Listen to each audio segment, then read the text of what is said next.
Welcome to GOAT James Kingdom, where basketball lives forever.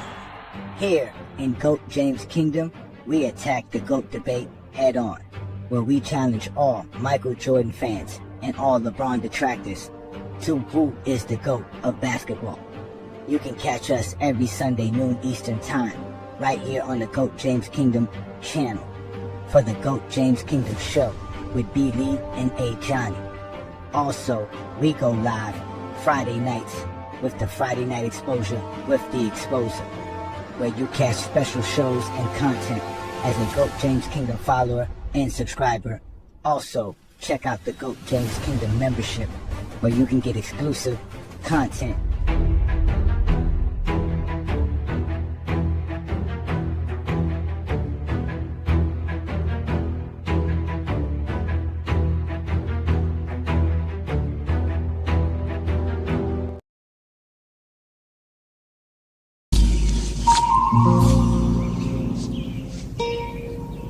What the fuck is this piece of shit?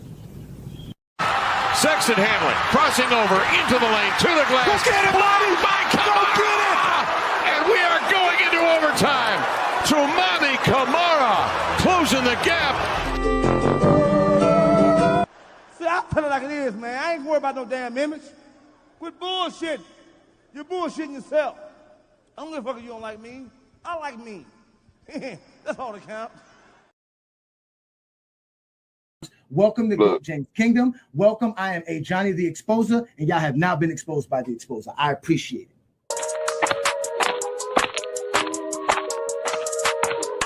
And enjoy. I am called Ajani the Exposer. You guys are being exposed today. Your opinion, I guess. Move on from it. It was the 90s. That's it, bro. Move on from that. You don't know history. You don't know basketball. You just told me I'm stupid. But look how stupid you look because you don't know I know all this basketball. You don't know history. You don't know GMing. You don't know schematics. You don't know coaching. You don't know scouting. You don't know drafting. You don't know nothing but that Michael Jordan is great because the media said you that, so told you to say that. I know about this report, and you are officially being exposed by the Exposer, and you're going to sit there like a man and take this just like Buddy did 2 weeks ago. Let's get ready to rumble. Hey, get your numbers up. I had to get my numbers up.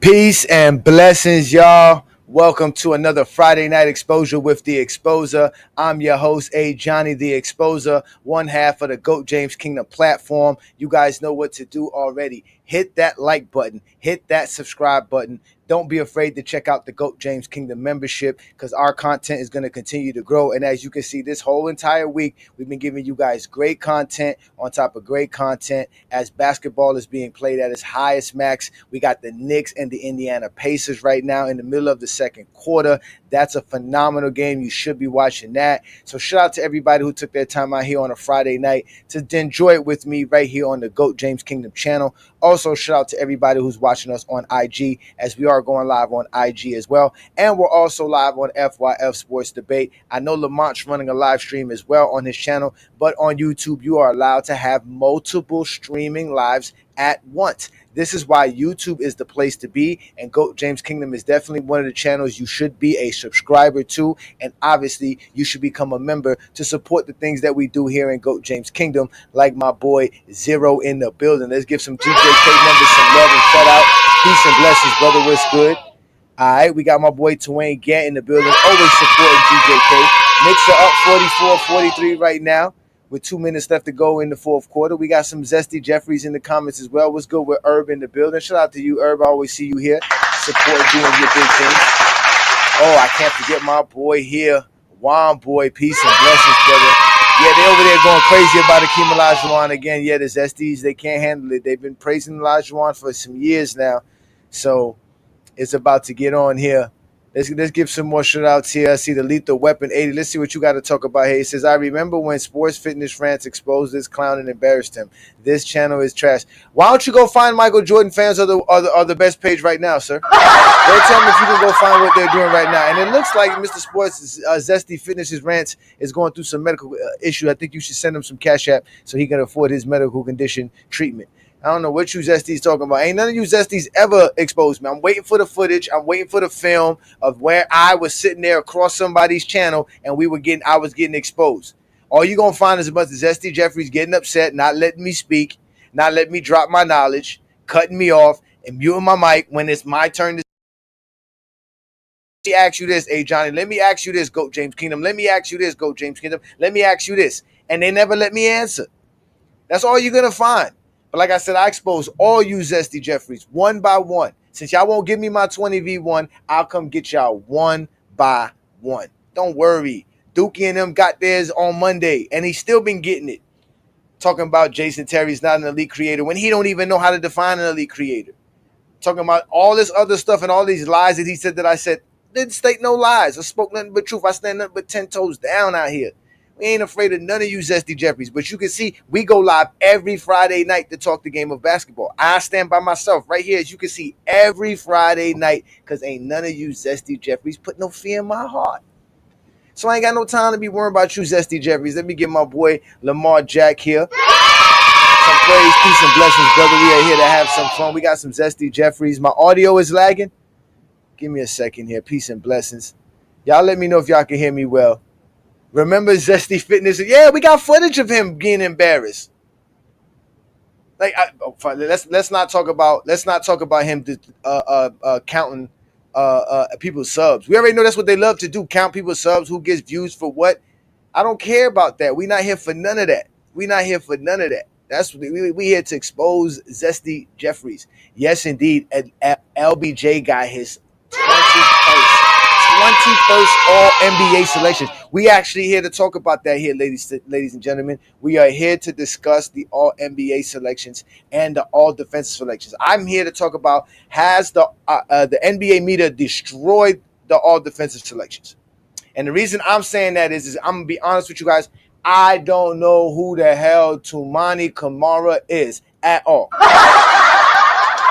All I know is he's a second-year player that plays in Portland who made the all-defensive second team. I don't know how this young man made the all-defensive second team. But also, the all-NBA teams were announced today, so we're going to discuss the all-NBA teams, all three teams, and we're going to discuss both defensive teams as well. So we're going to have a good show talking about that while we watch tonight's matchup, right? But you guys, all you guys know, I'm a big-time all NBA, all defensive selection guy. That's my thing. You guys, I always tell you guys, these are the honors that let us know who were the cream of the crop for that particular NBA season. Shout out to you, Deshaun. Appreciate you all that stuff you providing over here in GJK. Thank you for all the great info, brother. And that's not it. Let's not even forget that LeBron James was in MVP voting at the age of 40 in the year 22, ladies and gentlemen. There's no way he's not going to come back and play another year. So we got the Knicks up 50-49 with less than 30 seconds left to go, and we'll see what's going to happen here. If I'm behind on the game score again, that I apologize. Or if I'm ahead and you're watching behind, I apologize. But we are watching the game. I can't help but watch it. It's a good game, 50-49. Great game here, great game. So. LeBron James definitely got the All NBA selections. Let's start off with that off the top. All right. So let's start off with the All NBA selections off the top. So what we have here for the All NBA selections, right, for the first team is obviously we got this is the all defensive first team. Let me bring up the All NBA first teams. Excuse me, y'all. Let me bring these guys up here for y'all, so that we can discuss that. So what we have here, right? We have Giannis Antetokounmpo, we have SGA, we have Nikola Jokic, we have Donovan Mitchell, which I was surprised. Shout out to Donovan Mitchell making an All-NBA first team. And obviously, Jason Tatum made an All-NBA first team. That is a solid first team, ladies and gentlemen. You have no arguments for me when we're talking about this team here. Again, this is the All-NBA first team. The selections came out today. They were announced, definitely for sure. So let's go to the next team, which we all know the GOAT is a part of. LeBron James makes the All-NBA second team again for his career. That is a record 21st All-NBA selections. LeBron. That dude is special, ladies and gentlemen. Your GOAT could never Shout out the twin man in the building. Peace and blessings, brother. Your GOAT can never. So the All-NBA second teams, again, Stephen Curry cracked the All-NBA second team like I told Chilltown. Chilltown didn't believe me. I told you, Chill. They love Stephen Curry. He was going to make it. You got Jalen Brunson, Stephen Curry, Anthony Edwards, LeBron James, and Evan Mobley, who cracked the All-NBA second team. And then the All-NBA third team, which was a surprise to me, is watching Cade Cunningham and Tyrese Halliburton make it. But obviously, I'm glad James Harden make it. Shout out to James Harden making another All-NBA team at this stage of his career. This man just keeps astonishing us. Y'all keep hating on this man. This man right here is definitely one of the greatest shooting guards of all time. And I got him in the top 4 shooting guards, the top 3 shooting guards of all time. But let's not get into that discussion. Karl Anthony Towns, definitely well-deserved for Karl Anthony Towns. And Jalen Williams. Surprisingly, Jalen Williams is an All-NBA and an All-Defensive player. Now, that's going to be the key thing here because nobody else. Well, no, I'm sorry. Evan Mobley's also an All-NBA and an All-Defensive player. So Evan Mobley made the All-NBA, All-Defensive first team, and he made the All-NBA second team. So, and Jalen Williams, All-NBA third team, but he's on All-Defensive second team, which we're going to get to the All-Defensive selections very shortly because that's what the show's about. Because, again, like I told you, I don't know who the hell Toumani Camara is, and I want to know how the hell he made the All-Defensive team in 2025. I need to know why. And, again, a part of this is also because another the key thing about this All-Defensive and All-NBA selections is you have to play not only 65 games in an NBA season, but all 65 games you play in, you must have played 21 minutes of those games. Not that you have to have a per game average of 21 minutes or plus. No. Each individual game of 65, of those 65 games, you must have played at least 21 minutes in each one of those games to qualify for the All-NBA or the All-Defensive selections. So there's a lot of players who are not on the all-defensive team or the all-NBA team because, for one, they didn't play the 65 games, and even if they did play the 65 games, not all of the games that they played would equal up to 65 separate games at least 21 minutes per game. Each game, not say per game. No, I'm going to say per game. Each game. So I can make sure we get it correct. Each game, you have to have at least 21 minutes. That is insane. That is insane. Listen, LeBron James reaching 21 All-NBA selections is unbreakable. We're not going to have no one ever do nothing like that. He has 13 first teams. That's another record within itself. They love to talk about the competition and use the All-NBA for LeBron James in competition and say LeBron James faced no All-NBA players during the playoff runs in the Eastern Conference, but they never want to recognize LeBron James for having the most All-NBA selections in NBA history and being number 1 all-time with the most first teams. Those are facts. He made the second team. GOAT James made the second team. Shout out to you, Boss Life. Thank you for joining me on another great Friday night. We're doing a Friday night exposure with the exposure. We doing big things around here, baby. We doing big things. And year 23 is going to even be bigger. It will never be duplicated. You're right about that. It will never be duplicated. Yep. Evan Mobley deserved to make the second team. I'm not going to lie. I had Evan Mobley on my All-NBA team too, but maybe not the second team. But still, he had a great season as well.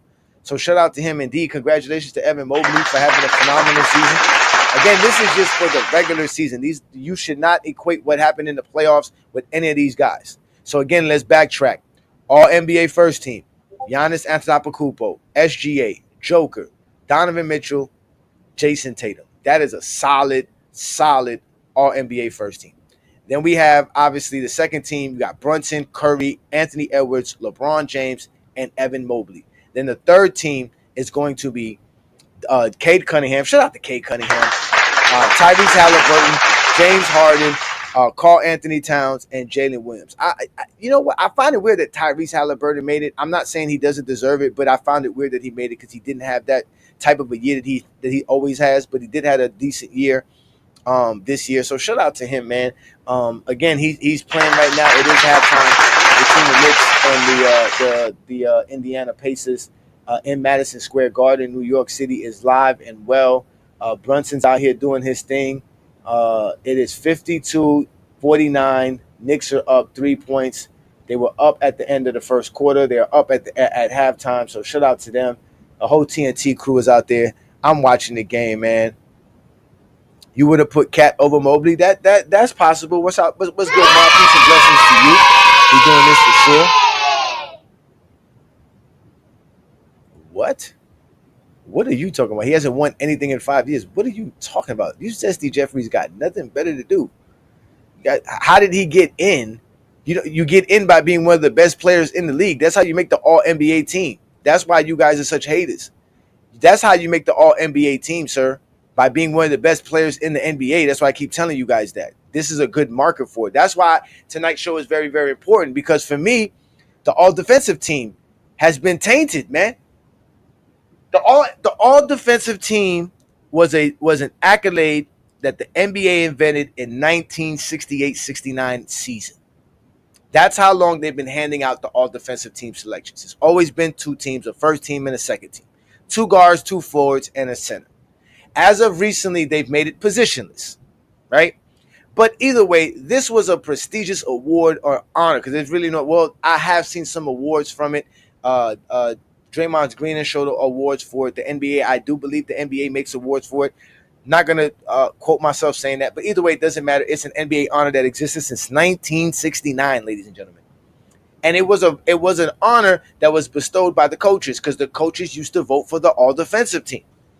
But that stopped after back-to-back seasons where someone who did not make the all-defensive first team was the defensive player of the year, which is voted by the media. And the guy at the second back, because prior to that happening, back-to-back times, it only happened two times prior to that, and it was 2 separate times, and it was because of the center position. The guy who won Defensive Player of the Year was the center, but wasn't the all-defensive first team center, right? So it was kind of bypassed. But in this situation, it was completely different. The guy who was voted for the most all-defensive votes, first votes for his position, should have won the Defensive Player of the Year, but they gave it to a guy who didn't even win the most votes in his position, not even for the first team, the second team, or even if they had a third team. They had to put this man on the all-defensive team because he was voted for the Defensive Player of the Year. And we're talking about the Marc Gasol 2013 NBA season. Because after that NBA season, the NBA decided to no longer let the coaches vote for the all-defensive team, and the NBA media began to vote for the all-defensive team. And ever since then, they've had some nonsense after nonsense after nonsense where guys you cannot justify why they're on the all-defensive team. So first, let's start off with the all-defensive first team for the 2025 season. Dyson Daniels led the league in steals. Understandable. They call him the Great Barrier Thief. That's how much he steals balls, whether it's either stealing your dribble or stealing your pass. He's an elite defender, and he's great on the ball as well. Then we all know Lou Dort is obviously one of the most elite defenders in the game. OKC Thunder is one of the great defensive teams in there. He is their point of attack defender, or what they like to call, quote unquote, point of attack defender. Then you have Draymond Green. All intents and purposes, Draymond Green is that dude, right? He is an elite defensive anchor. And whenever he is on the floor, the Warriors defense has always been great. And that's facts. Draymond Green has done a lot of great things as a defender, and I'm glad he made another all-defensive team. Then we have Evan Mobley. No need to talk about Evan Mobley. This guy is one of the most versatile big men as far as defensively. He can cover the perimeter, the interior. He's solid as a defender. Great rim protector. He can do a lot of great things, and he can cover basically 1 through 5. He's one of those guys. He can go out there and guard your 1 if necessary. Then we have Amin Thompson. You know what? Amin Thompson is that kid. The young man is definitely – the young man could play. Let's just say that. On the defensive side, it is true. He reminds me of a Ron Artest type of a guy. A very strong, physical, smart defender. So I have no issue with this team right here. The all defensive first team, shout out to them. They did a great job. Great selection. Where things get boggled for me is when we get to this right here. And I don't care what nobody tell me. And when I ask you this question, don't come tell me you know who this kid is. Who the hell is Toumani Camara? I don't know who this kid is. I do not know who this kid is. I've never heard anybody mention him, not on NBA TV. I don't care. I don't watch too much PC stuff because at PC they just say stuff just to say stuff. They go running and get numbers and talk about stuff that got nothing to do with the game of basketball, right? Just to have a good show, because again they have to do a show every day, so they gotta find ways to entertain y'all. Y'all not that too intelligent anyways. Y'all not gonna stay in touch and in tune when people really start talking the game, right? And they understand that, and I understand that from over there. But still, Tumani Kamara is nowhere near an all-defensive team type of defender in today's NBA. I'm sorry, he's not it. He can be as solid as a defender as want to be. I'm not calling him a horrible defender. I'm not saying he can't play defense. I'm not saying none of that. I'm saying he don't belong on the all-defensive team. I can list you a group of defenders that are better than this kid, and they should be on the all-defensive team. Now, there's a lot of guys that would have made the all-defensive team over to Tumani Kamara, but they obviously were hurt. We know Anthony Davis couldn't make it. We know Wemby couldn't make it. We know Herb Jones got hurt, right? We know a lot of players got hurt. We know Jalen Suggs got hurt. He's another guy that you take out of it. Alex Caruso didn't play enough games, so Alex Caruso couldn't make the team this year, right?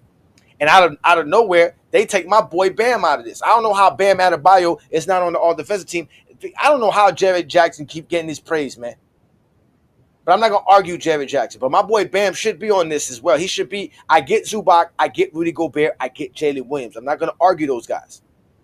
Asar wasn't snubbed. Asar didn't play enough games. Again, you have to play 65 games, and each game has to be at least 21 minutes played in that game. So Asar Thompson did not make the cut because he didn't play enough games. He didn't play the 65 games in the first place. I believe he played like 59 games this year. Right? Amen Thompson did play. I think Amen Thompson played about 70-something games.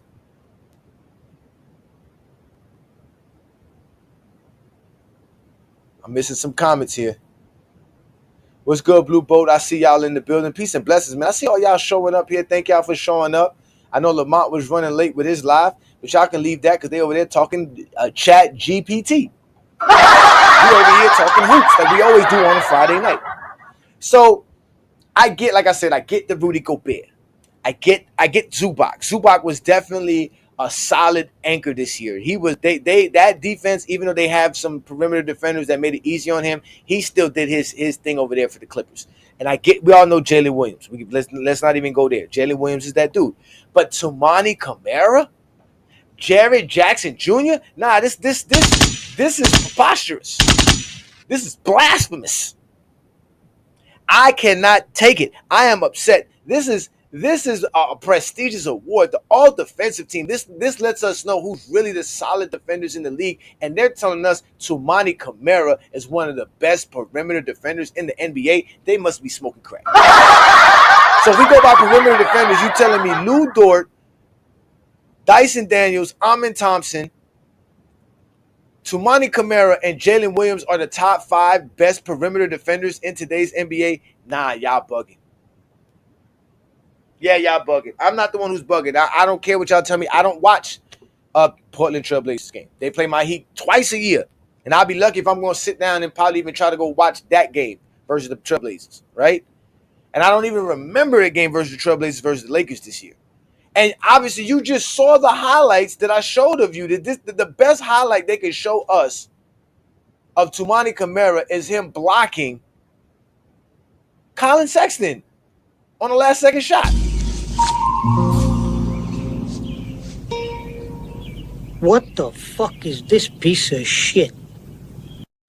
Sexton handling, crossing over into the lane, to the glass. Go get it, buddy! Go get it!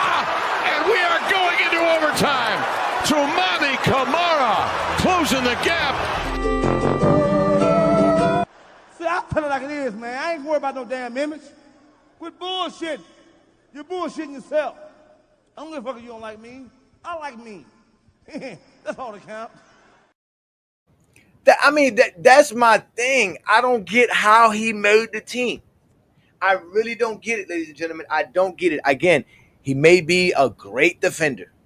There's a lot of great defenders in today's NBA, and there's a lot of great defenders that don't make the cut. The good thing about this young man is that he did play 78 games, and he did play at least 65 of them at 21 minutes. So he has been a part of that Portland Trailblazer foundation that they're building over there, right? They won 30-something games over there, so they're not really like a horrible team. They were middle of the pack in defense on both defensive rating and points per game, right? I think they were 15th in points per game, and they were somewhere like 16th in defensive rating, right? So they wasn't overwhelmingly a great defensive team, right? But they even had some great defensive players. They have DeAndre Ayton. They had Robert Williams, even though Robert Williams don't play that much games. They have, I didn't even realize this, Matisse Thybulle is playing over there as well. Like I said, the only person I really paid attention to in Portland was Scoot Henderson and Anthony Simons. And when I think Scoot Henderson got hurt this year, so I ain't paid him no mind. But I don't understand how Toumani Camara made an All-NBA defensive team. And you guys know me. I got to break this down. I got to go look at my numbers. My boy, shout out to Chill, my boy Chilltown, say, hey, Johnny, go do your research. So I said, let me go do my research.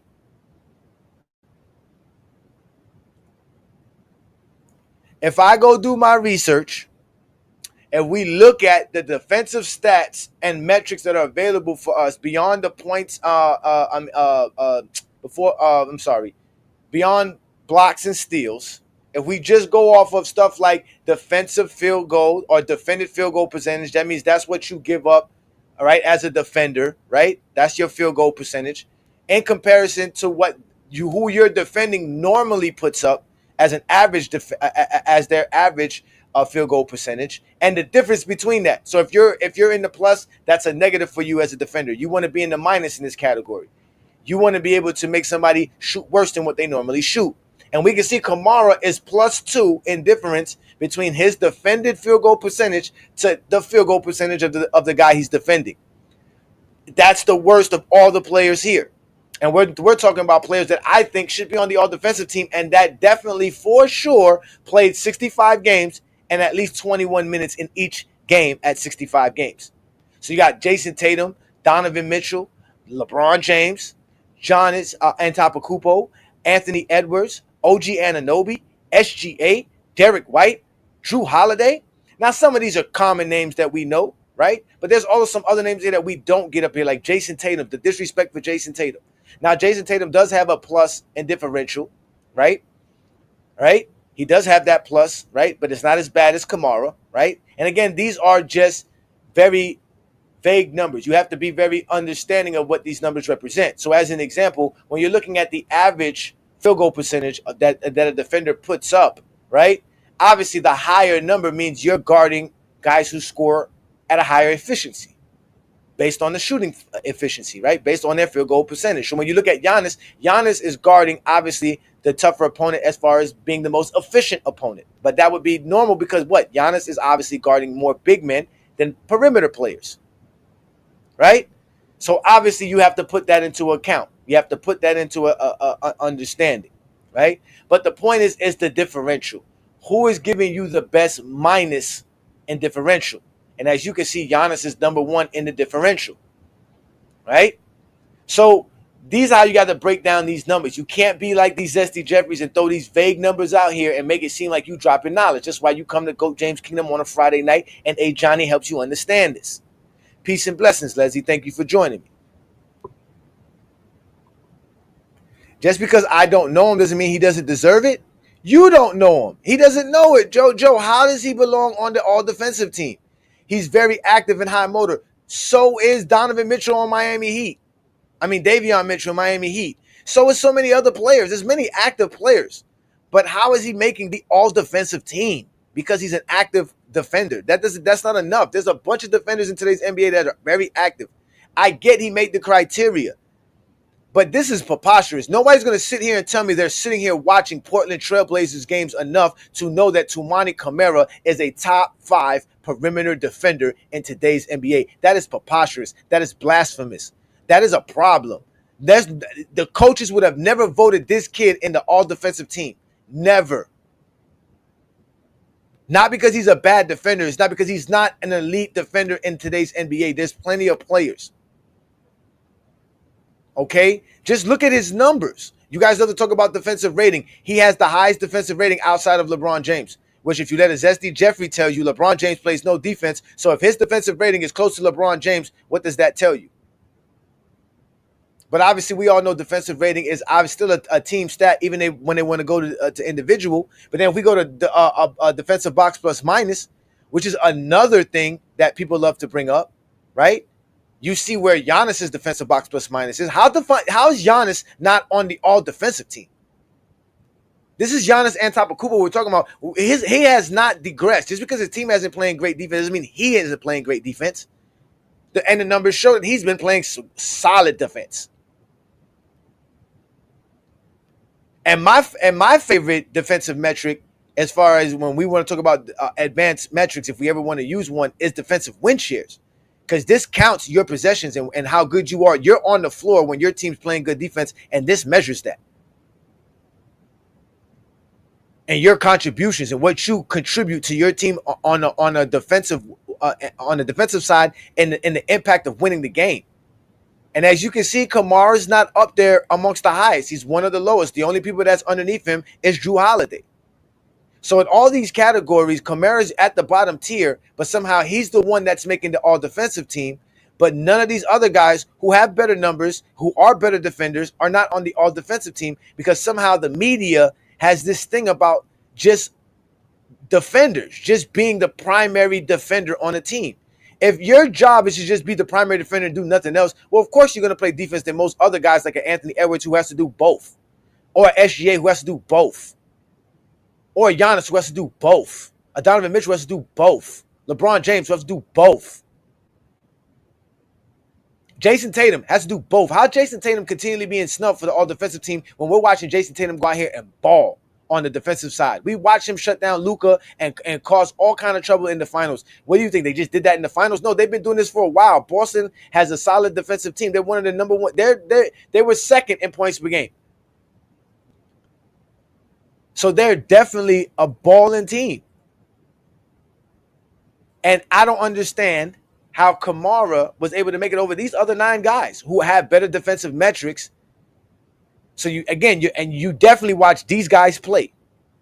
Now, I can tell you one thing. I did go look up some Kamara information, right? When I looked up some information about Kamara, he did guard, like, his primary defender that he guarded the most throughout the season was what's his name? Not Donovan Mitchell, Devin Booker, right? Devin Booker was one of the guys he guarded the most throughout the year.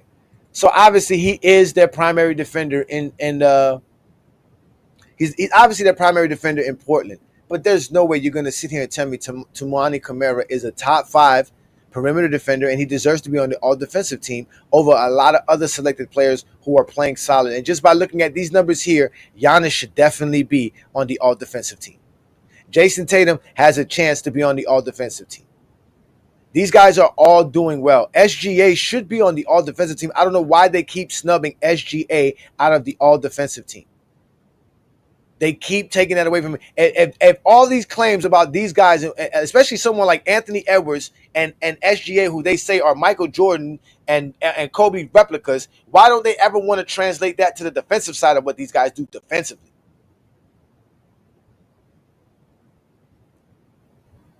Oh, they scared to come outside. They know what happens on a Friday night. It's safe in the comments. Free throw attempts shouldn't be all defensive. I don't have free throw attempts here. It's defensive field goal percentage, which is what you allow. The field goal percentage that you allow as a defender. And as you can see, Toumani Camara gives up the most against all the people that he guards. They score on him at almost at a 50% clip, and he's guarding perimeter players. Oh, SGA and the free throws. Nah, my friend, it doesn't matter. SGA is all defensive. Look at his all defensive numbers. Look at his defensive win shares, ladies and gentlemen. That shows you right there how solid he is on the defensive side, his impact on the defensive side of the basketball. Look at his defensive rating. Look at his box plus minus. Look at his differential, a negative 2.5. So that means he's playing solid defense. The guys are less efficient when he's guarding them, and when he's guarding them when they're taking shots. SGA is a monster, and I don't know why SGA continually to be snubbed for the all-defensive team. He should have made the all-defensive team as far back as 2023. They have been snubbing this young man. Yes, the media has ruined. The media has ruined it. They have ruined the all defensive team. In my estimations, and from what I've been telling, they have destroyed it. And that's what today's topic is about, ladies and gentlemen. That's what we're here to talk about. That's what we're here to have fun and discuss. Because I just don't understand who Tumani Kamara is and how he made the all defensive team this year. I don't know how he did it. It's perplexing to me. I don't know how he did it. All I know is that he's the best defender they got over there on the perimeter in Portland Trail Blazers. And somehow the NBA media, because he had to get voted in this. So again, a process of this, right? The process of this is that you don't have a variety of players that you can select from because of the restrictive rule that says you must play 65 games and each game at 21 minutes minimum for each game. So you're talking about finding that many guys that did it. You're not going to find that in today's NBA. Why do I care? Because I'm a basketball fan, and the all NBA and the all defensive selections are very, very important. Now you're telling me the all defensive team doesn't matter and who's being selected for it doesn't matter? It matters. It definitely matters. For that specific reason, Kobe Bryant having 12 all defensive selections. The coaches told us that Kobe Bryant was one of the best defenders in the NBA for 12 NBA seasons. We're not going to argue with the coaches about that. I had some problems about it because I think there was some years Dwayne Wade should have made the all-defensive team over Kobe. But still, Kobe was a 9-time first all-defensive team because coaches realizes what Kobe does on the defensive side when they watch film and they're trying to break down what they got to do to beat the Los Angeles Lakers when they go to the Lakers or when the Lakers come into their facility. I don't know what team is sitting around here doing all of that for some dude named Tumani Kamara. Herb Jones is injured. Aaron Naismith and Aaron Gordon didn't play enough games to make the all-defensive team.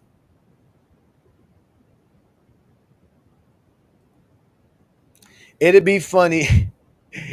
It'd be funny if guys like Shaq voted for Kamara because he didn't even know Billups was the coach of Portland. And remember, Shaq was upset that he didn't have the voting credentials, right, or eligibility, but they gave like someone like JJ Redick. He was upset about it because, again, I think that I don't know how you get it. I try to reach out to somebody who does have NBA credential and does vote for these, and I try to see if I can get him on. But I couldn't get him on. So hopefully one day I can get a chance to speak to the brother and he can come on and we can talk more about the process and what is the the whole thing that goes along with being a media guy, right? How do you get that? How do you what are the restrictions? Are there anything that they tell you? Are there any guidelines, anything of that nature? But still, at the end of the day, the all NBA and the all defensive teams have always been important to me. That's always been my argument. That's because to me, that's because it's hard to win the league MVP. So if you don't win the league MVP, what other results do we have to show how good you were for that year? That's what the all NBA is like, the all pro team for football. It lets us know who is the best players for those positions for that particular year. But now that they're doing it as positionless, it's even better because, again, when it's positionless, you can get more big men in it. You can get 3 centers on the second team. Well, I think Jared Jackson Jr. is listed as a small forward. But either way, you still have Zubac. You still have Rudy Gobert in there, right? You have Draymond Green in there. You have Evan Mobley in there. So now you have more big men that you could put on the all-NBA and the all-defensive teams, right? But at the end of the day, it's still preposterous that some kid named Tumani Kamara is going to get bestowed this honor over plenty of other players that deserve this honor, if not even off of just their reputation, let alone what they actually did for the season as far as production-wise.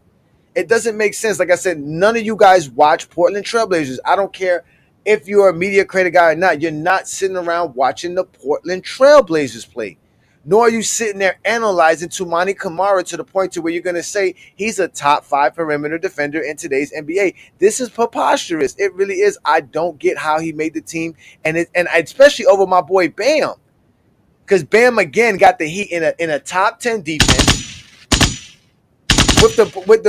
without Jimmy. Now y'all can't say, oh, he had Jimmy with him. We didn't have Jimmy. Jimmy played like 30-something games with Miami this year. Bam is out here holding the fort for the Heat and still top 10 defense with Tyler Hero and Duncan Robinson and Highsmith out here. Hayward Highsmith. I mean, we're running out here with Jaquez Jr. Tell me when did I name me a good solid perimeter defender yet? Tell me. And Bam's out here with that. A rookie center to help back him up. Like, it don't make no sense. Hating on Bam Adebayo for no reason. Hating on Jason Tatum for no reason. Hating on SGA for no reason. Hating on Anthony Edwards for no reason. Hating on LeBron for no reason. LeBron even has a legitimate case to be on the all-defensive team the way he was playing this year. But there were obviously better players, so I'm not going to argue LeBron not being it, but they could have put Giannis on there. Toumani Camara is not an all-league defender. You told me to go do my research, Chill. I did do my research. He's not. He probably is a great defender. I haven't had any film on him yet. I haven't had any film on the young man yet. But what I do have is stats. And so far the stats say he's not better than the guys that I say would be ahead of him in defensive just being a great defender in general. And again, all the guys you see listed here are good, solid defenders and great defenders in today's NBA. No one is taking that away from anybody. Again, Kamara is a great defender. I saw his numbers. I see what he can do. I see his athleticism. I just got to watch some more games, I guess. But I can't. Y'all going to make me go watch Portland Trailblazer games? And that's why I say the media is ruining it, because I believe the media is helping the NBA with this. Because especially with them changing the rules, what this is basically doing is taking money out of these young men's pockets. When negotiation comes, not only am I an all-star and I'm an all-NBA, but I'm also an all-defensive player. I can demand more money. I can demand max. I can get my money. This kid is never going to get no max contract because he's making an all-defensive team. They know that. He don't have the stats to do that. So by giving the media the votes for the all-defensive team, which we know they already been voting for the all-NBA team, which we already know it is what it is with the all-NBA team. That's fine, though. Right? Some guys get snubbed, but there's 15 guys that get it to be involved in this. The all-defensive team, you got to get the all-defensive team right. There's only 10 guys. There's only 2 teams. You got to get it right. You cannot slip the ball on the all-defensive team. You just can't. You can't at all. Yeah, Amin is on for the first team. So let's backtrack again. The first all-defensive team is Dyson Daniels, Lou Dort, Draymond Green, Evan Mobley, Amin Thompson. Solid 5, great defenders. Definitely got my respect. No argument from GOAT James Kingdom. Ajani is completely cool with this. The second team, I got a problem with Toumani Camara, which I've been stating as well. And I got a problem with Jared Jackson Jr. He's not better than Bam, man. Like, y'all got to stop this with my boy Bam. Bam deserves to be on the all-defensive team every year. He's the best anchor in basketball outside of Wemby and Rudy Gobert. He's the best. You can do whatever you want on defense with a Bam Adebayo.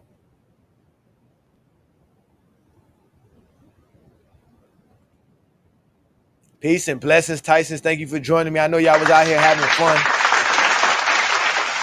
Why you want to apologize? It's fine. Tell Lamont that's why YouTube is great.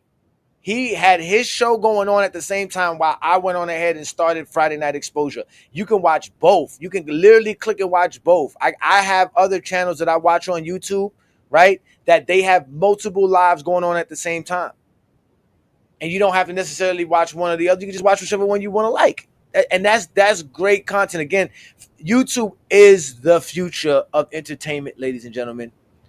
There are more people signed up for YouTube TV. There's more people signing up on YouTube every day. So if you're not out here taking advantage of your talent and your ability to create content on YouTube, that's your problem, no one else's. So shout out to Lamont out here arguing about Keem Olajuwon being top 10 or not. He said, I thought FYF was up Johnny's boss.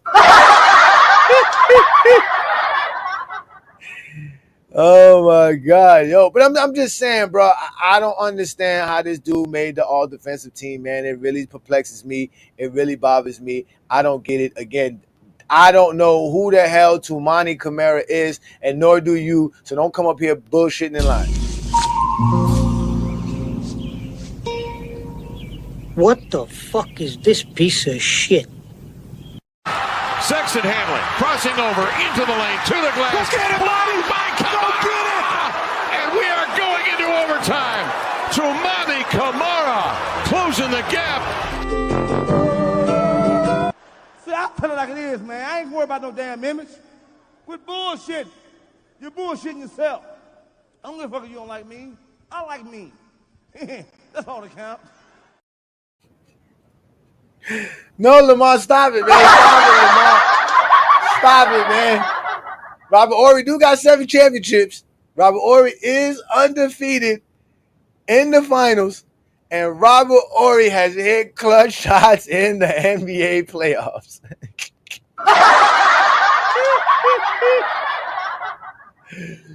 Okay, he said, all right, that highlight alone is worth the second team. No, it ain't. That man blocked Colin Sexton. That's all he did was block Colin Sexton on a last-second shot. That man is not, again, he is not an all-defensive league player. No. Does he have potential? Oh, yes, obviously. From that clip alone shows you what the young man could do, right? So I'm not taking that away from him. He seems to be a great defender. But I for y'all who came up late and for y'all who showed up, again, we're here to talk about the all-defensive team and the all-NBA team. So, obviously, the all-NBA 2025 team has came out. So, let's start with that first, all right? The all-NBA first team, right, is Giannis, SGA, Joker, Donovan Mitchell. Shout out to Donovan Mitchell making the first team, and Jason Tatum. Solid team, great picks. No arguments from Ajani, the Exposer. The second team. You know, LeBron done made it. LeBron, the GOAT, done made it. Y'all keep fucking with the GOAT, and I don't know why y'all keep fucking with the GOAT. He done made another All-NBA team that's 22 in the books, and I think he has a record as well for second team. If I'm correct, he's up there on second team. I gotta go check my numbers, but he's up there as well. Nobody is doing what this man is doing. You're never gonna see 20. That man got 21, y'all. 21 of them, bro. 21. All right, 21 All-NBAs. And you got Jalen Brunson, Stephen Curry, which I told people that Stephen Curry was going to make the second team. They love this little light-skinned motherfucker, man. They just love this little light-skinned motherfucker. Then we got Anthony Edwards. Shout out to him making another second team. Then obviously we got my boy Evan Mobley on the second team to end out the second team. Now the third team might shock some of y'all because we got Cade Cunningham, Tyrese Halliburton, James Harden, right? Karl Anthony Towns, and my boy Jalen Williams. So Jalen Williams and Evan Mobley both make the All-NBA and the All-Defensive team, right? So shout out to them. That's actually a big honor to be one of the guys that's on both teams, right? That shows your two-way talents, right? But I like the fact that they put James Harden there. I do believe James Harden was an All-NBA player this NBA season. He really showed his brilliance, man. Again, a lot of people hate on James Harden. I don't. I think he's one of the NBA's best talents of all time. And he's definitely a bright star that changed the game in a lot of ways, man. He showed people, y'all want to talk about being isolated and creation and all this other stuff. He's an elite creator among creators, and he keeps evolving his game. Remember, he came in as a sixth man, then he became the main guy, became the league MVP, then went somewhere else, won assist titles. The guy just keeps, like I said, he just keeps reinventing himself in so many ways because he could do so many different things on the basketball court, including play defense. People be hating on him on the defensive side. But again, he's James Harden. People just don't like him because he don't care what you think. Then obviously Tyrese Halliburton making it, which I thought was weird because I don't think he had a good year that he had last year, but they still put him on the team. And we know Cade Cunningham definitely ascended this year.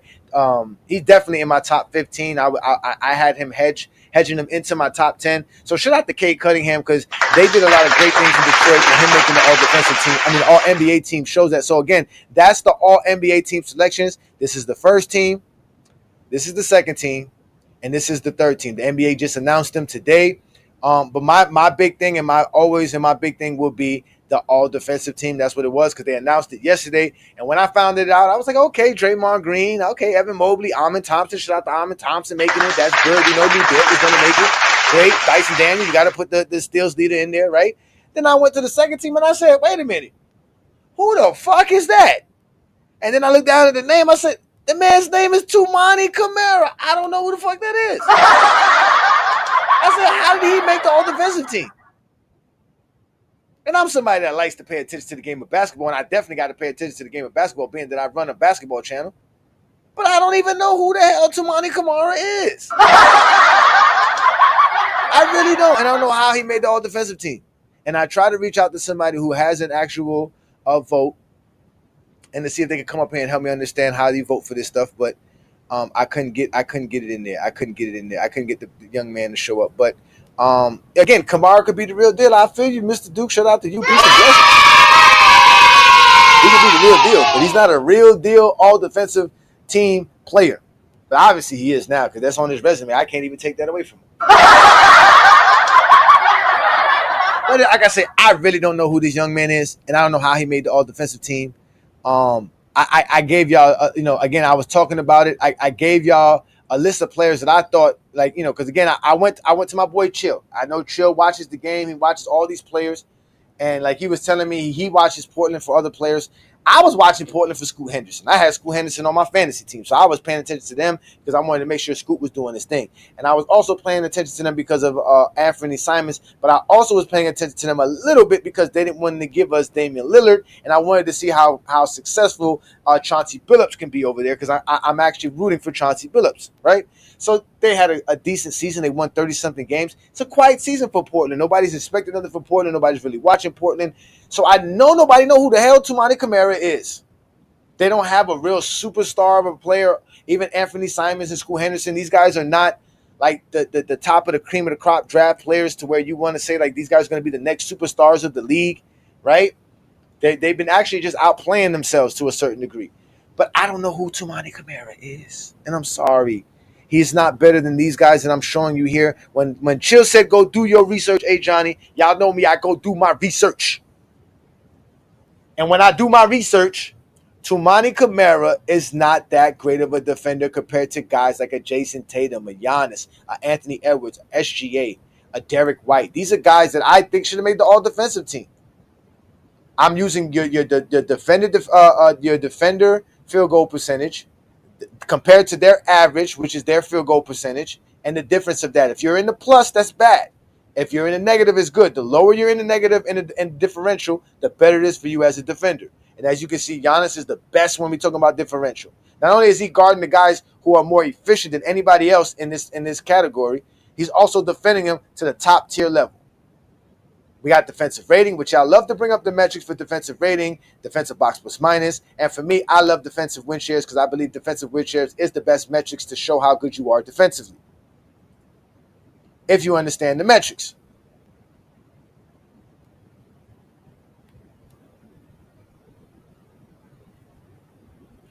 Who said Luka? What? Hey, Johnny, you can't run around having a problem with Kamara making the team, but you totally fine with Luka making. Who said Luka would make an all defensive team? When did I say that? I never said that, brother. I would never say Luka Doncic, but I don't think you meant Luka. You must be Jason Tatum.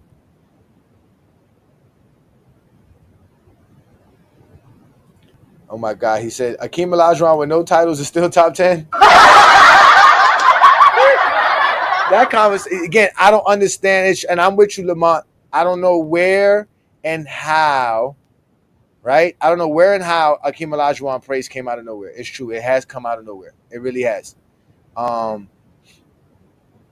So again, that's a funny conversation. That is just a funny conversation. And y'all will argue with Lamont about his own shit.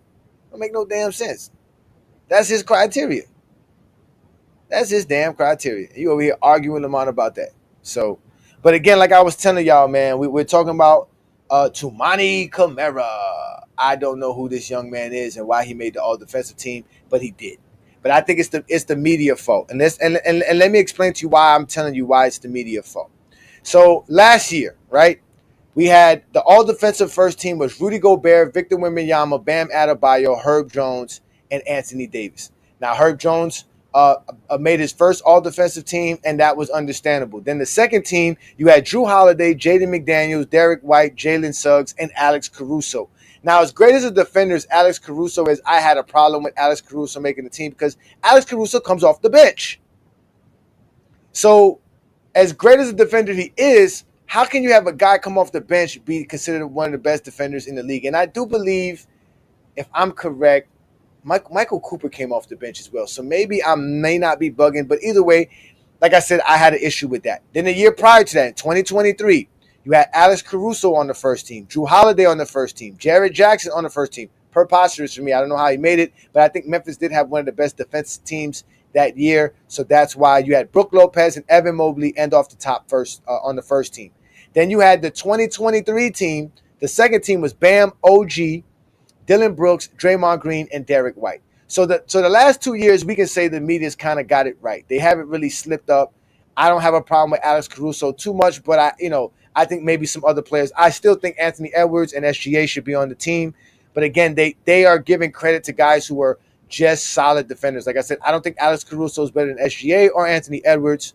I don't think Jared Jackson has to be on there, especially when you already have a Brook Lopez, you already have an Evan Mobley, you already have a Bam Adebayo. So you could have gave that to an Anthony Edwards. And it's the same thing with last year. You already have Anthony Davis, Bam, and Victor Wembanyama. And Rudy Gobert on top of that. So you had 4 big men make the first team last year, which is crazy when you really think about it, right? But then we go to 2022. We got Giannis, Mikal Bridges, Rudy Gobert, Jared Jackson Jr. again, Marcus Smart, then Bam, Draymond Green, Drew Holiday, Matisse Thybulle, and Robert Williams. I don't think Matisse Thybulle and Robert Williams should have been on the team. Again, this is the media doing what the media does best. Then the next year in 2021, the year after that, before that, you get Rudy Gobert, Ben Simmons, Draymond Green, Drew Holiday, Giannis Antetokounmpo. You get Bam, Jimmy Butler, Joel Embiid, Matisse Thybulle again, and Kawhi Leonard. Listen, I don't know who Matisse Thybulle is. I know he played in Philadelphia, but I'm saying, bro, these are not the type of guys. Exactly. Bam got robbed. You're right. Bam got robbed. I'm watching the game, sir. The Knicks are down 79-81 right now in the third quarter with less than 12 seconds to go, and the Knicks got the ball, sir. I'm not doing play-by-play of the Eastern Conference Finals and Western Conference Finals. I will do play-by-play, though, of the finals, like I did last year. We're talking. No, again, I'm not saying Thybulle is not a good defender. Again, anybody that I say that doesn't belong on the all-defensive team, I'm not saying it as to where they're not good defenders or they're not great defenders, or even not even elite defenders, because you don't have to be the top 10 to be considered elite as a defender. You don't have to be in the all-defensive team to be considered an elite defender. But I do believe being a part of the all-defensive team means something. You can't just be throwing names on there. I know. Guess where Thybulle's playing now? In the Portland Trailblazers. Oh, look at that. It is tied game, 81-81. What a shot by he almost made it by Jalen Brunson. We got a tied ball game, ladies and gentlemen, 81-81. The Knicks in game 2 at home, trailing 1-0 versus the Pacers. And we got Jalen Brunson out here pulling the moves on them hard. What a move, up and under. That is nasty. That was nasty. So what y'all telling me? Sturdy got Sturdy got Max Ether. Did they Max Ether Sturdy? Is that what we doing right now? So let's keep going, right? So let's keep going. So then we go to 2020. We got Giannis Antetokounmpo, Anthony Davis, Ben Simmons, right? I don't know how Ben Simmons keep making it, but again, Ben Simmons was considered a solid defender. Rudy Gobert, Marcus Smart, Kawhi Leonard, Brook Lopez, Bam Adebayo, Patrick Beverley, and Eric Bledsoe. Now, Patrick Beverley has made a few all-defensive teams recently, which I find funny because the media doesn't really like him, but they vote him for the all-defensive team. Then if we go to 2019, we got Rudy Gobert, Paul George, right? Giannis Antetokounmpo, Marcus Smart, Eric Bledsoe, Drew Holiday. Klay Thompson made it for the first time in his career, and I believe that was because he was always begging to make it, and they never wanted to put him on there. And they put Draymond Green with Kawhi Leonard and Joel Embiid. Then the next year in 2018, you got Gobert, Anthony Davis, Victor Oladipo, Robert Covington. That was another one that I was like, yo, how does Robert Covington make an all-defensive team? You get Drew Holiday, Jimmy Butler, DeJounte Murray. I believe DeJounte Murray led the league in steals that year. He was one of the top steals in the league, so I get that. Al Horford, Draymond Green, Joel Embiid. Get all of that. Then in 2017, Kawhi Leonard, Draymond Green, Rudy Gobert, Patrick Beverly again. Chris Paul makes his final all-defensive team, which was ninth for his career. Tony Allen makes his last of his career. Danny Green is on the all-defensive team in 2017. Danny Green, Andre Roberson, Anthony Davis, and Giannis Antetokounmpo. Again, some of these guys are on there just because their job is to just defend. They don't give enough love, enough praise to two-way players, right? Then we got 2016, Kawhi Leonard, Draymond Green, DeAndre Jordan, Adrian Bradley, Chris Paul. Now, the reason I'm getting to this because in 2016 they put Paul Millsap on the all-defensive team. They didn't put LeBron on the all-defensive team in 2016, but they put Paul Millsap on the all-defensive team. You got Jimmy Butler, Tony Allen, Hassan Whiteside, Paul George. 2015, you got Kawhi Leonard, Draymond Green, Tony Allen, DeAndre Jordan, Chris Paul, Tim Duncan, John Wall, Andrew Bogut. Ladies and gentlemen, Andrew Bogut made an all-defensive team. Jimmy Butler and Anthony Davis. And then this 2014, which was the first year the media ever voted for the all-defensive team, they voted Joakim Noah, Paul George, Chris Paul, Serge Ibaka, Andre Iguodala, Roy Hibbert, Kawhi Leonard, Jimmy Butler, Patrick Beverly, and LeBron James on the second team. So that's all the players that have made the all-defensive team since the media's had the vote. And I just don't get it. I just don't get how they do it. So what I'm going to do is I want y'all to come up here and tell me what y'all know about this man, Tamani Camara. I don't know this young man. Listen, I've never watched a Portland Trailblazer game to pay attention to how good they play defense to that point. I just don't do that. I just don't. I watch them to watch them because they're playing my Heat or they were playing the Lakers. But I'm going to give y'all the link. And what y'all can do is y'all can come up here and have some fun with me and we can watch the fourth quarter as it just kicked off. So let's do that. Exactly. Who the hell is Tamani Camara? Exactly. Thank you, verified storefronts. Who the hell is Tamani Camara? Who is Tamani Camara? I don't know. Bam Adebayo was definitely snubbed. For sure. LeBron James should have made several more all-defensive team wins. The only reason he didn't make the all-defensive team because they stopped letting the coaches vote for it. The coaches would have given him all-defense selections just like they were giving it to Kobe, just like they were giving it to Mike, because they know those guys completely alter the game on the defensive side and on the offensive side. Oh, my God, Sturdy. That's not fair, Sturdy. That is not fair. R.I.P. to Sturdy, man. Peace and blessings, Sturdy. First of all, Sturdy is a GOAT James Kingdom member. Y'all need to stop messing with Sturdy, okay? Who was defensive player of the year? Evan Mobley won defensive player of the year, sir. Evan Mobley's defensive player of the year, sir. What's good? What's good, Olo? Shout out to you, brother. What's good, man? Yeah, man. I wanted to apologize on behalf of me and Lamont. We was trying to figure out what the fuck A30 was talking about. So that's why we took extra time. You took extra time to tell him that Kim Olajuwon is not dominant like that, not dominant like Stephen Curry. Yeah. We kept trying to figure out without the two championships in 94 and 95, would he still be top 10? And he was beating around the bush and saying, that's not what I'm saying. And we trying to get him to answer the question. He can't really answer the question. And it's really a yes or no question. Agreed? Yes or no? No, I agree because I heard him say that you guys keep mentioning titles, you guys keep mentioning team. Like, so he was basically saying if you take away anybody's team success, Akeem should still be top 10, and he's not. He's just not. Yeah, the back-to-back is a part of it. But I mentioned Dirk Nowitzki being in the top 20 conversation, not necessarily the top 20, but in the conversation, and he made a big deal about it. Who, Dirk Nowitzki? Yeah, Dirk Nowitzki's definitely top 20. Why not? He said no, he's not in the top 20 conversation. He said, "Do you know your history?" I'm like, oh, okay. But Dirk Nowitzki got a league MVP, an NBA champion. Like, why wouldn't Dirk Nowitzki? Hey, why would Dirk Nowitzki make top 20? 30,000 points, over 10,000 rebounds. Like, why would you? Like, how can Dirk Nowitzki not? And I think he has 4,000 playoff points too as well. I don't know what's wrong with these people, bro. Yeah. So it was something wrong with him being in the top 20 conversation, but a nigga that lost like 5 or 6 times in the first round gets to be in the top 10 discussion.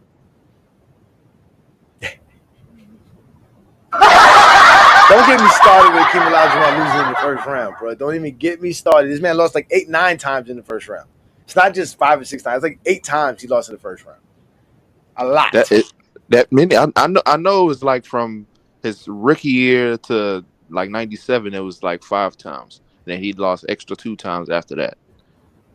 After making the conference finals years. Yeah, let's go to Hakeem Olajuwon's career so we can go there. Because I always tell people that about Hakeem Olajuwon. Like, y'all always to praise Hakeem Olajuwon, but the man has it. 1985 first round loss. 1988 first round loss. 1989 first round loss. 1990 first round loss. 1991 first round sweep. 1998 first round loss. 1999 first round loss, and in 2002 a first round loss. It's 8 times, ain't it?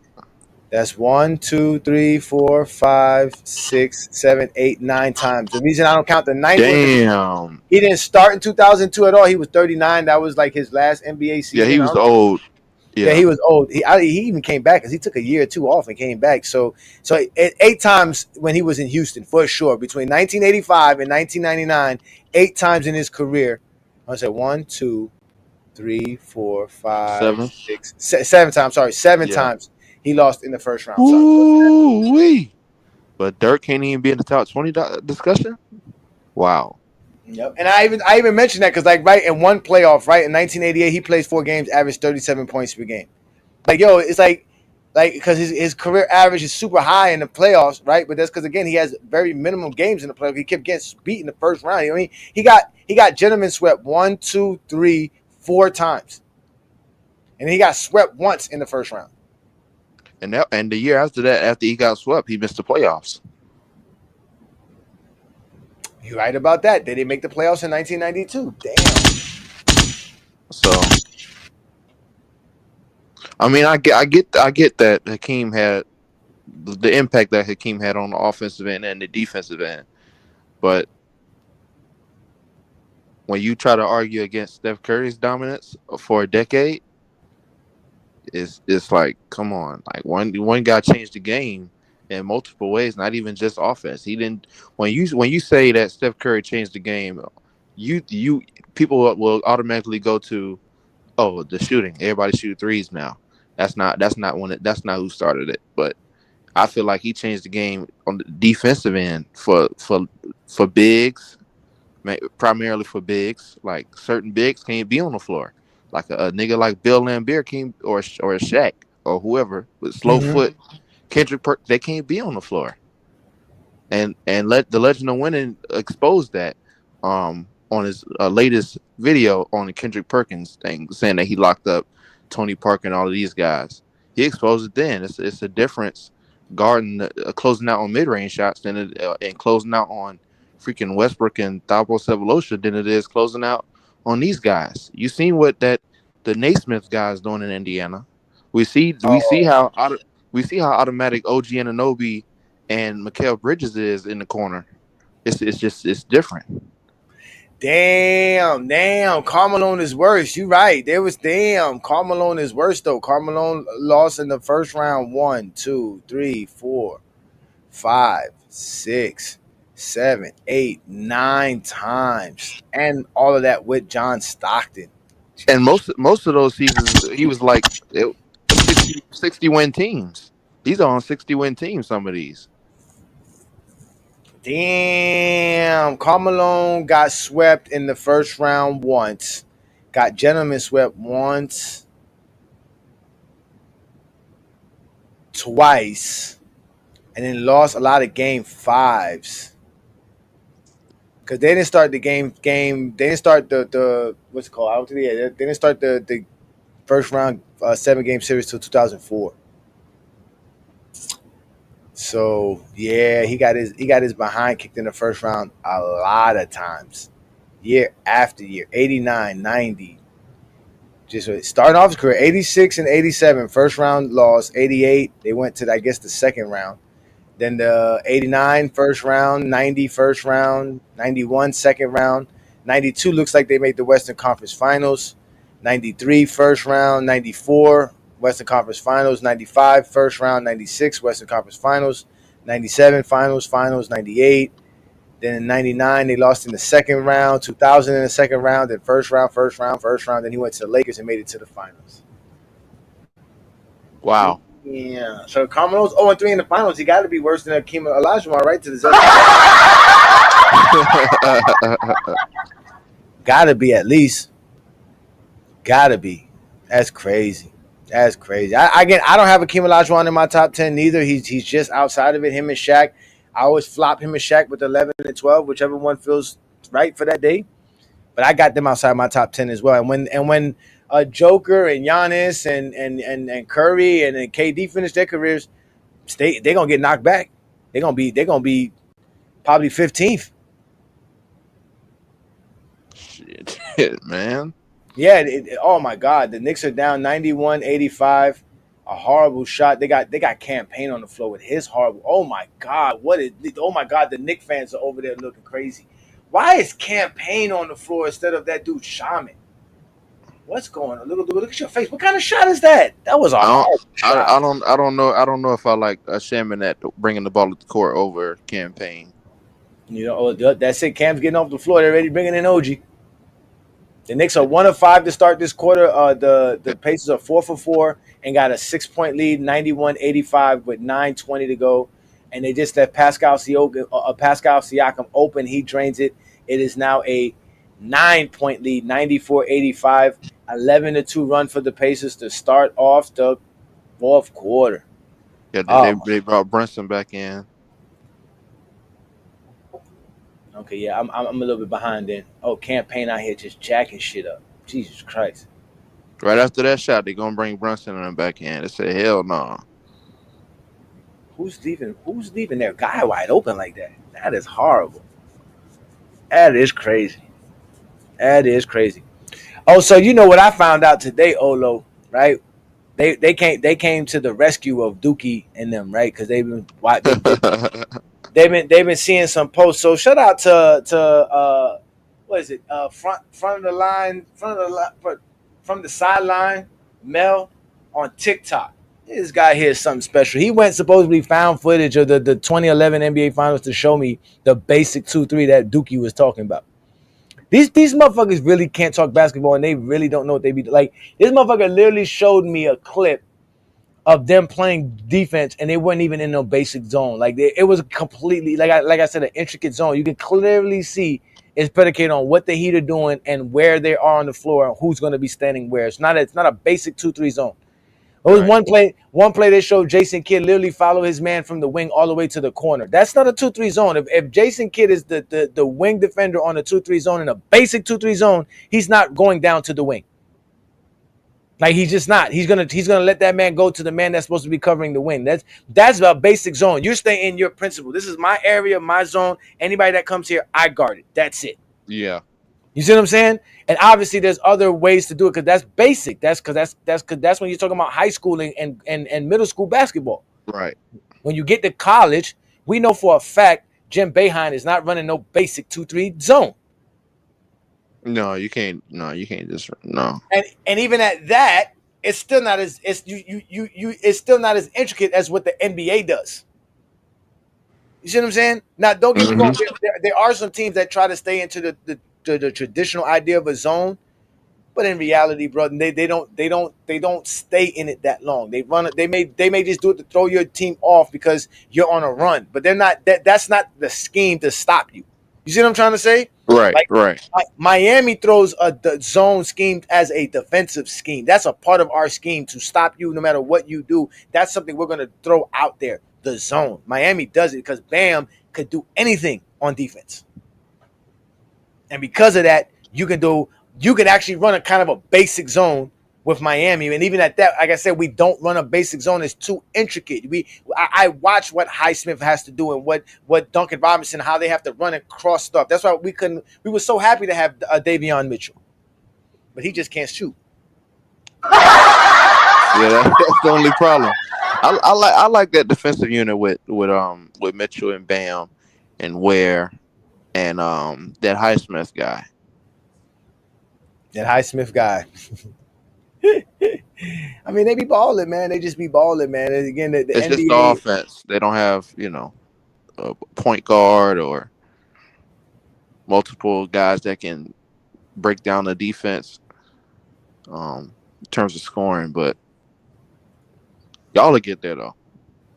Yeah, we'll be all right. We'll be all right, man. Siakam going for 40. How much points Siakam got tonight? Shout out to Peter Bag Juice. You must be commenting on FYF because I don't see your GOAT James Kingdom member tag, sir. Unless you're not a member no more, that would be so painful. That would hurt my heart. Either way, right? We are sitting here talking about this Zesty Jeffries, right? So he went and found a video to try to go show me, right, that I don't know what I'm talking about, and told me that I said that the Heat didn't play against any matchup 2-3 zone. I said no. I said a matchup zone is intricate. That's why it's called a matchup zone, because it's predicated on the matchups on the floor. Depending on who I have matched up on who, you're gonna run a different zone. Like I told them, they're not running the same defense for LeBron James. They're running for Dwayne Wade. They're not doing that. You know what I'm saying? If Chalmers has the ball, they're not running. Put it like this: if LeBron's not on the floor, they're not running half of those zone defenses that they have, because they don't have to. They have to do it with LeBron. Because LeBron's the only player on the Miami Heat that can actually kill you by himself and then also get everybody else involved. Dwayne Wade could do it semi, but not to the level of LeBron. Yeah. So they made sure that LeBron James didn't get to his spots by playing, like he said, just like Mark Cuban said, we had 6 or 7 matchups in our zones. Meaning if LeBron's on the wing, this is the matchup zone we do for this. If LeBron's on the elbow, this is the matchup zone we do for that. If LeBron's on the low block on the left side, this is what we do for that. If Dwayne Wade has the ball and they put LeBron here, this is the matchup we do for that. So that we can They switched it up. Of course, yeah, and they switched up every time. They switched up every time, and they even switched up from man to zone in the middle of a play, depending on what the Heat were running. Even the play that he showed me in the thing, it showed how the Heat were looking to see that they ran. That's like how I knew they were not in the zone, because they basically ran a play to see if Dallas was in a zone, and they wasn't. And then the Heat went to go run the play, and right when the Heat ran the play, Dallas ran into a zone. Yeah. So it's all intricate. And it's not a 2-3 zone. It could be a 2-3 zone, meaning that you can have the same formation, but it's not a typical one. Jason Kidd might be at the center spot. You see what I'm saying? Like it's different. Tyson Chandler might end up being at where the 4 or the 3 spot is. And they're also doing a 3-2 defense. They're also doing the 1 and 4. Because see, the problem with these Zesty Jeffries is that they believe basketball is like 2K. When Dookie heard Mark Cuban say we ran 6 or 7 different zones, he didn't know what the fuck he was talking about, because in 2K you only could run 3 zones. He thinks that's the type of, we're going to go to a 3 zone. That's it. 2-3 zone. That's it. Yeah, that Mavericks team definitely wasn't just running no basic 2-3 zone. That's idiotic. And they're just crazy again, but they don't know how to talk the game of basketball. So the Knicks are down now. It is Jalen Brunson's on the floor. They still got Mikal Bridges. They got Deuce McDaniels. Deuce McBride, OG, and Mitchie on the floor. And Mitchie is just a beast on the glass, bro. It don't make no sense how good. They left Jalen Brunson open. That's good. Bang. Jalen Brunson makes it 92-97 with 7 minutes to go in the fourth quarter. The Knicks are down 5. Indiana's looking to take a 2-0 lead and put the Knicks under pressure. Nembhard goes all the way to the rim, gets fouled on the floor, and no basket. Doesn't count. OG missed, man. This is gonna be crazy if the Knicks don't win this. The Knicks fans were so hyped just a week ago, just 2 days ago, 3 days ago. And Minnesota too. Minnesota don't look like they can handle this. Here we go. Another Zesty Jeffrey in the building. They always come in the GOAT James Kingdom to see what we talking about. Zesty Jeffries are cowards, bro. Hit the link. Come up here and talk about basketball. You know what? Where's the Jordan Army at, man? Nah, they don't want no smoke with the Ajani, bro. They don't want no smoke with me, bro. What they want to do is talk crap about nothing. But like I would say, they always want to talk about crap about nothing, bro. They don't even want to talk basketball, bro. Let's do this. Let's see if we can find some finals play, because I actually want to watch some of these finals play and see what these guys were talking about. Yeah.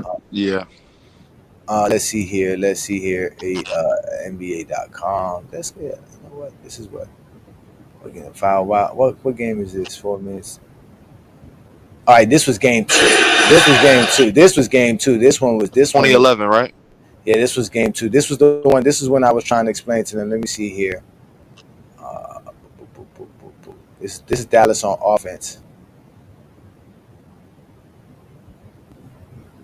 Oh man, bad defense. Dang. Oh my God. All right, here we go. All right, so let me do this right quick. Let's have some fun. Let me bring you up on here with me, Olo. My boy Olo in the building. We about to have some fun. We chilling here. The Knicks are now the Knicks made another shot. It's 94-97. They just sent what's his name to the line. If we move this here, let me get this up here. They just sent not Evan Turner. Why do I keep saying his name? Turner to the line. He makes one free throw and it's 98-94. So let's see what we can do here. Boom, boom, boom. All right, you can see the screen there, Olo? Yeah, I can see it. All right, so let's watch this now. Now the Heat play. This is the last 4 minutes of game 2, right? So let's watch the Heat are up by, again, this is why I was telling y'all the Heat had a good lead going into this game, right? Before we do that, right? Before we do, let's do that. If you can, while you do that, we'll look up LeBron stats after this. So at 4 minutes, the Heat were up 9 points. So here they go. They're running a play. Look, here goes the what he said they didn't do. Look at who's creating this play right here. This is Jason Terry getting a stagger screen off of a what? Pick and roll situation, not to catch the ball, to create. This is him looking to create, seeing who's open. The Heat playing good defense. Here we go here. Pass it out. Now, the Heat look like they're in a zone. Right? Yep. But the Heat, they double team him. But right here, the Heat are definitely in the zone. But you could tell they had bad communication because why is LeBron or Chalmers, somebody's not guarding who they're supposed to be guarding, right? Somebody's out of place. And you would say it's LeBron because LeBron, I guess, is supposed to have top of the key. You give up a wide open shot. But let's see the defense that Dallas plays. Let's see if they bring up the play. Here we go. So LeBron brings the ball up, right? Who's guarding LeBron? Right? Like are they in a zone? Where is the zone? It's Marion. Are they in the zone? No, they're not in the zone. They're playing man defense. Yep. Here we go. You see what Jason Terry does? You see that hedge? You see that? You see how he hedges? Mm-hmm. That's the slow LeBron because they know this play's not going to Curry used to do that when he played against LeBron and like in the finals and stuff. Curry used to do that. Yeah, look, they know that. They know that. Look, but you can see. Look at again. This is why I always tell you two big men is horrible because look, it doesn't matter. What the fuck is Udonis doing? Right? Like, what is Udonis doing? So here we go. Look at Dirk Nowitzki. Dirk Nowitzki is playing his job. Look, he's making sure. Look, he's making sure during that screen, LeBron don't have that basket. Look at Jason Kidd on Dwayne Wade. He's making sure LeBron don't have that lane. Right? Yep. That's the defense. But where's the 2-3 zone? Look, where's it? Bang. That's how they were playing defense. They think there's no 2-3 zone here. They're not playing a 2-3 zone. They just don't have to guard Udonis Haslam. They don't have to guard Chalmers. I think what the issue here was. Look, is that LeBron's fault right there that Udonis Haslam? Why is you? That's why we didn't have Udonis Haslam in 2012. That's why we went and got Shane Battier. Look at this. How do you let Dirk Nowitzki go? Look at this. Boom. Look, see? Jason Terry creating what? Off the dribble. Pull up and shoot. Something he says Jason Terry doesn't do. A timeout. Look, Jason Terry's talking shit. Look, here we go. Miami's offense. Let's see what the Miami offense does. Where is this 2-3 defense? Look, if they're playing 2-3 defense, why is Jason Kidd down there? And watch this. Where's Jason Kidd going? Where's this 2-3 intricate defense? I mean, the basics. Look at Tyson Chandler. Where? But obviously, this is smart defense. Like I tell you, this is the zone. If Tyson Chandler in this matchup, you need to come down and protect the paint. So that's exactly what Dirk Nowitzki does. Because look, and who's Dirk Nowitzki guarding? Look at this. Who's Dirk Nowitzki supposed to be guarding? Look at Chalmers. Nobody's paying Chalmers any mind. Nope. Nowitzki not even looking his way. Oh, that's it. That's it. There is nothing. This is why they were able to shut the Heat down, because again, the Heat didn't have nothing. Look, you swing the ball to the outside. LeBron makes the right play. From here, Bosh needs to score. Look, but Bosh doesn't do. Look what Bosh does. Turn over the ball. That's on LeBron? Right? You see what I'm trying to say? It was smart for him to go baseline, but he should have secured the ball a little bit more on that play. Go baseline. He can't go. That's what I'm saying. Why is he going? Take that shot. Take that shot. Secure that ball. Here we go. Look, again, the Heat. Okay, why would the Heat do this? If this guy is not a creator, why are the Heat coming out with 3 guys on Jason Terry? On Jason Terry. Look at this. Boom. Wide open. Makes it. We just watched. They have 3 separate possessions. Yeah, bad defense by the Miami Heat. And you saw bad offense by the Heat. Not great defense by Dallas, but basically just bad offense, because at the end of the day, they don't have no one else to score besides LeBron James and Dwayne Wade. And they're right here, they're not telling LeBron James to score. Look, they're giving Dwayne Wade the ball. Look, when Miami wanted a basket, they didn't go to LeBron. They said, we're going to go to Dwayne Wade. We're going to clear the floor out. Where is this 2-3 basic defense at? I don't know what they're talking about. Where is it? Here we go again. Bam. Look, pick and roll. Why is Jason Terry able to sit here? Because nobody worried about fucking Mario Chalmers. Why is who's the guy at the end of the nail? Who's that guy? Is that Joe Anthony? No, that's Haslam. That's Haslam? That's Haslam. You're talking about the nail right here by the top of the key. That's Haslam. You don't have to guard him. You don't have to. You see what they're saying? LeBron's just sitting. No, that's the play. The play was set for Dwayne Wade to attack the left side of the basketball court. LeBron is need to keep Sean Merriman out of the paint. They're sending Chalmers over there so that Jason Terry's not here. But Jason Terry doesn't care about Chalmers. Chalmers is not no threat. They're not trying to get the play to Chalmers. It's Dwayne Wade's time to score. Look, Dwayne Wade. Look, and what does Dwayne Wade do? Almost cough up the ball. And look at the defense. Nope. That's an open shot missed by Udonis Haslam. But there's no 2-3 defense here they're playing here. This is how they won this game. Not playing no 2-3 basic defense. Look at them again. Look how Miami's playing defense. This is why you switch in today's NBA, ladies and gentlemen.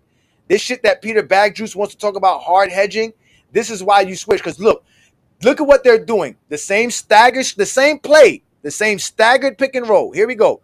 You're going to get the 2 guys. Why is Bosh going out there to do that? Because that's what you did back in the days. You did, but now in today's NBA, you can't do that because of players like Dirk Nowitzki who are just going to pop out, not roll to the basket. Now you have to send your weak side defender, Dwayne Wade, to go protect that side so that Chris Bosh has the time to go there. But now all you're doing is letting who create? Fucking Jason Terry. Find a wide guy. Go back. Here we go. We're going to run it again. Here we go. Same shit. Just run it to the other side. Miami don't. See what I'm saying? Now, obviously here, Miami's playing better defense than what they're doing before, but eventually you go to Dirk Nowitzki, and he gets, LeBron blocking the shot in the clutch moment. So here, Miami played solid defense. You got to give Miami some props there. Shout out to Miami. Everybody way better defense right there. Everybody's rotating, applying ball pressure. Mm-hmm. Yeah. So, but you see with that hedge, what it does is that if you can't get that ball, right, because the problem is that you want to try to get that ball to, hold on, wait, did I go too far back? No, I didn't go too far back. Here. Oh, yeah, I did go too far back. I mean, I didn't even go far enough. Here we go. Here we go again. Because Udonis, right, is hedging right here, right, and LeBron is playing the passing lanes, right? You see that? LeBron's not letting him get that pass. Bosh is also hedging too. Yeah, no. But what Bosh is doing is making sure he don't come around that screen. Right. That's what Bosh is doing, right? That's what, because he's gonna have nothing but the lane, right? That's really it, because you're not switching. Udonis has to stick with his screener as well. So he's only hedging to see now. You see how Jason Terry has to back up and has to dribble around all of that defense. Yeah. And obviously LeBron is playing a good job in the passing lane, so he can't really. And so is Chris Bosh. You really can't get that pass to Dirk. That's why he makes the pass to Jason, because now it's a 2-on-3. You see that? It's Chalmers and Wade versus a Jason Kidd, Marion and Dirk Nowitzki. That's what you want to do. That's the play you're setting up. But obviously, he bobbles the ball, allows the Heat to set the rotation. But you see now, Chris Bosh gets back to his man. So this wasn't a heavy switch era. Teams were not trying to switch. Normally, you would just switch. LeBron James would be on Dirk Nowitzki. That's it. You see what I'm saying? And that's how defense was played. But again, let's just move forward because I want to see this intricate defense or this basic defense that the Dallas was playing. So here we go again. So I think this is one of the plays here. So here we go. Now they give the ball to LeBron, right? The Heat still haven't scored. Now there are still 2 minutes into this. The Heat haven't scored. The Knicks are down 110-102 with 2 minutes left to go. It doesn't look like they're going to hold on to this one. But I said that the other night about the Knicks when they were up. But here we go here, right? Where is this 2-3 zone? Where is it? No, it's no 2-3 zone. There's no 2-3 zone here. This is how Dallas won game 2, ladies and gentlemen. Dallas was down 81-90 with 4 minutes left to go. Miami Heat offense, they're trying to find a run, a play, or something. Now they want to go to LeBron, right? But like I told you, Dirk Nowitzki doesn't have to guard Udonis Haslem. Jason Terry is not going to guard Chalmers. You already see Jason Terry's communicating. He's basically telling Marion, don't let LeBron get the baseline. Look how he leaves Udonis. Look at this. They don't even guard Udonis. Look. Udonis is butt naked open. Look, but you see what they're trying to do, right? You see they're trying to get LeBron a driving lane. There is no drive. LeBron wants to drive right here to the left, but he can't. So what does Chalmers do? Chalmers will come here. I can take this screen. You got Chalmers giving a screen. That's not nothing. Look, boom. Easy, boom. That's it. Look, LeBron, they got the defense. That's it. Now LeBron is against the shot clock. Solid defense. Bad game plan. He didn't even get the ball back. So they didn't even play solid defense because they didn't even get the ball back. So here we go. Now they're going to run another play. Here we go. Let's get the ball to Dwayne Wade. Look, the Dwayne Wade still nobody can get open on the Heat. Look at this. Look at this. Udonis can't even take that shot. LeBron has to take that because if not, he has to shoot it. See what I'm saying?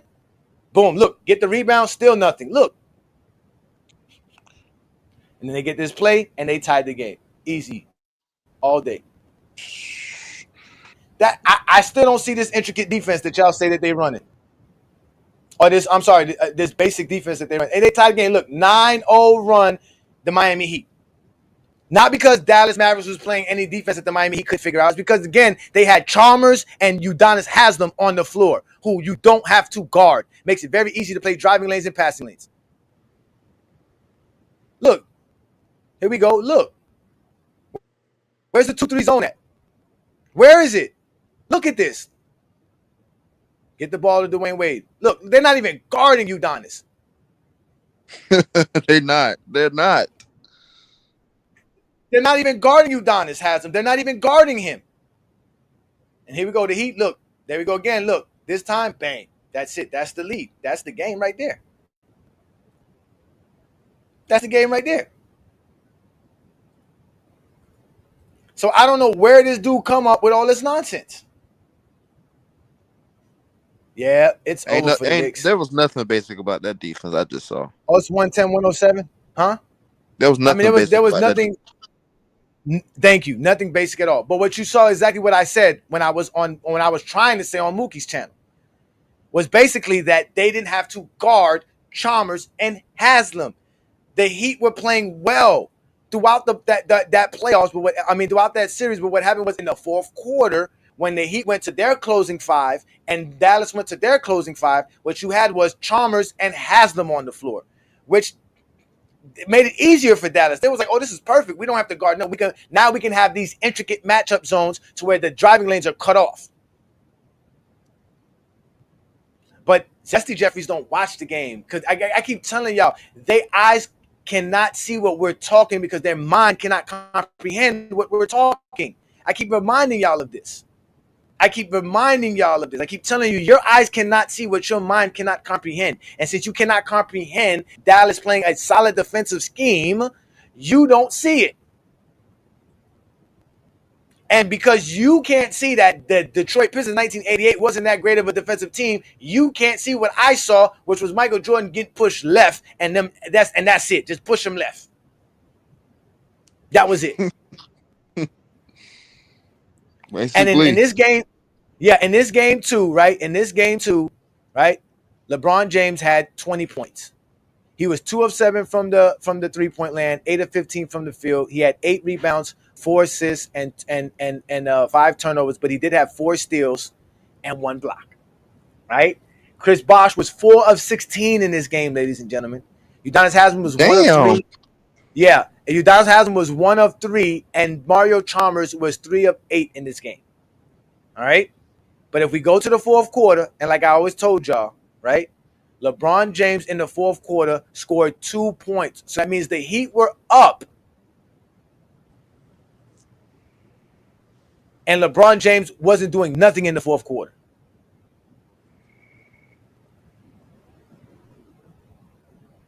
And that's why that's why I keep trying to explain to y'all, y'all just don't know what y'all be talking about.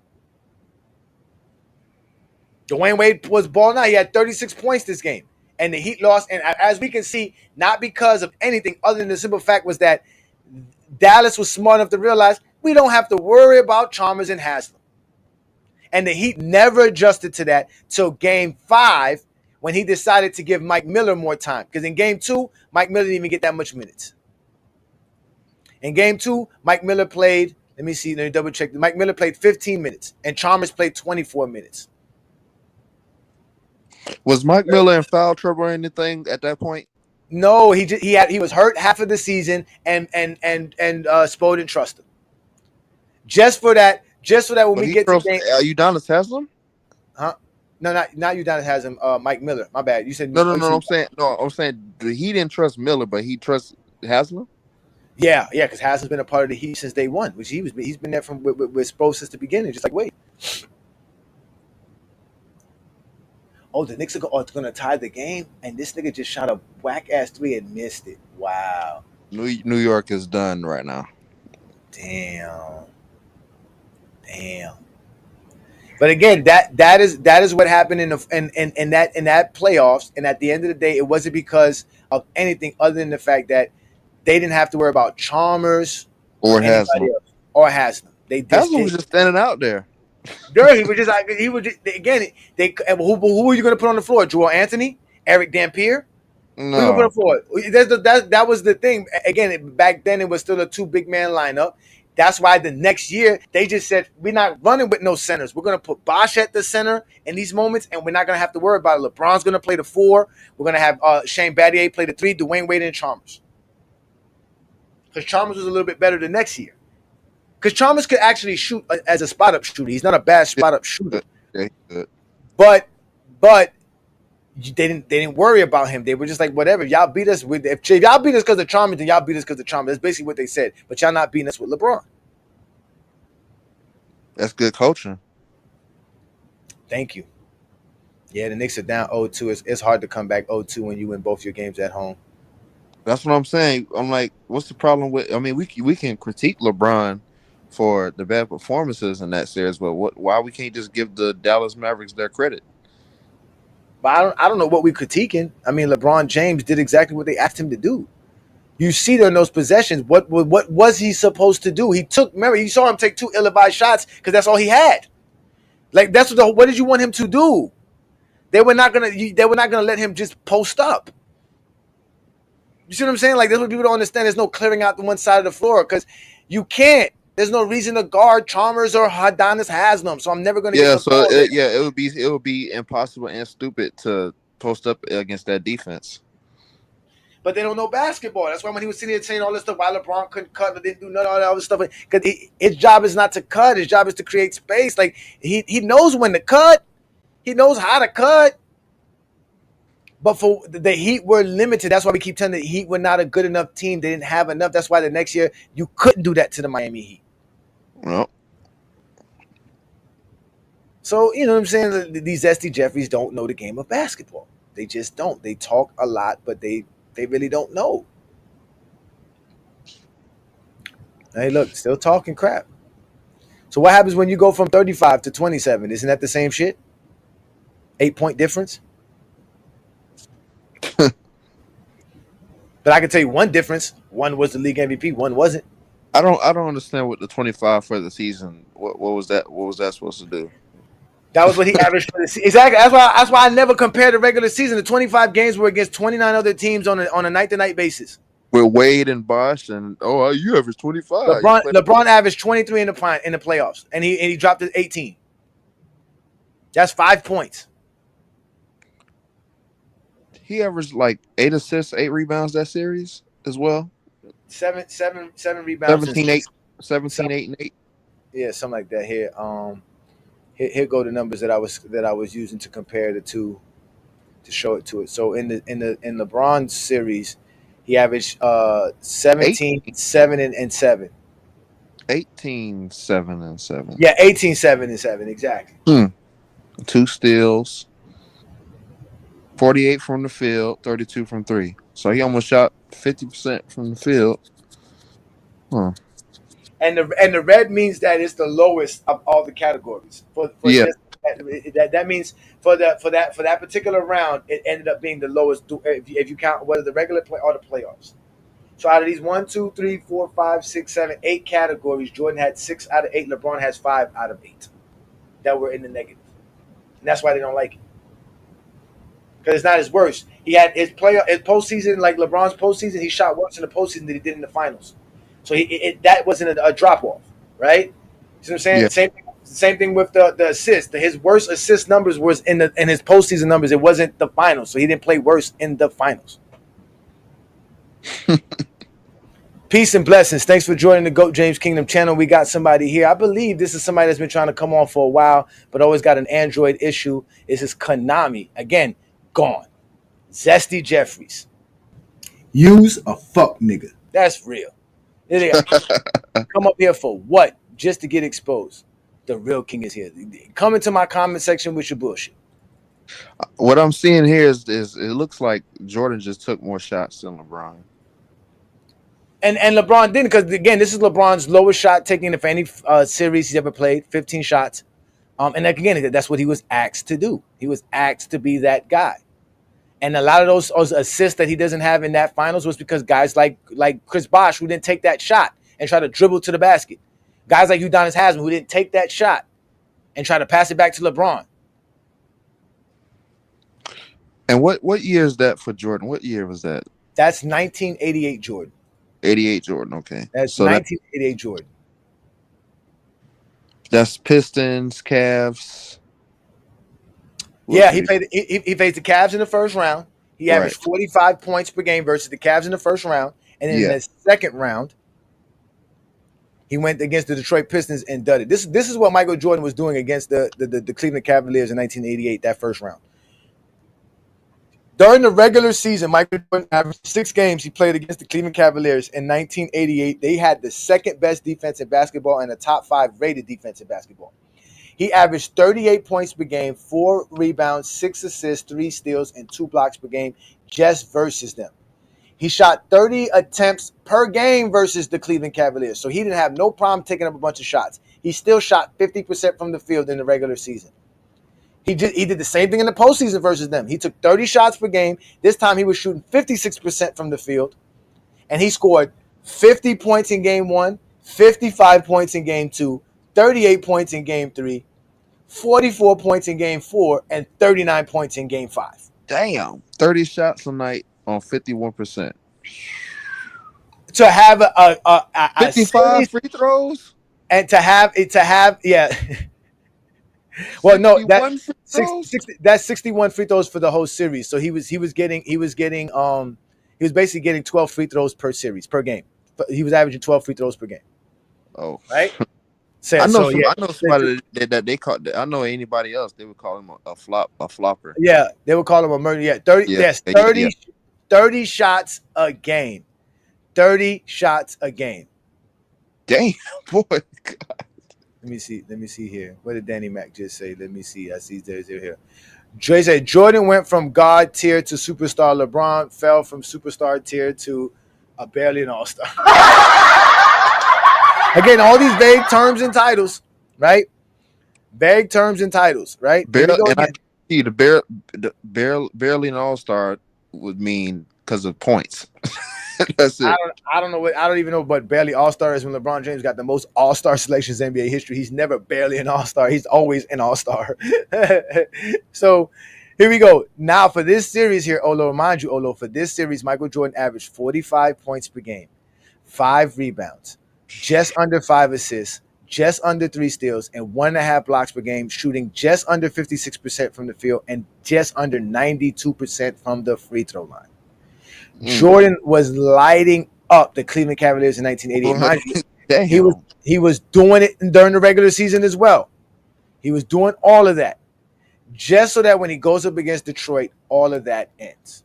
He ends up putting up 27 points per game versus them in the 5 games that he played them in, because he choked the last 3 games by putting up 24 points per game on average for the last 3 games, scoring 23, 24, and 25 points respectively between games of 3, 4, and 5. So he went from averaging 45 points per game in one series to averaging 27 the next game. He went from taking 30 shots per game in one series to only taking like 24 shots or 23 shots in this series. He went from shooting 56% versus the Cleveland Cavaliers to shooting 49%. That's over a 10% markdown. Everything went down besides his rebounds. His assists went down. His steals went down. His blocks went down. His turnovers went up. Everything about, and the Bulls lost specifically because of that, because everything was predicated on Michael Jordan doing what he was doing like he did this series. But they want to blame his teammates. But when I say Michael Jordan is reason why Scottie Pippen is why Michael Jordan got passed in this series, they don't want to give it to him. So you can't blame his teammates for this. You just can't. And let's not mention, like I said, if we take account, even if we count 1987, where Jordan averaged 40 points per game versus Boston. So we're talking about 9 different playoff series between 1987 and 1990. 6 of those series, Michael Jordan is averaging over 40 points per game altogether if you put all 6 of those series together, and shooting over 54% from the field. But the 3 series that he plays against Detroit during that same span, he's only averaging 30 points per game and shooting 47% from the field. So his production drops drastically playing one team, the same strategy for 3 years straight. So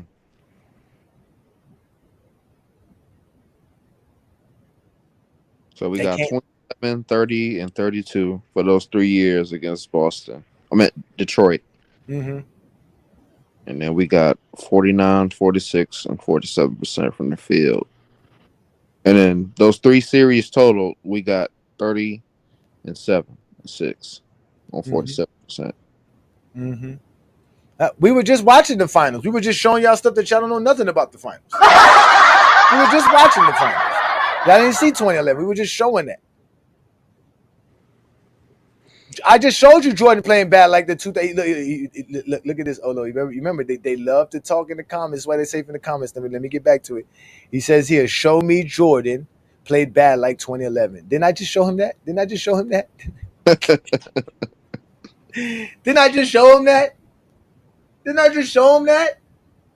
Jordan playing bad? Because see what they're going to do is say, well, he averaged 27. How can you say someone who averaged 27 played bad? Because that's not Michael Jordan's standard. The same way LeBron 18 is not playing bad. No one. Jason Terry averaged 18 points per game. Y'all said he played phenomenal. So don't use 27 points per game as if Michael Jordan averaging 27 points per game is what you expect from Michael Jordan. Or you think Michael Jordan's supposed to do, because from my understanding, Michael Jordan wins because he averages 30 points per game. That's why y'all keep saying 30 points per game matters. But now when he scores under 30 and he loses, it's not his fault. Because he was averaging 30 plus against everybody. Right. He still didn't play as bad as 2000 play. He played worse. Go ahead, Olo, my bad. I said, because he was averaging 30 plus against everybody else in the 80s. Mm-hmm. He say, look, grown men crying in 2025 about other grown men talking about the 80s and 90s is really suspect. That's the facts. It's really, really suspect. Those are all facts, ladies and gentlemen. But again, we all know the Zesty Jeffrey community are full of the most homoerotic men in the world. Good morning. Morning to you. Why are you gay? Who says I'm gay? You are gay. You I don't have to convince myself. I'm smart enough to understand facts, brother. I don't need you to help me understand basketball. You guys are all upset. And watch, I'm going to put the link. You're not going to go run and get Dookie. You're not going to go run and get Sports Zesty Rants. You can't go get Dart and them because they don't even have a channel no more. You're not going to go get Ticket TV. You're not going to get Carcino. You're not going to get Too Raw for TV. You're not going to go get the Angry Man. I guarantee you, every Zesty Jeffrey that you guys want to come challenge me here in GOAT James Kingdom, they're going to tell you, nah, I'm good. I'm good. I'm good. You're going to be leaving them DMs, and they're going to be leaving you on red. This is how it's going to sound every time you check to see if they've responded to you because you said, hey, man, please go do something about Ajani. This is what you're going to hear when you open up your DMs and they're not responding. So say what you want. Be safe in the basketball. I mean, say safe in the comments because I talk basketball. What's basketball? Basketball is LeBron James is the GOAT. That's basketball. If you know basketball, you know LeBron is the greatest player to ever play the game of basketball. That's facts. Mookie keeps saying he cooked you. Where? Show it to us. Why can't Mookie make footage? All Mookie could do is do lives. Mookie doesn't make any real content. All Mookie does is make lives. Show me where Mookie has me saying something outrageous. I just proved, matter of fact, let's go back to me proving more about Mookie. Because I got nothing but time today. The Knicks lost. Right? I already got my little vent off about Tumani Kamara. Again, we were talking Tumani Kamara. Nobody knows him, but they're going to try to defend him. Now, what did he say about Jason Terry? Excuse me. Olo. Yeah. Oh, excuse me.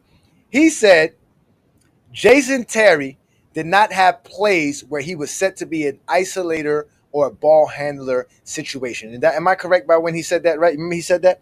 Yeah, I remember he said that. All right, this is the graph he showed us to prove that to us, right? Remember that? Mm-hmm. Now, let's not look at the actual numbers and the percentiles. Look at the top right. It says bubble size determined by frequency. Am I correct? Mm-hmm. So you know what that means, right? The bigger the bubble, the more frequency the player has in doing that particular situation. Gotcha. Which bubble is the biggest bubble by the number you see it? And don't look at the bottom. Which number you see, which bubble do you think is the biggest bubble out of all these bubbles here? I think that 0.81, I think it says that. That 0.81, right? That 0.81. Yeah. And where's that bubble under? Look directly down. What does it say? Can you see? It's very small on my screen. It says handler, pick and roll handler. 23% of the plays that Jason Terry run, which is 1/4 of the plays that they call for him, is him playing as the pick and roll handler in that situation. That is a creator. The one that's really the highest in frequency is the 1.16, which is him being a spot up shooter, which is at 24%. The third thing that he does the most frequency is transition, which is also creation. Going in transition is creating offense. The third thing, or the fourth next thing, is his off screen, which is also creating offense. Because if anybody sits here is going to tell me Stephen Curry is not an off screen, gravity, all the stuff they talk about him, and how can he not be a creative? That's what Stephen Curry does. So all the things that he claims that you're supposed to have plays called for you are the actual plays that they call for Jason Terry. It shows by the frequency. He is the 50% of Jason Terry plays are him spotting up or him being the pick and roll man, the pick and roll ball handler. So how is he not a creator? You can't say because he only has a 0.81 points per possession because Stephen Curry's is only 0.85. So are you telling close? Huh? It's that close. You said Steph Curry. was 0.85, correct? Yeah, 0.8. Yeah, Stephen Curry's 0.85. We know this. Shout out to Gilbert Arenas. Thank you for joining me, brother. These numbers have literally nothing to do with shot creation per day, maybe usage more than anything. I'm glad that you said that as well, because guess who was the second highest usage rate for the Dallas Mavericks during that NBA Finals? It was Jason Terry. What do you think Jason Terry was for the season in 2011 for the Dallas Mavericks? He was also second in usage rate, which means he ends their possession with either a shot, foul, turnover, or a missed field goal. So when we sit here and let people like Dookie from Rated X Sports, because again he got exposed, it's no longer Rated R, it's Rated X Sports because he got exposed by the exposer. Even the own graph he uses here to tell me that Jason Terry is not an elite creator shows that Jason Terry is an elite creator, because majority of Jason Terry plays are creator plays which revolve around being a spot-up shooter or being an actual ball handling pick and roll guy. Those are all facts, ladies and gentlemen. We just saw the finals with him doing it. Then they had the nerve to bring up the playoffs. In the playoffs, what is the biggest number again? Pick and roll handler and spot-up shooter. So that means he is a creator. We all know Jason Terry could shoot, so you're gonna make him take spot-up shots. That doesn't mean he's not a creator. But he shoots the ball off the dribble, so that's another factor. But he's a pick and roll player. The majority of his plays are within pick and roll. So Dookie just lied. All Dookie did was lie, and his own graph is being used against him again. And I'm going to make a video of this shit because I got nothing better to do all week but to continue come in on Dookie and them. Because I told Dookie and them, I'm on your head. I'm on their head, and I want Andrew and the rest of those idiots to come to GOAT James Kingdom and come holler at me. And in fact, go run to Dookie and said that I'm willing for another one to come on his channel again.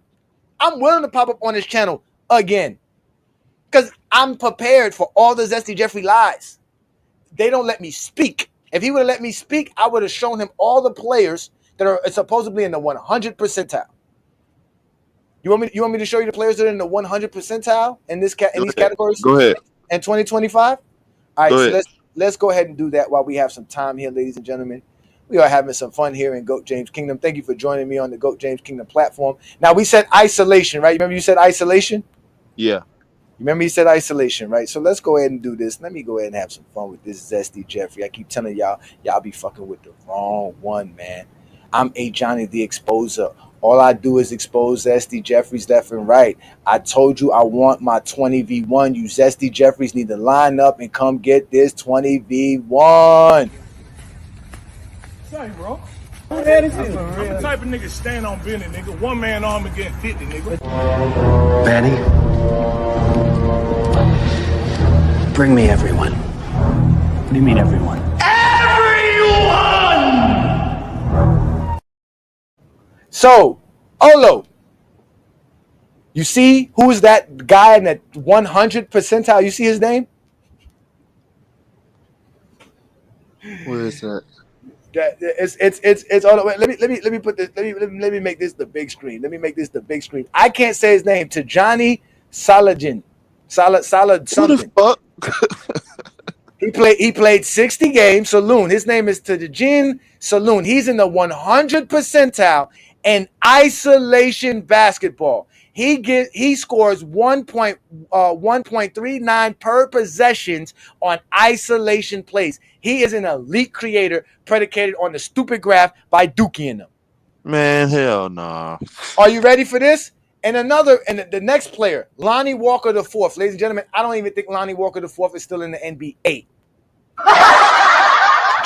Guess who's number 3 on this list in the 99 percentile? D'Angelo Russell. D-Lo. I know the motel room would love that.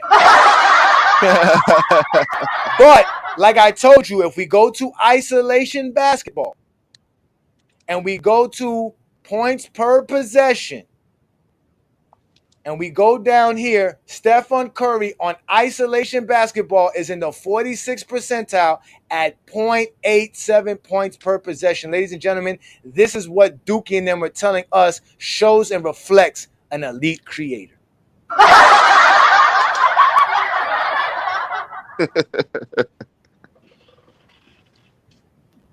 Let's go to pick and roll handler.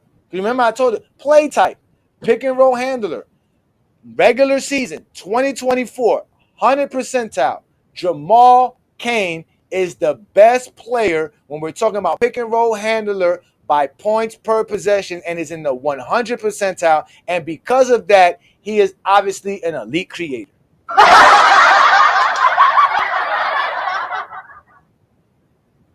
The next player is Sam Hauser, ladies and gentlemen. Sam Hauser is in the 99.7 percentile in pick and roll handler situations with a point per possession of 1.45, second best in the NBA. The number 4 guy is Colin Gillespie. Never heard of him before.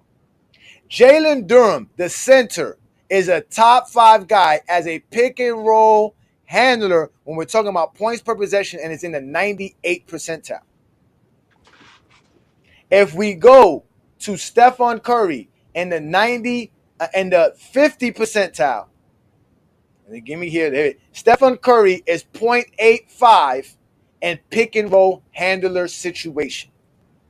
0.85 in pick and roll handler situations in the 50th percentile. This is the same place that they were saying Jason Terry fits in. Right here. Pick and roll handler, 0.81. Stephen Curry's 0.85. Isolation, 0.83. Stephen Curry, 0.87. Curry and a handler is in the 50 percentile.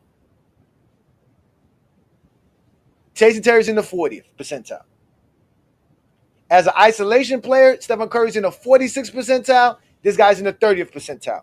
But if you're in the 100 percentile, you're obviously an elite player.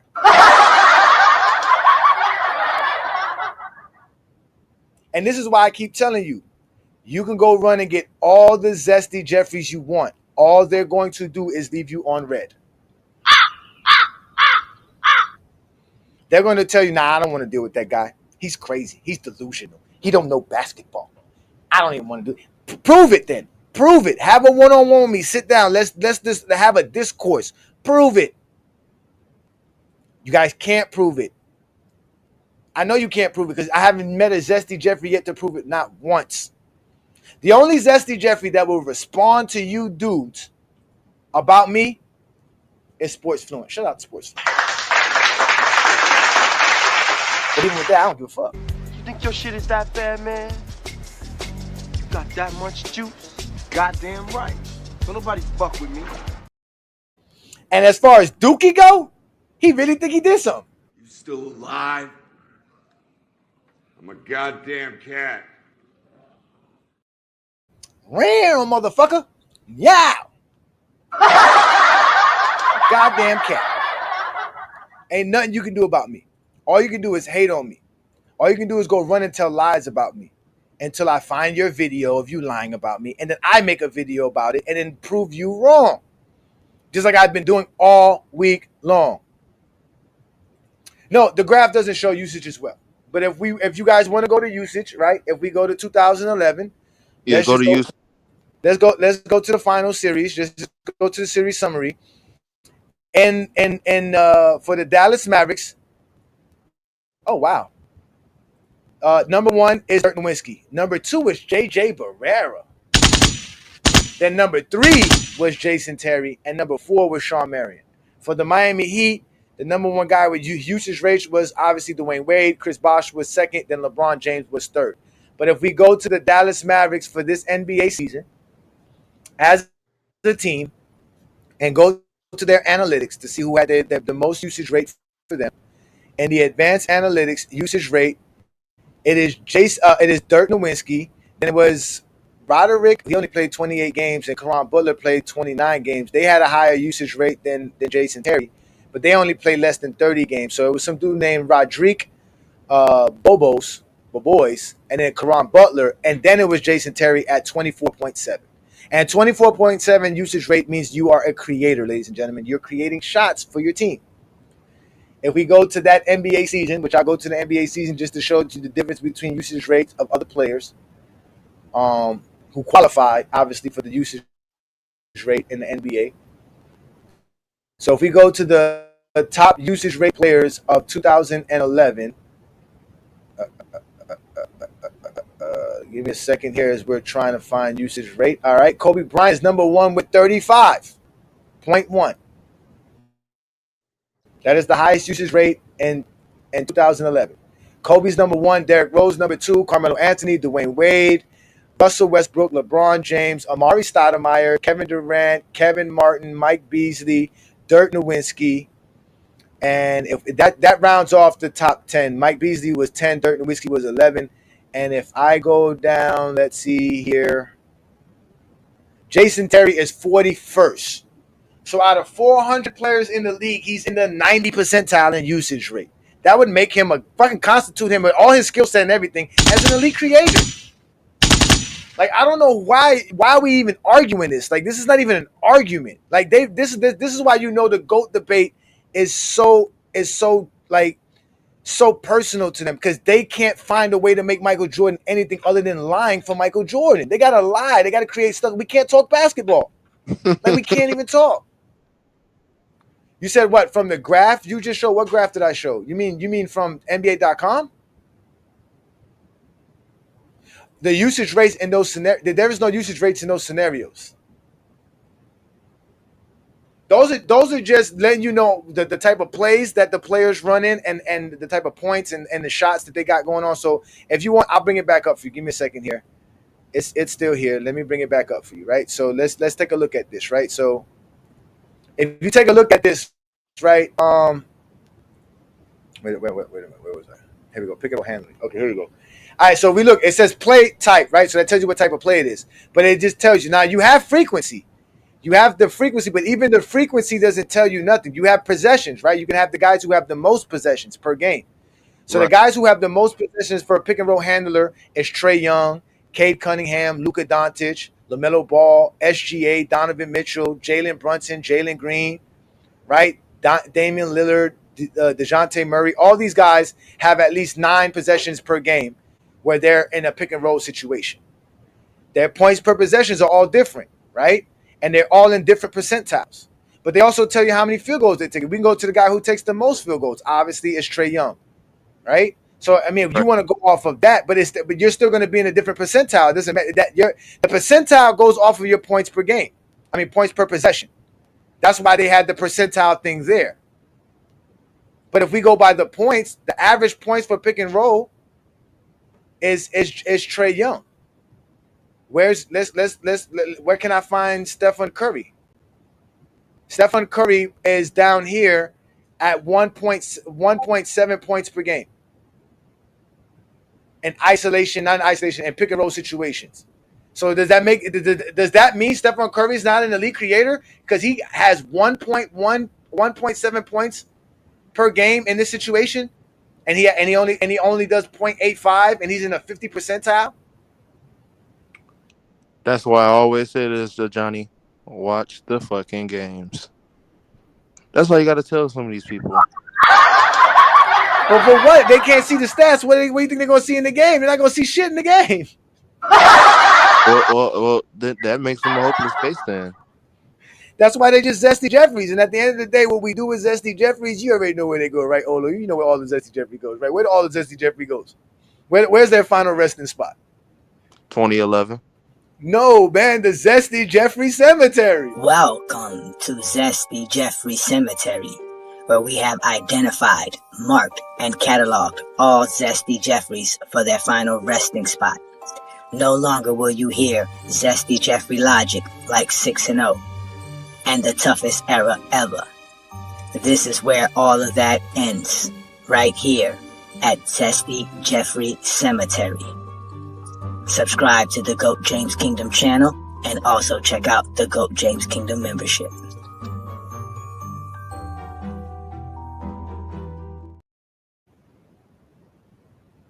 All right, so you say you want to go back to the isolation, right? We'll go back to the isolation for you. Give me a second. Let me pull this isolation information up for you. So, all right, Tyson, you see the isolation. This is isolation, right? I got somebody else who popped up in the background here. Oh, what happened? Olo, I got 2 Olos.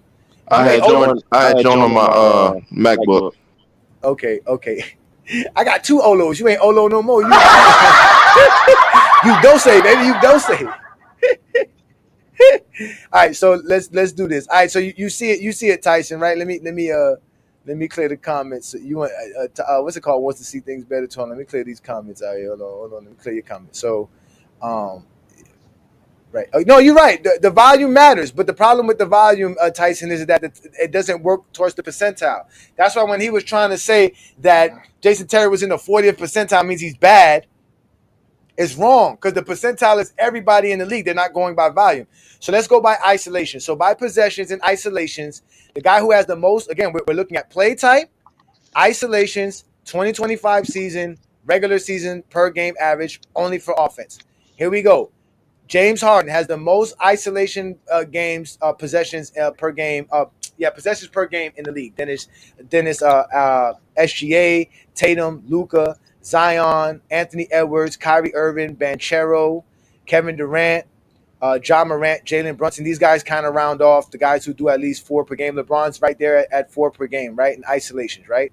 Then if we go to the guys who take the most shots in this scenario, it's going to clearly almost be the same scenario. You still got James Harden, you got SGA, Luka, all these guys, right?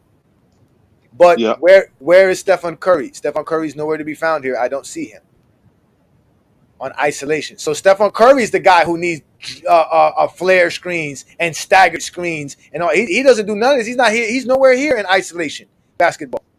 Nowhere.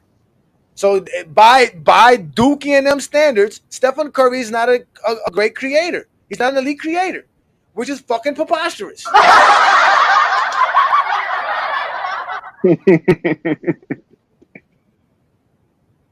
Right?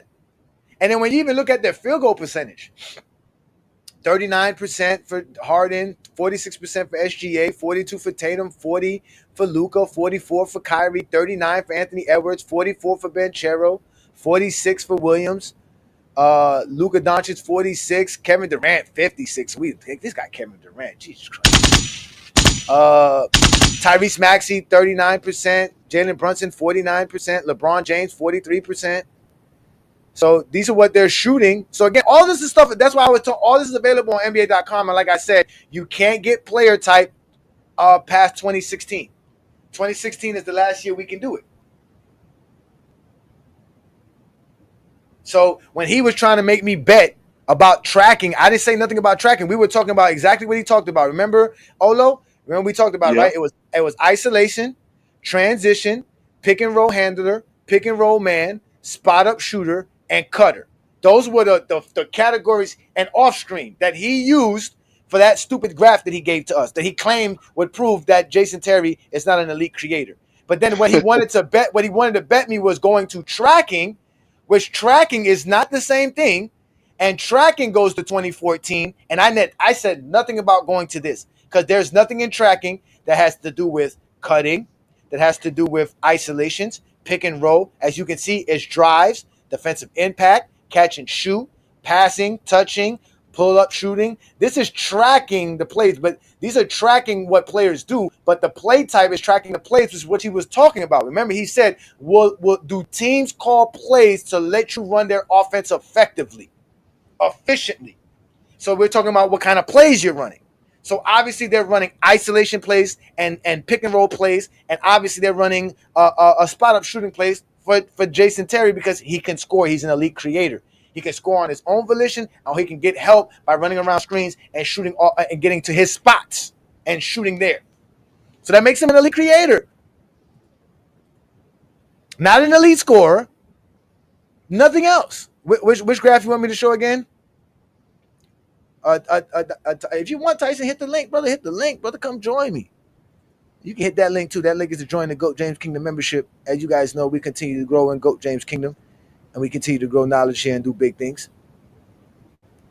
But again, these guys are all liars. That's why Dookie got exposed, and that's why I made countless videos, and I'm gonna keep making videos. I'm gonna use this right here and to show how much he lied. All he did was lie. He can't break down nothing I said because all he said was I lied. You remember Olo? He said that I said that I had a higher standard for Jordan. Lie, because he doesn't even know my standards, right? He said what other stuff did he say that I said? He said that I said that Jason Terry was an elite creator, which is not a lie, because that's just a vague term.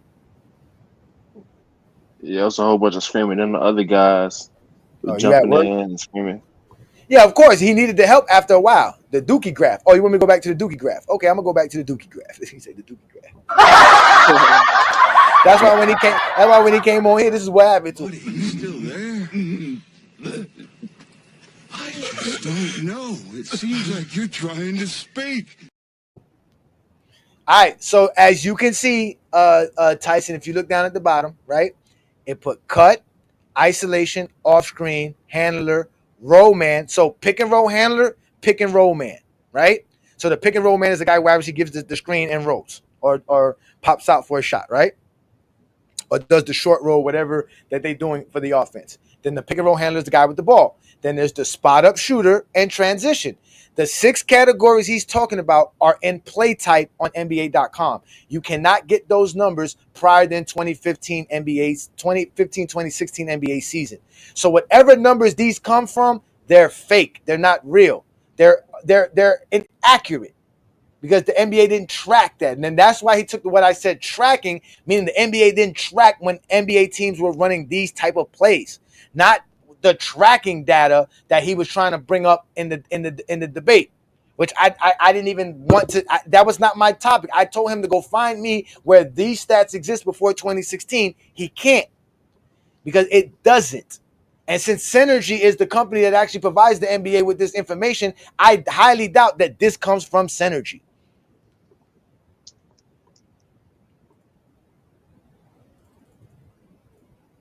Shout out to Tyson at work and learning basketball.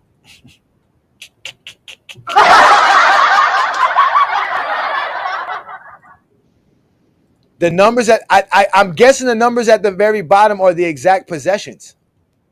So it says in cut, it was 2.5% and it was 34 at the bottom. Then I see isolation. I think it says 8.6 and it's like 116. Then it's 12.7 for off screen and it's 171. Then it's 23.7 for handler and it's over 300 plays, 318 it looks like.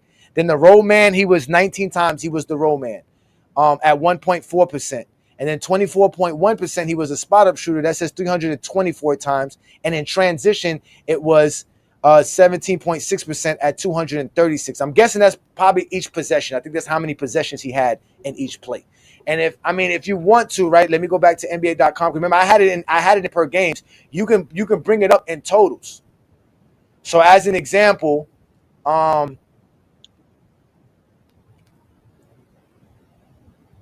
James Harden had over 673 isolation possessions for the year. And if we go to what Stephen Curry did for that year, let me bring up Stephen Curry because I know where he's at and I can find him real easy. Hey, Johnny, can you see my comments? Let me see here. Yeah, I can see it. Yep. All right. Yeah, I just want to make sure because it keeps saying it ain't available. Yeah, no, it's there. I see it. It's there. Where the hell? Okay, Stephen Curry had 131 plays this past NBA season or possessions this past NBA season where he was the isolation guy. In isolation. So that's less than Jason Terry, right? What did Jason Terry have? He had 116.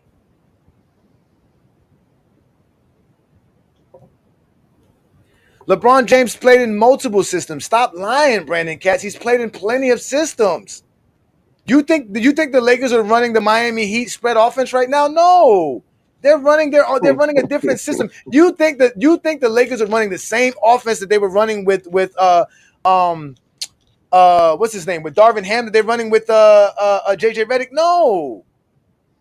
Like, stop lying, bro. Like, LeBron James could do anything. He could play off the ball, on the ball. He's the greatest player you ever seen. Brandon's not going to hit the link. All he's going to do is get put in the dugout like he normally does because he doesn't know how to shut the fuck up and stop lying. So, all right, so let's go to some more. You want to go to pick and roll handle? He was elite in the Heat system. He was elite in Mike Brown's system. Mike Brown is not even running the same system in Sacramento that he was running in Cleveland. He was running the Princeton offense in Sacramento. He wasn't running that in Cleveland. So what offense was he running in Cleveland that LeBron James was supposedly not capable of doing? That's what I'm saying. You zesty Jeffries are nothing but liars. That's why you get exposed by the exposer every time. I keep telling you that. Stop coming up on GOAT James Kingdom and lying all the goddamn time. It don't make no damn sense. All you're going to do is take an L. Every last time. That's it. One L after another. I got nothing but L's for y'all. Cooking them hot L's. Yeah, man. Giving y'all things. Yeah, hit that like button. Shout out to Grape Tea News. Always supporting us here at GOAT James Kingdom. Doing what we do best. You know what I'm saying? They said not elite. Why? Because you can't define elite. Elite means you're the top of the class, bro. If you're in the 90th percentile of anything, you're elite, bro. What are you talking about? Show me a team that didn't run an offense that wasn't made for LeBron James to take full advantage of it. So that shows you he's in the top percentile and all of that. He said, that's why I asked those questions. I helped your argument because volume is very important to end this discussion. You was looking at percentile. You're welcome. No, I wasn't looking at percentile, Tyson. Remember, this is Dookie and them graph. They were talking about percentile. They were saying that by Jason Terry being in the 40th percentile, that means he was horrible. I even said it in the debate. Show me where that this shows for handlers. That's what I said. Show me where he's in the 40th percentile for handlers. They couldn't show it. That's what I'm saying. They lied. That's what I'm saying. That's all they do is lie. That's why Lamont made me figure something out today that I didn't realize that he pointed out with Herm.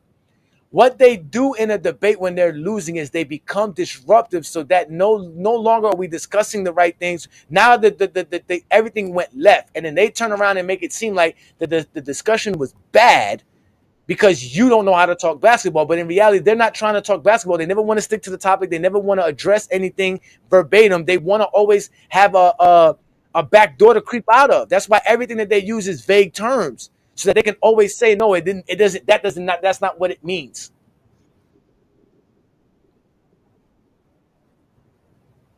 Yes, but the volume is on there. They was dumb. You know how to read graphs.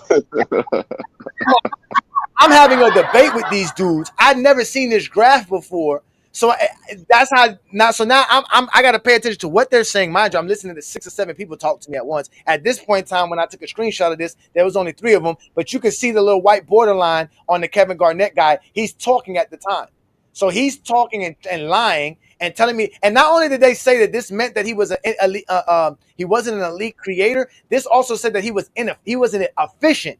They were saying that he wasn't efficient at it because 0.81 means he's not efficient. Being in the 40th percentile means he's not efficient because there's so many more players ahead of him. Right? So let's go. You remember, we were just looking at isolation. Let's look at pick and roll handler, right? Under the same circumstances, right? Because we want to look at the totals, right? So the guy who had the most pick and roll handling possessions this NBA season was Trae Young with 933 of them, right? But let's go to Stephen Curry and see how many Stephen Curry had. And I know where Stephen Curry's at, so I'll be able to find him. Stephen Curry had 400 possessions in a pick and roll situation. So in reality, Stephen Curry had a lot more pick and roll situation where he was the ball handler than him being in isolation basketball, which is what I always tell people. Stephen Curry needs a screen to be effective. He's not going to kill you too much with the ball by himself. He's going to kill you when he gets screens. Oh, here we go. He said, "Yo, all right, come on, Olo, give it to me." What I got? Pause. Tell me what I said wrong. Come on now. With the ball in this, with the pill, Steph is a hell of an animal with the pill, bro. No, he is, but he's way much more dangerous when he's getting screens, when he's running around screens with the ball or without the screens, because that's where he becomes deadly. Because you have to think. When he has the ball, you just have to not let him shoot. You see what I'm saying? It's easy to kind of defend that to a certain degree when you don't know when he's going to shoot from around the screen. If he's going to dribble past you, what he's going to do? Is he going to pass, right? To this point. But the reason why he's not a high level on ball creator is because of the way the defense is guarding him. Like, for example, when he passes half court, there's 3 niggas trying to guard him. Like the defense is focused on Curry. Like that's one of the reasons why that team, that 2017 and the 2018 Warriors team, 2019 Warriors team with Kevin Durant was so dangerous, so unbeatable, because even with Kevin Durant, who's one of the greatest scorers, arguably you can argue he's the greatest scorer of all time, but that's for another day. Even with him out there, and the shooting, the off ball shooting of Clay, the defense is still focused on Curry to a very high degree. So you can triple team, you can trap Curry. Yeah. You can triple team, you can trap Curry and you just generate he generates 100 points for the other guys.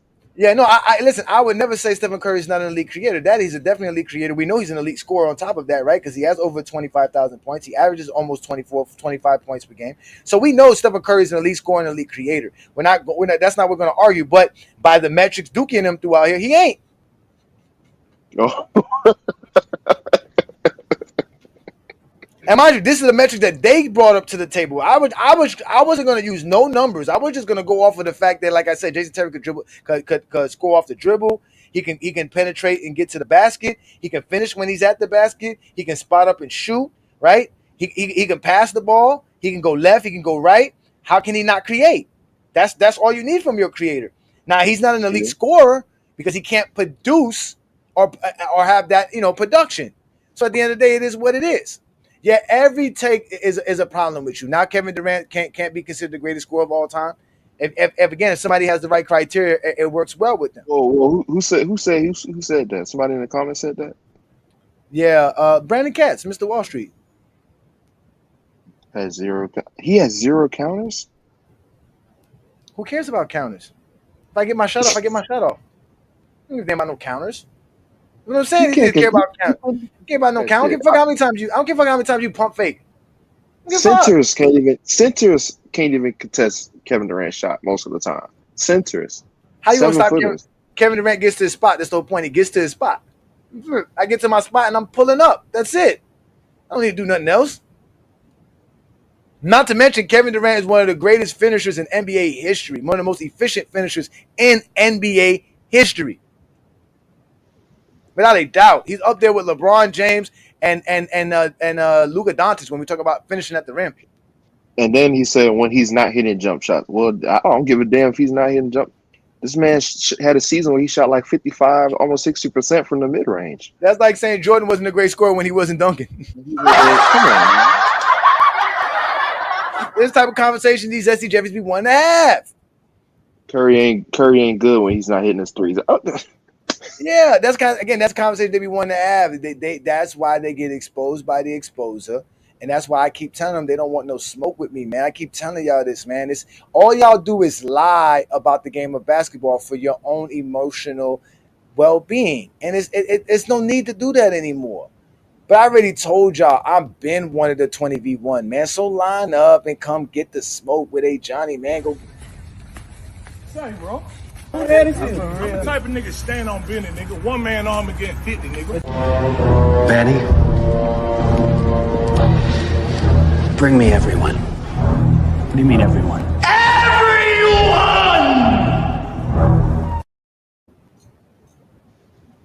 Y'all gotta stop fucking with the exposer, man. I'm not the one. In fact, I am the one. I'm the only one.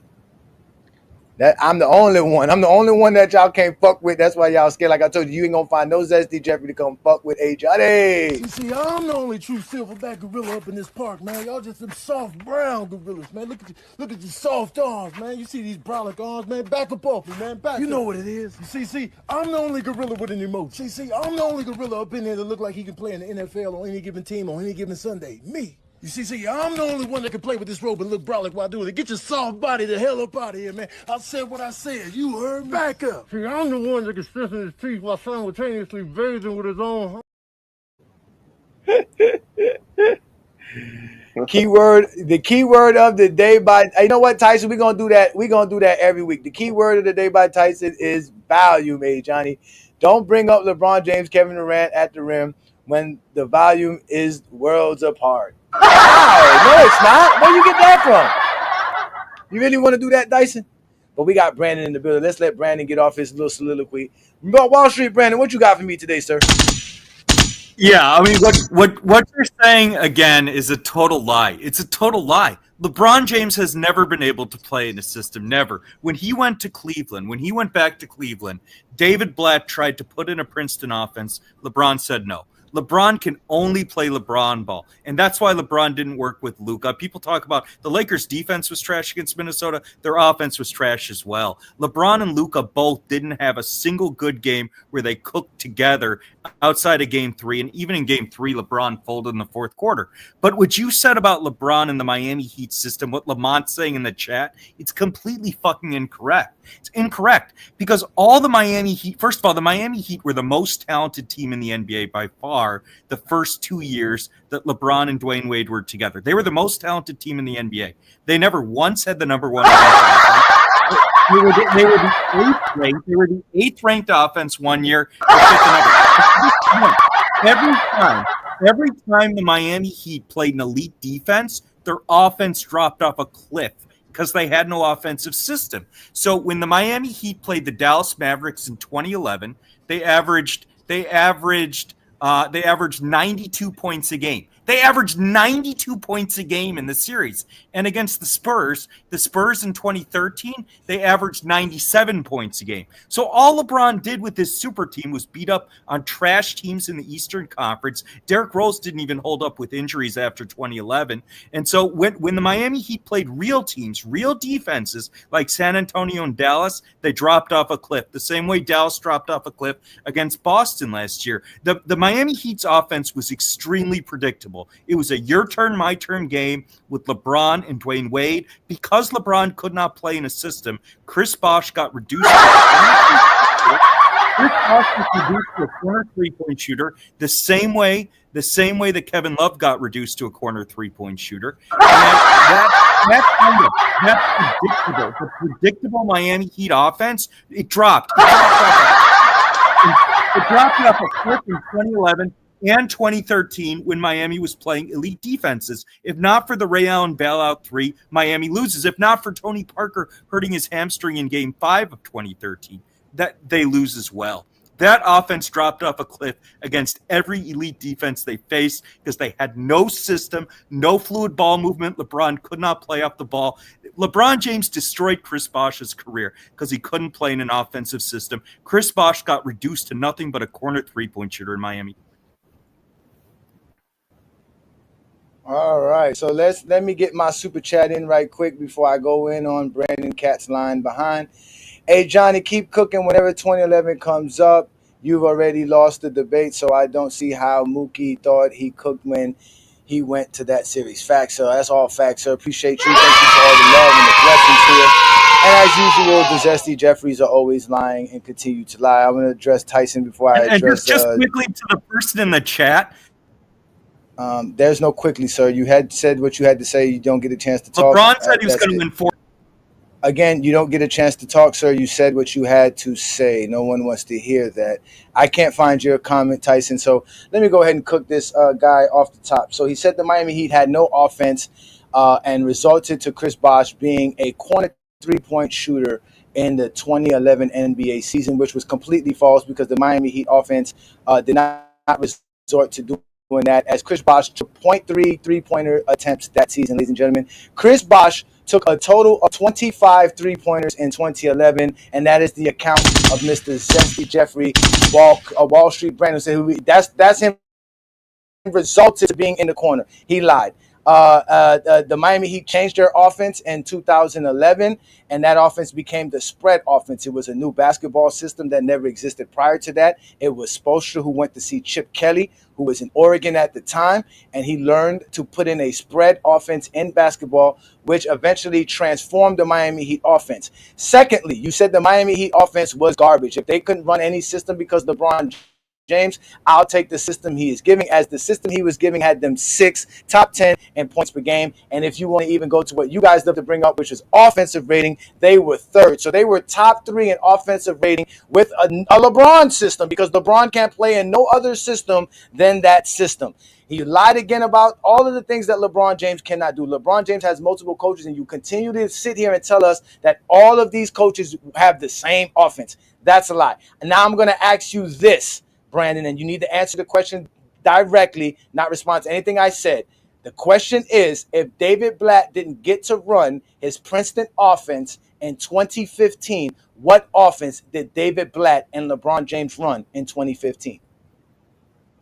They didn't run any offensive system. That's why Golden State was a better offense. Because you think you have LeBron as the GOAT. You have LeBron as the GOAT. So even though LeBron's better than Steph Curry and Kyrie's better than Klay Thompson, sit your punk ass down. That old bullshit. Bro, did you just sit here and say they had no offense? Did you just say they played David Blatt to not run no offense at all? Is that what you're saying? Okay. Are you saying that they paid him to not run no offense at all? That they ran no plays. There was no strategy, no nothing. It was just give LeBron the ball. Is that what you're saying? No, what I'm saying is the reason why, even though LeBron's better than Steph Curry and Kyrie's better than... I didn't ask you about Stephen Curry. I'm asking you about the offense the Cleveland Cavaliers ran in 2015 as David Blatt as their coach. What offense was it? You can't say it was none because they ended up making the NBA Finals with it. So you can't say they were running no offense in 2015 when you was able to go all the way to the NBA Finals with it. Not only that, you was able to push that same Warriors team to a 2-1 lead. And if we go to what the Cleveland Cavaliers did that season, let's just make sure we do this because, again, this guy's a liar all the time, and I love to do that. They won 53 games, right? They had the 13th offense and points per game, but they were also third in offense rating. So again, sir, why would you run any other offense when LeBron James gives you a top 3 rated offense every time? Okay, so first of all, the Cavs offense was complete trash in the finals. They were up 2-1 because of deep. We're not talking the finals. For 82 game season, they were top 3 rated offense. Your stat. Why are you blaming their offense when they had a top 3 rated offense? Okay. I'm asking you a simple question. Okay. LeBron is better than. You don't ask the questions. I'm the one who asks the questions. I'm going to ask you again. Why was the Cavaliers offense 3rd rated offense in the league? So was the Heat in 2011 with LeBron as the guy with LeBron's system. Okay. All of the and this is true for Miami and Cleveland. The offensive stats of LeBron's teams in the East were grossly inflated because of what complete trash the Eastern Conference was. When the Shut your bitch ass up. Sit your ass down. Now you're gonna stop lying, bro. These are NBA teams, professional teams. Now it's not because of LeBron offense. It's because the East sucked in 2015. Is that what you're telling me?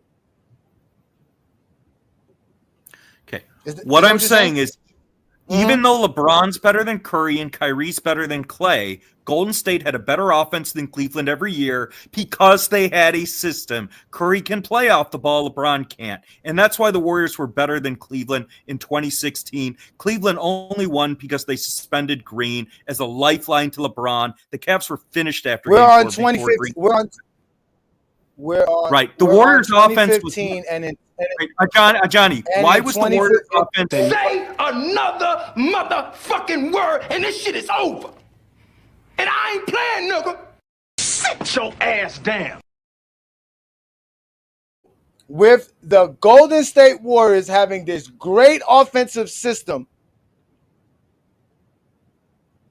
right, was 2nd in offensive rating. The Cleveland Cavaliers were 3rd.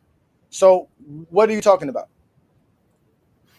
Okay, so first of all, when you're conflating playoffs with regular season, and the Warriors were a far better offense in 2016 than Cleveland was.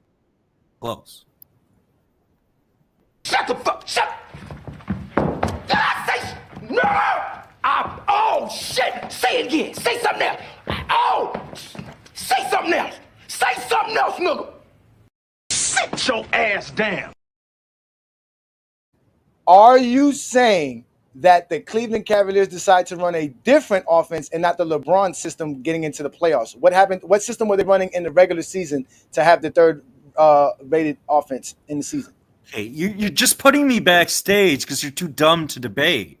What I'm saying is that I need you. Don't call me dumb because you can't answer my questions. They were 3rd rated offense during the season. Was that with the LeBron system? Yes or no? Okay. Was that there you go again, blaming the Eastern Conference. Who was in the West? What great team was in the West? The Spurs, the Thunder, there were many good teams in the West. Memphis was a good team. Houston was a good team. Houston was a good team. All these teams were good. They all played good. Houston with D'Antoni as their coach had a great defense. Is that what you're telling me? Houston had a good Houston. What? Don't start. Let's discuss. I ain't discussing shit with no goddamn kid. No. Motherfucker, let me tell you something. Who give a fuck? Sit your ass down. These ain't telemarketers, Adam. You can hit the link and you can get exposed just like I'm exposing Brandon. Again, this is where Brandon belongs. I've been wanting a picture of him to put him in the dugout because the dugout, it should be called the Brandon dugout. It shouldn't even be called the Jordan dugout anymore. It should be called the Brandon dugout. Because all he does is come up here and lie. And every time he lies, I'm going to keep putting him in the dugout because all he wants to do is keep lying. I'm actually having fun doing this because you cannot debate me, my friend. You are dealing with a true top-tier elite debater. That's me. You are not on my level. Sit your $5 ass down before I make change. You fucked up big time. You're incapable of running this shit.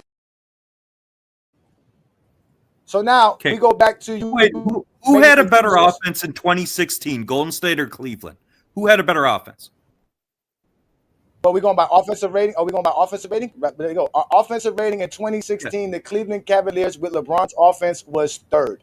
If we go to do, let's see. I asked let's you, go to who had a the better Warriors. offense in 2016? I'm Golden going State to or it. Cleveland? I'm going to Golden State, Cleveland. Golden State was first, so Golden State had the number one offense in basketball. Right. So even though LeBron's better than Curry and Kyrie's better than Clay, Golden State had the better offense. So let me educate your casual ass why. Because they had a system. Curry could play off the ball. That's why they were better. Cleveland had no system. No, that's not why. And that's why Cleveland's offense was that's not why. Do I give a fuck? No, not one. How many fucks do I give? 0. Exactly. So therefore your comment is irrelevant. Man, sit your dumb ass down. Bruh, stop fucking lying. Stop lying. Stop lying. Did Kyrie Irving make an all-NBA team in 2016? No. Matter of fact, he didn't even have Kyrie Irving for the first 20-some games or 30 games of the season. And they still had the third-rated offense in basketball with LeBron James sticking Kevin Love in the corner. All you've been doing is lying, bro. Like, you just been coming up here lying about. Now you're trying to say the Cleveland Cavaliers offense is horrible because they're not as good as Stephen Curry and Stephen Curry's most phenomenal years. You're a fucking liar. That's why I don't pay you no mind, bro. All you do is fucking lie. What the fuck you doing here? If you can't take it, sit your ass down. Left. That's what happened. That's exactly what I wanted to do. Suffer the consequences, Mr. Brandon Katz. You cannot debate me. You can never debate nobody. I showed your video the other day to everybody on how you was acting on Chilltown's Live. Y'all want to see how this man was acting, talking to Chilltown? Y'all know Chilltown is one of the most gentle-speaking gentlemen out here.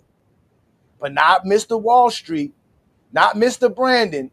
He go over there. He'll go over there and start some drama. He'll go over there starting some shit. Why is that? Because you don't know how to debate. You don't know how to have a discourse with nobody. You don't know how to actually say, okay, this is my opinion and what's your opinion. You don't know how to do that. You think you call everybody's take trash. You call everybody outlandish, and you think that makes you smarter or better at talking the game. You don't know how to talk basketball. All you do is fucking lie. And lying about stuff doesn't help you. Especially again in GOAT James Kingdom, that's just not going to help you here. It just won't help you. You got to learn how to be more respectful when you having conversations with people. Let me see if I can find this here. Olo, you still here? Olo, you gone? Olo. No, I'm still here. Oh, you was having fun. You was over. I'm letting y'all cook. Hey, remember this, Ajani. Remember this. Mm-hmm. You're a casual. You heard him? We heard what he said. Yeah. You're a casual. You're a casual. Like nobody cares what y'all think. And where is this at? I know I just had it the other day. Let me look for this shit. But you just be lying. He cooked Chilltown? No, he didn't cook Chilltown, man. Chilltown almost smacked him in the goddamn forehead. Let me bring this shit up. I got it here, man. It's right here. Hold on, let me bring this shit up. I got it. Chilltown was not playing with you, Brandon Katz. Here we go. This channel has become a pussy fest. No, pussy fest. You know you belong in the dugout. Don't get mad, man. If you really got some issues, you know you can go call the MJ police. Now, did you get a look at the man who assaulted you? I did. Okay, can I get a description? Yeah, he was probably around 5'9", 5'10". Now, how about identifying characteristics? Any marks, piercings? He may have had a tattoo. He may have had a tattoo? Did have a tattoo? Which one was it? I don't know. It all happened so fast. You know what? It's fine. I have a preliminary sketch here. Is this the man who assaulted you?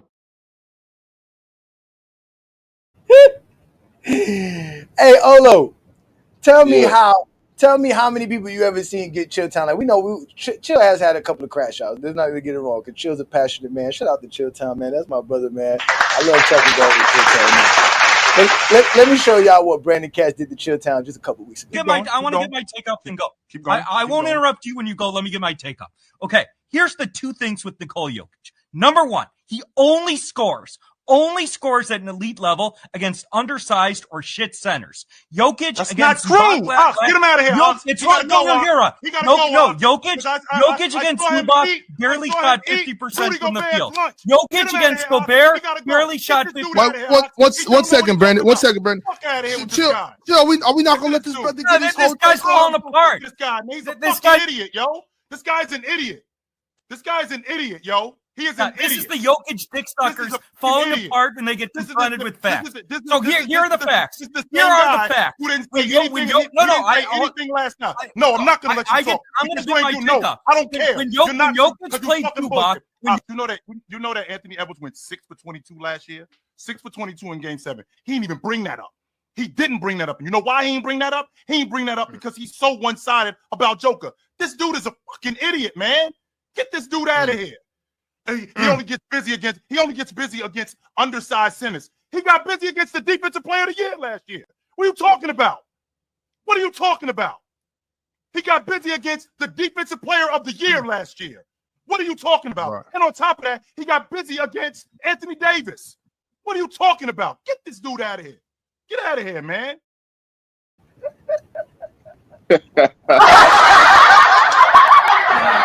Bro, do you know what you gotta do to get Chilltown? You gotta say some right? And not just not just like that wasn't like that. That's what I got to the point, because I was like, I'm gonna show you that, because there was more. Because you know Brandon, y'all. Brandon was saying some silly shit before that already. So Chilltown was completely not having it. I was dying laughing that day. Shout out to Chilltown, y'all. Make sure you check out. It's called Chill with Chill on PC, man. It's completely fucking hilarious, man. Oh my god, man. Oh, he brought up Draymond being suspended. He was talking about 2015. 2015 got nothing to do with 2016, man. This shit is fucking hilarious. Completely hilarious. He says preseason odds. You niggas always know gambling debts. Gambling odds. Of course, because during the preseason, bitch, everybody thought the Heat were good. Because nobody knew what the Heat were finna do. Nobody knew who they were finna get, and they didn't do enough. During the regular season, it wasn't like that, because I brought that information up as well. We brought it up and showed you how before the playoffs started, nobody really had the Heat making it to the NBA Finals. They didn't have them beat Chicago. I'm so tired of people putting the odds and expectations in some of these arguments. It's just a bad argument to me, because it's like you're looking at a team on paper, but you're gonna penalize the team because they didn't do what they was expected to do before the season even started. What the fuck can we get that from? Y'all make sure to screen this right here, please, y'all. Screen this right here. Zesty Jeffries. I guarantee y'all not gonna find one LeBron fan that say, "Yo, Ajani didn't show up." But look at this Zesty Jeffries talking about it again. I'm telling you, bro. We've made Zesty Jeffries come together. They used to be. They don't take one for the team, but ever since they came across GOAT James Kingdom, it's been serious. They've been having no choice but to figure it out. And like I said, you Zesty Jeffries don't want no smoke at all, man. Like I told you, man, I'm like a cat. You still alive? I'm a goddamn cat. Throw me off the fucking building, I'm gonna land on my feet, bitch. That's what the fuck is going on with me, bitch. They over here saying, so GJK, you would have lost the debate against me badly. When are we gonna debate, MG? When? The link's available. Like, when are you gonna, like, when you say if that was you, your chances now is I'm by myself. I'll be out on these streets by myself. I'll be on these YouTube streets not worried about none of y'all. None of y'all concern me ever, man. Y'all put no fear in my heart of any kind. I'll be out in the streets walking and talking like this. Hey, you, where are you going? I'm going to mind my fucking business. That's where I'm going. Do you have a problem with that, officer? Again with the questions. What is this, Jeopardy?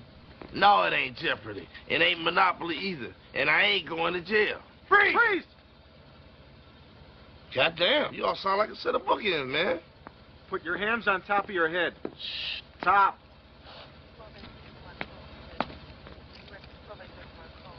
Lean back. I know why you stopped me.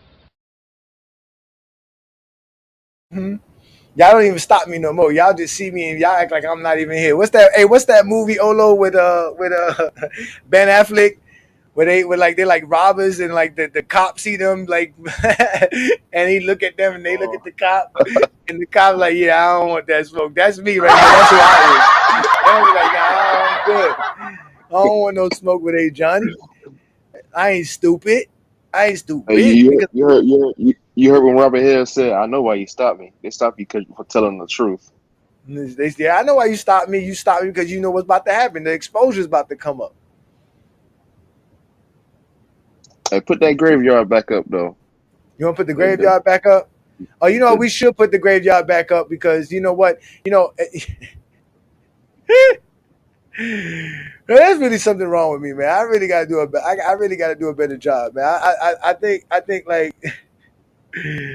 Like I really be wanting to mess up these Zesty Jeffries, man, because you know they're like zombies, bro. They're like zombies, right? And that's why the Zesty Jeffrey cemetery is so perfect, right? Because in reality, no matter how many times I bury a Zesty Jeffrey inside the Zesty Jeffries cemetery, they still pop up, man. It's like the I gotta find the what's it called, the Night King. If I can kill the Night King, I think I can get rid of all the Zesty Jeffries. But till now, I gotta keep dealing with these dead bodies and these dead brains who keep singing 6-0. Toughest era ever, hand checking. But at the end of the day, there's only one spot for all you Zesty Jeffries, and that's the Zesty Jeffrey Cemetery.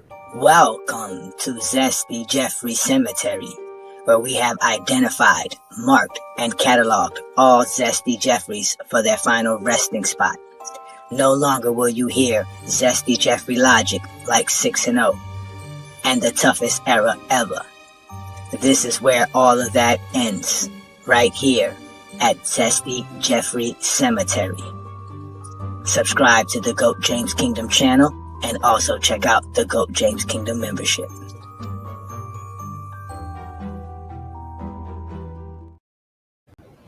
This is the funniest shit, right? Oh, hear what he just said here. He keeps muting and putting those stupid sounds every time someone is making valid points. When I let Brandon talk, right? I gave him his whole time to talk. When I ask you a question, you just got to answer the questions. If you have a show, just like when I went on Dookie and them show, right? I wait for them to ask me a question. I wait for him to address me to tell me what we're going to talk about. This is my show.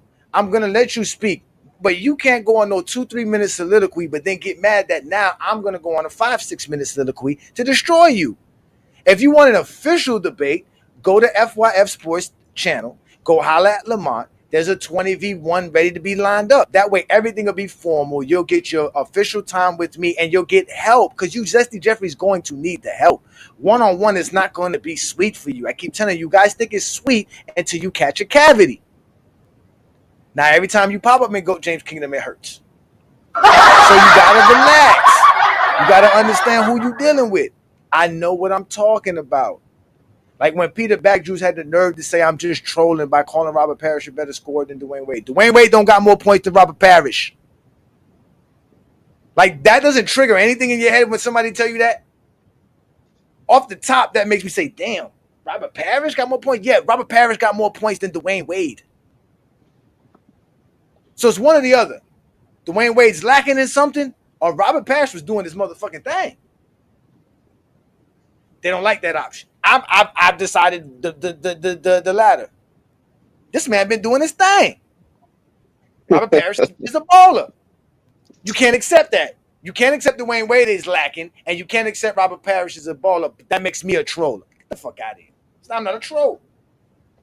Hey, Yes. one nigga beat Jordan. Yes, Karl Malone has more points than Michael Jordan. If I'm correct, Jordan started his career before Michael Jordan. So there should be no reasons why Karl Malone has more points than Michael Jordan.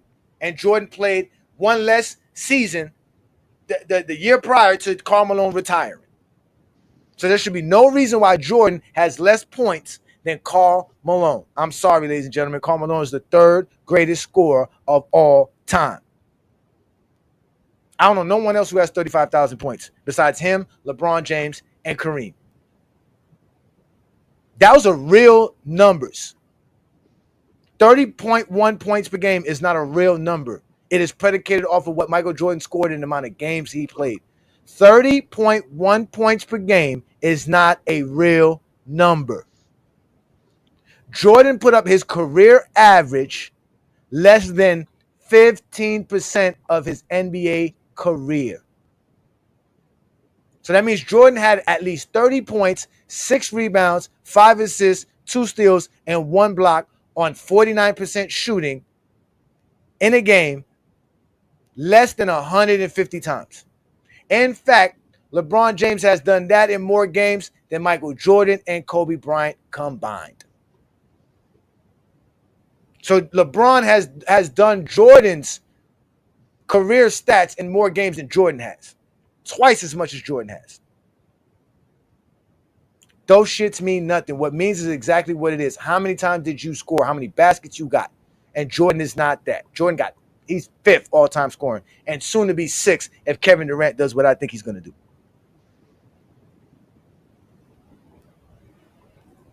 That's fine. He played more games. Doesn't matter. That's even worse. That means Jordan, not only does Jordan have less points, he has less games. Sounds like Jordan has a lot less than other people.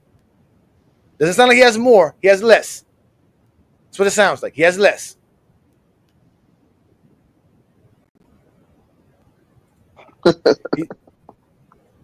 Somebody said that's a bad argument. Who said that? Brandon Katz said that. Of course he said that. What do you think Brandon Katz is going to say that?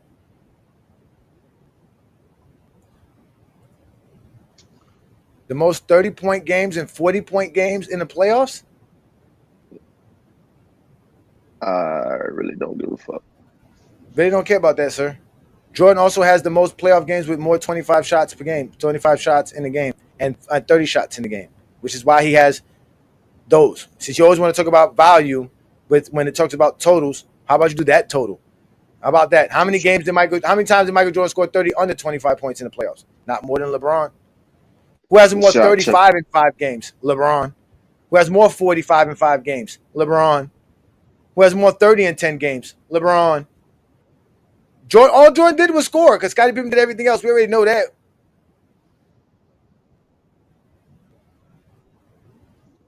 Those just facts. Rebounds, assists, steals. Most of the time, Scottie was leading those statistical categories. For the 6 playoff runs, for the championship run, Scottie Pippen led the Bulls or had more blocks, steals, rebounds, and assists than Michael Jordan. Yeah. In the same amount of games. Yeah. Nigga said I hit the link 1,000 times. You You got an Android. You got an Android. Months ago, I told you, go get you an iPhone. It's not my fault you can't hit that. I'm not lying. I don't make up lies, Brandon.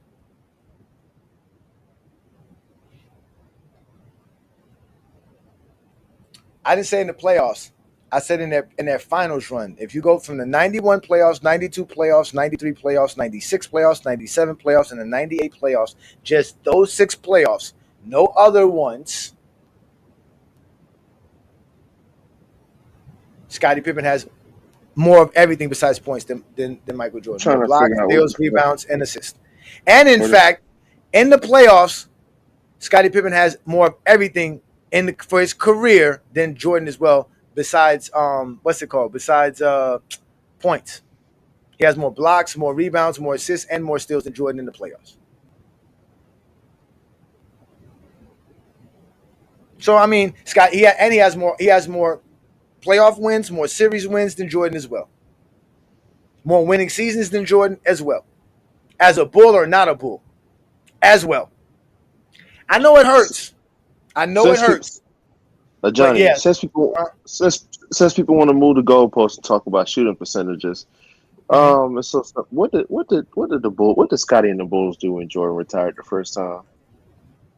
They won 50-something games, 55, something like that, 54, 55 games? Yeah, 55. And did they make the playoffs? Obviously, right? Well, yeah, they did, yeah. And they went 7 games with the Knicks, right? Was it 7? Was they one game away from making the conference finals? They were. They were in game 7. God damn. I must be tripping, man. I don't know. Oh, again, y'all, make sure y'all screenshot the shit. Nigga said it. He said Mookie made a bad argument regarding 2004, 2005. I ain't even make the video on that one yet.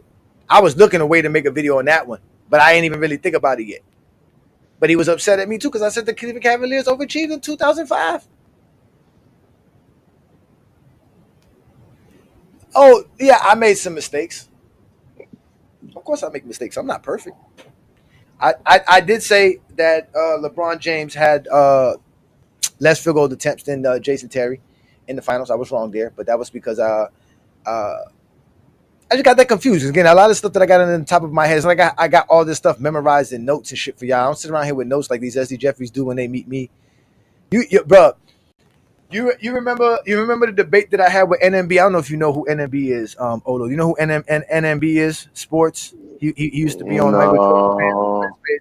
But when we first met Zesty Fitness and Ransom them and Darting them back in the like almost 2 years ago, I had a debate with NMB. He's one of their guys. He's a Dallas Mavericks fan or whatever. And after the debate, he did a reaction video to the debate. And I watched it. And this motherfucker had notes from other people. They were all calling him. They had like a fucking conference call, bro. This nigga had notes and shit for the debate for me and shit. I was like, yo, these niggas is out here. These motherfuckers out here really like teaming up for me, but I was loving it. Still to this day, my wife tells me that that's my greatest moment in GOAT James Kingdom. And it wasn't, mind you, that debate now doesn't even exist. It's officially erased off the internet because Michael Jordan fans are the best page no longer exists. They got deleted off YouTube for some reason. So now that debate doesn't even exist. We just got the clips that we took from it and made it on our channel. But there was a clip in there you can go back and see where he was trying to tell us about Jordan being like the best in shooting guard position. Like he kept naming off stats that was Jordan was the best as the shooting guard. And I kept saying, who cares about how Jordan is great as a shooting guard? It's like a weak ass position. Like that shit's the weakest position in NBA history. And he was like, based on what? I was like, yo, based on history. So he's racist. Of course he's racist. He's from Texas. Like me, they call me the racist because I can see the racism in them. They get mad at me because I'm, I gotta tell you, I bleed red, black, and green. You feel me? Question. Yeah, I'm listening.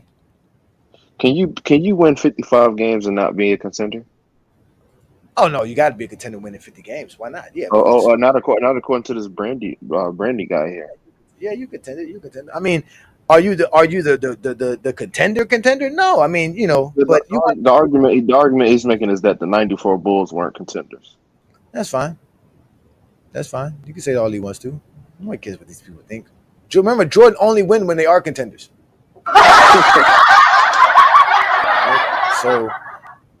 So, I can't name why are we comparing Michael Jordan to Scottie Pippen? Like that's what y'all do. As soon as we start showing y'all how great Scottie Pippen is, now y'all start saying who's better, Michael Jordan or Scottie Pippen. But nobody's trying to have that argument. Y'all love to deflect on that. So, you know what? Do you want to watch that? I think I could bring that up. Let me see if I can bring that. Yeah, put it on now. Let me bring this shit up. Let's have some fun. Because these SD Jeffries are something else, boy. I tell you. Boy, I'll motherfucking tell you. Go James Kingdom missed the shit. Y'all don't want no trouble. Let's go to the videos. Now, this was a long time ago, though, bro. This was, oh, my God. Let me see here. Let me make sure I got this shit right. Let me see. Damn. This was a long time ago. Oh, this is great. As y'all can see, we are doing great things here. This is the Friday Night Exposure with the Exposure. I'm your host, Ajani. I got my boy Olo here. We just here having fun.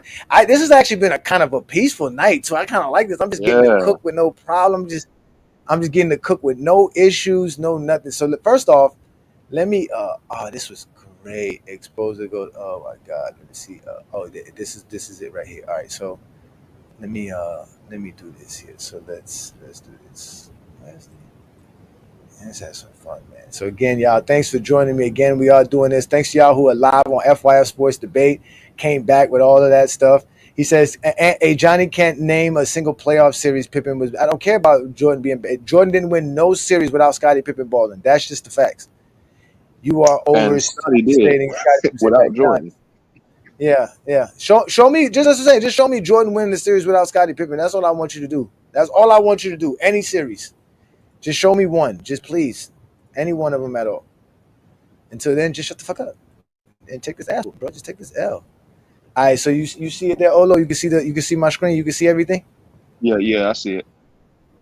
All right. So this says a year ago, because it really was like 2 years ago. This was around November of 2023. So here on the top, you can see this is when I was exposing Mel and them. This is Mel. But right here, this video right here, this is me and NMB debating right here. So that's the Exposure versus NMB Sports right there. And this is clips. These are all the clips from the debate that we had with Michael Jordan fan. You can see that. You can see Sports Fitness and Rants.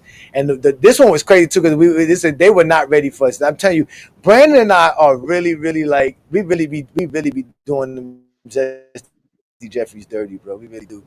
So let me see here. Let me. LeBron or Jordan? LeBron. Okay, here we go. Oh, this is classic. All right, so you can hear it, right? Let me show you. How to hear it. Let me know if you can hear it. Who do you think's a better defender, LeBron or Jordan? Yeah, I can hear it. By what standard? By the standards that exist. Defensive Player of the Year? If you want to go by Defensive Player of the Year, all defensive selections, no, LeBron James is not better than he's not better than LeBron. Peace and blessings, y'all. Welcome to GOAT James Kingdom. On this episode, we're going to show how Ajani exposes Michael Jordan fans like NMB. Now, it is a common theme with Michael Jordan fans that when they ask you a question, they don't let you respond. He asks, what made LeBron James the better defender? Yo, so y'all see how long I've been dealing with them? You see what I'm saying? Like, even back then, I was saying the same shit. They ask you questions just so that you can't answer the question. Like, they ask rhetorical questions. He expected me to say Jordan. Like, that's an automatic thing. Jordan's a better defender. Hands down. There's no way you can argue that. Well, I can't. And when I went to respond, he started shoving out answers for me. And even when I went to agree with him that if we're going by accolades, that Michael Jordan would be the better defender if we were going by those metrics, because we don't deny accolades. But instead of allowing me to speak and him listening to me agree with him that LeBron James wouldn't be better by those metrics, he just wanted to argue and kept shoving out more and more nonsense. But watch how I expose him by asking him these type of questions. Is Kobe better than Jordan because he has more all-defensive selections than Jordan? Is Scottie Pippen better than Jordan on defense? Did Kobe ever win a Defensive Player of the Year? So he's going Rudy Gobert better than Jordan It's an accumulation of everything. See, now it's an accumulation of everything, right? And this is why he's going to get exposed by the exposer. If accolades work well for Michael Jordan, it should work for anyone else. Accolades do not mean more for Michael Jordan than anyone else. Watch how he responds here. Chris Paul has more accolades on defense than Jordan. Does that make him a better defense than Jordan? No. You don't find that suspicious? You don't find that suspicious? Now that's very interesting. Why can't Chris Paul be better than Michael Jordan, since he wants to use accolades and everything to say that Michael Jordan's better than LeBron? Chris Paul has more accolades and more steals than Michael Jordan.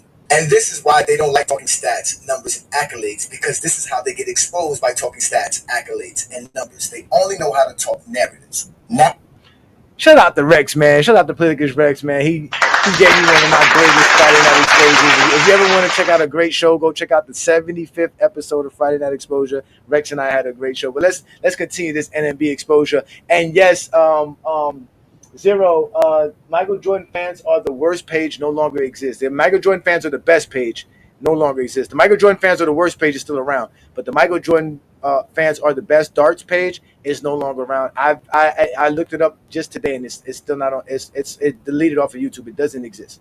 Now he notices that he's getting exposed. Watch how he tries to move the goalpost here. Okay, let's say I agree that because these other players have better accolades, that they're better than Jordan. That would still make Jordan better than LeBron. Again, if you're using all defensive teams and defensive player of the year, Jordan has more, so that means he is better than LeBron in those aspects. And see, this is why they get exposed. They only care about Michael Jordan and LeBron James and what makes Michael Jordan better than LeBron James, not what actually makes a player great.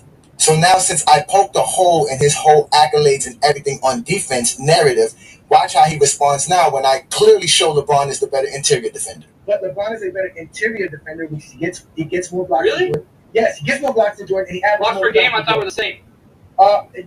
Jordan's block rate is less than LeBron's. You like advanced stats? Playing shooting guard. And also, by the way, Jordan averaged out his rebounds per game. He's top 10 for his position. Where is LeBron in small forwards and position?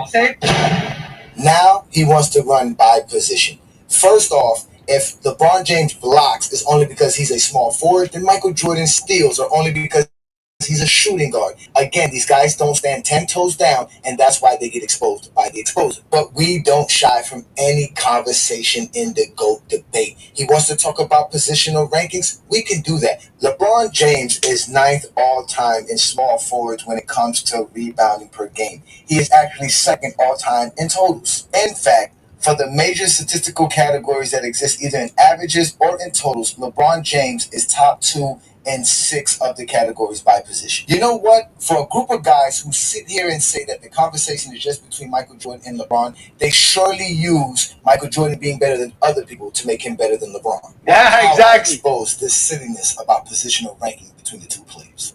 And it's a weak position. The shooting guard is the weak. Okay. Oh, so you heard what I said, right? You heard what I just said, right? Right? All right. Look what Mr. Judah just said here. So instead of talking about LeBron and Jordan, you run to other players. Just like I said, it's funny how they won't let us talk about other players, but they want to use Jordan being better than other players to say he's better than LeBron. So because Jordan's better than shooting guards, he's better than LeBron. And last time I checked, what position does LeBron play? Small forward. So that's my point. So how can you use other players to help Jordan's argument, but get mad at me when we use other players to help LeBron's argument?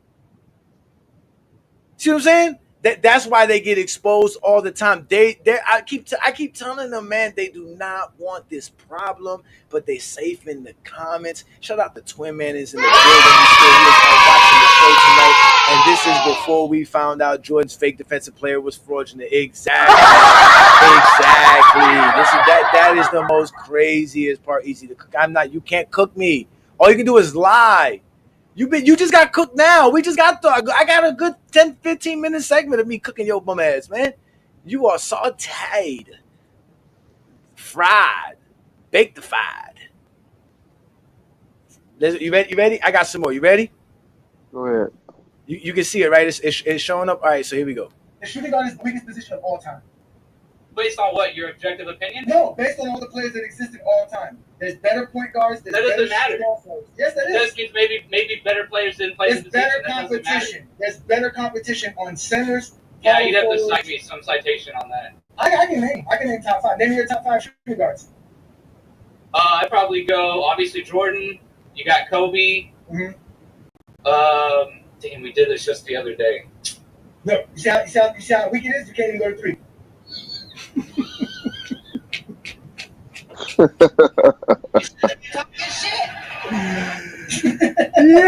I mean, I haven't thought of my top 5 shooting guard list in a while. Yeah, you'd have to Wow. Yo, this is what my wife loves it right here. Oh my God, hold on, wait. You heard what he said? He said we just did this the other day. Then after he found out he couldn't even get past Mike and Kobe, he was like, "Oh, I haven't done this in a while."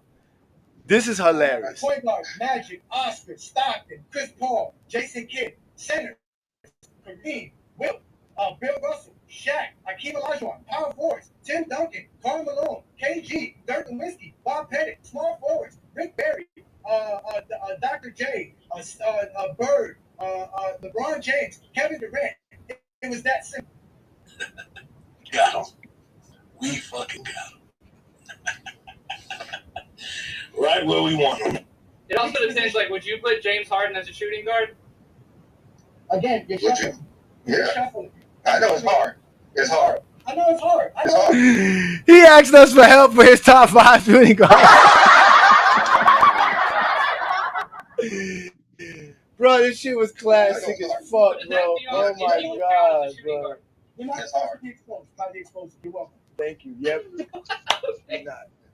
the best. That's just terrible.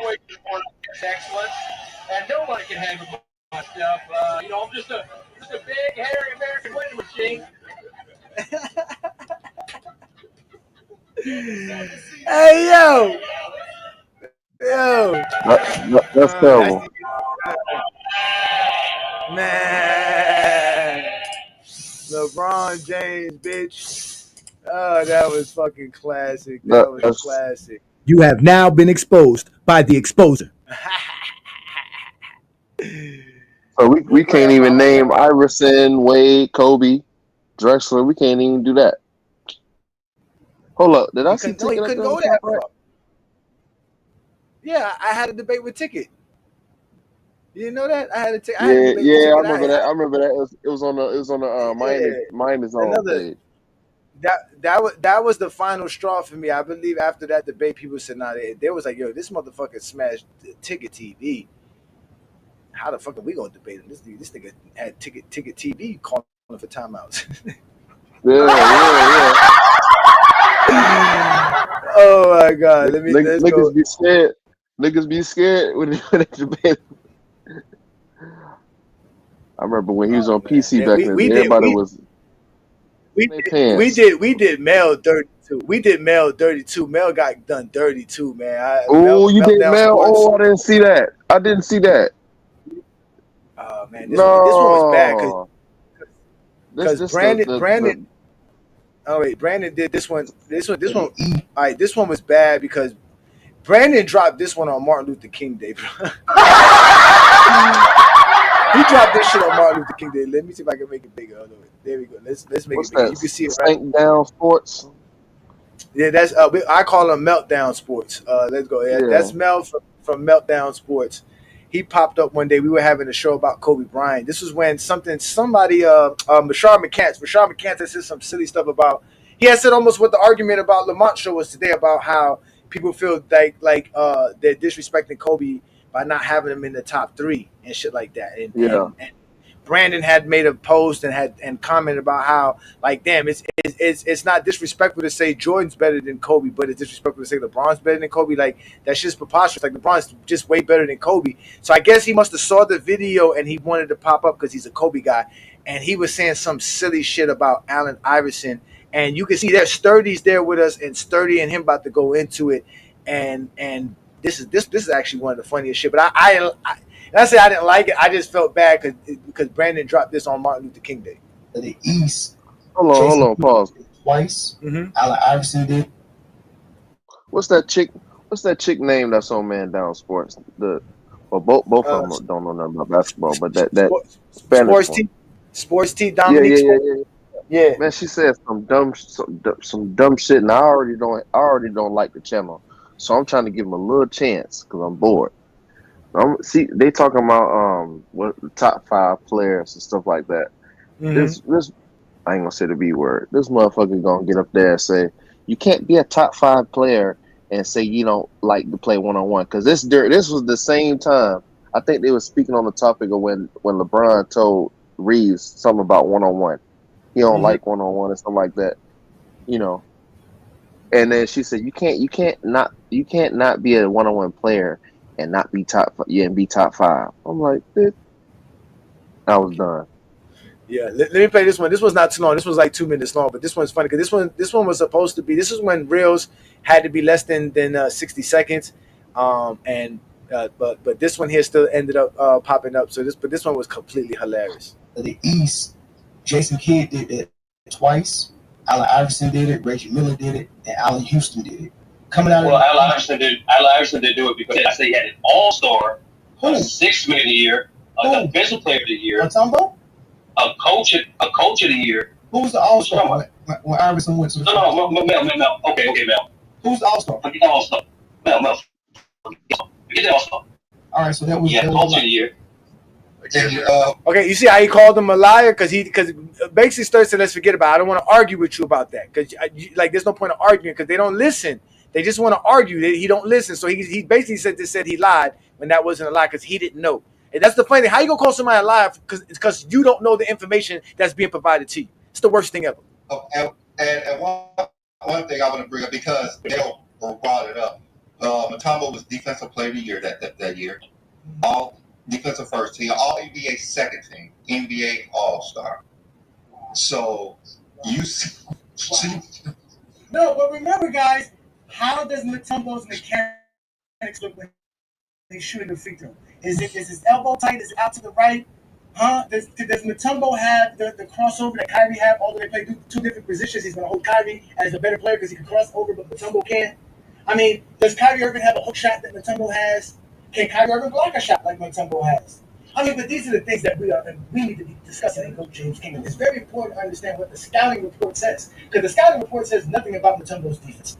It literally says Iverson's by himself, guys. We're going to beat him no matter what. He got a defensive player of the year next to him. Yeah. All NBA player next to him. An NBA All-Star next to him.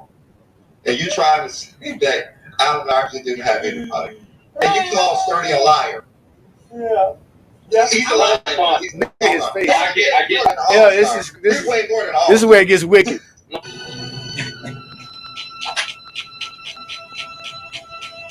That man looks sick, man. Bro, I told Brandon, drop it tomorrow. Not today. It's MLK Day. Brandon said, nah, we dropping this shit today, but this shit dropping today. Hey, that motherfucker. Man, and you know what? Brandon's more of a savage than I could ever be, bro. That was crazy, bro. You know what's even more crazy about the whole Allen Iverson narrative?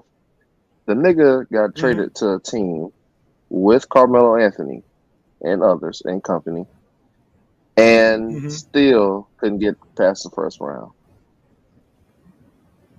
Right? Okay. So you know that Iverson didn't have nobody in Philly, man. He didn't have no scoring help. He gets with scoring help, one of the best scorers in the game at the time, and still can't get past the first round. Still shooting inefficient from the field in the playoffs. So they're bad. I don't want to hear that. I don't want to hear that. I don't want to hear nothing about he was old. I don't want to hear that because right before he got traded, he was averaging a fresh 30 points. So I don't want to hear nothing about Iverson was old. He was washed. I don't want to hear that. Because I've been hearing that excuse for the last decade. And I'm like, wow. Nobody checked this yet. Yep. And matter of fact, look, this is one of our first viral videos right here. This one right here. This was Mashar McCants one. So remember I was telling you that. So somehow we had reached like. I mean, we were back then. We weren't doing the type of numbers. We were getting like 200-300 views on a video. This video was completely viral. Like at least to me, it's viral. If we get over 100% what you normally get, this was basically 1,000%. Because we was basically almost 3,000 views. That's how many people started watching. So that's how I guess Mel found us because somehow that came along. Because then we dropped 2 back-to-back videos that kind of got a lot of views and got a lot of pushback. And then also we had just finished the debate with Michael Jordan fans are the worst. And so at that time we had definitely ended up getting more followers and subscribers in this span. We had really jumped within this span. Like I said, between November of 2023 and the beginning of last year.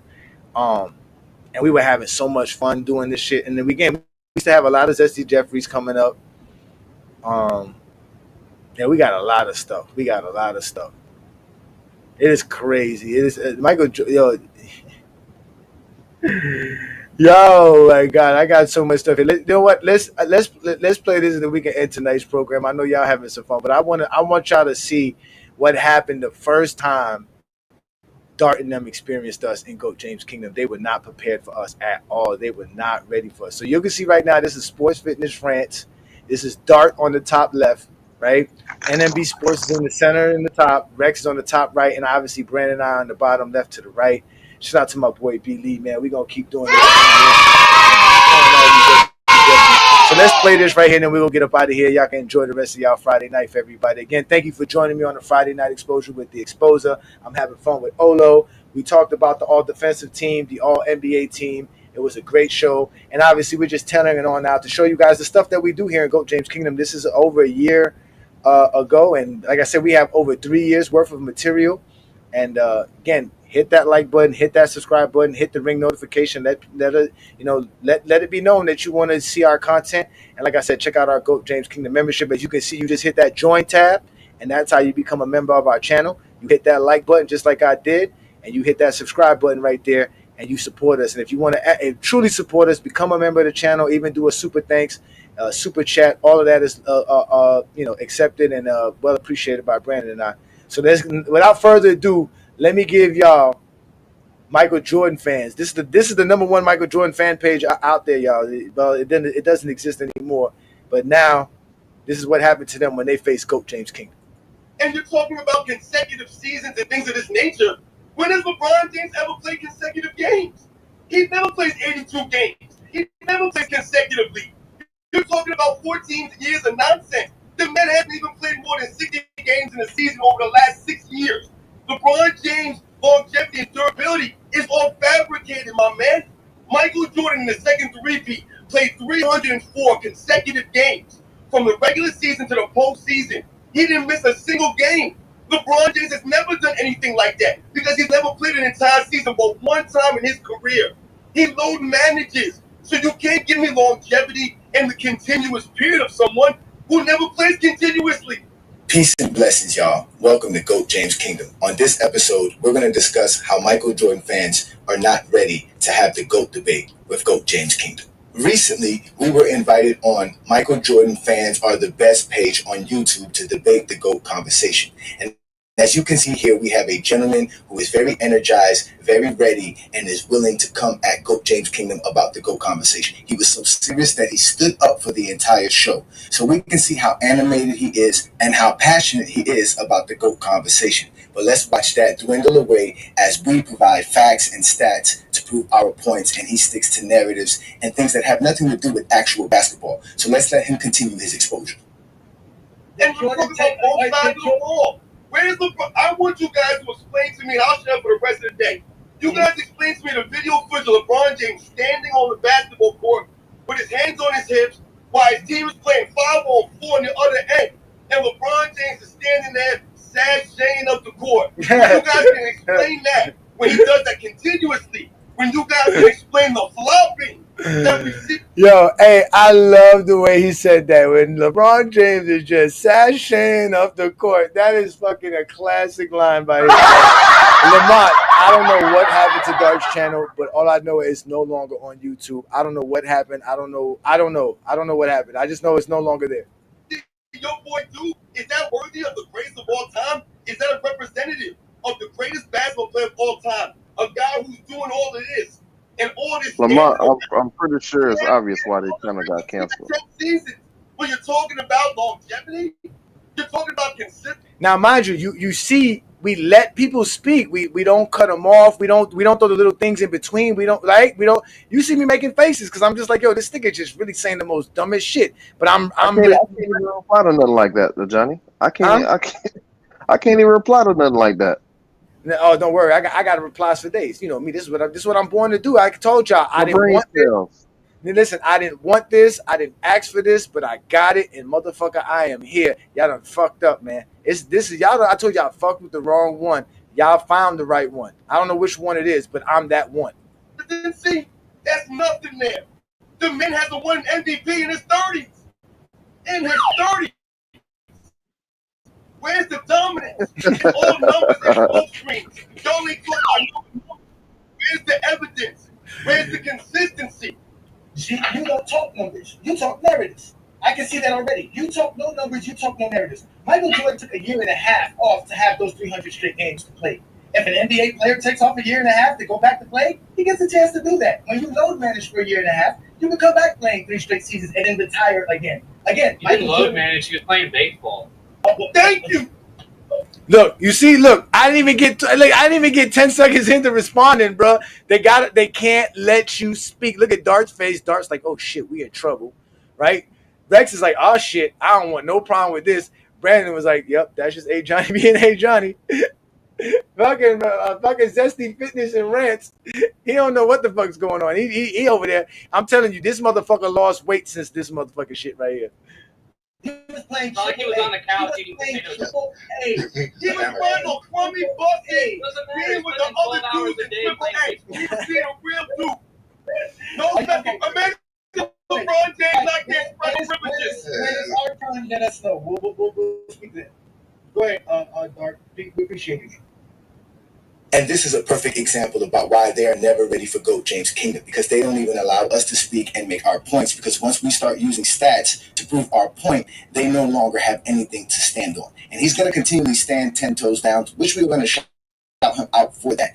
Now look at NMB's face. You remember I was just telling you that they enjoy, like that's how they love disrupting everything. So now they think they're winning because we didn't respond.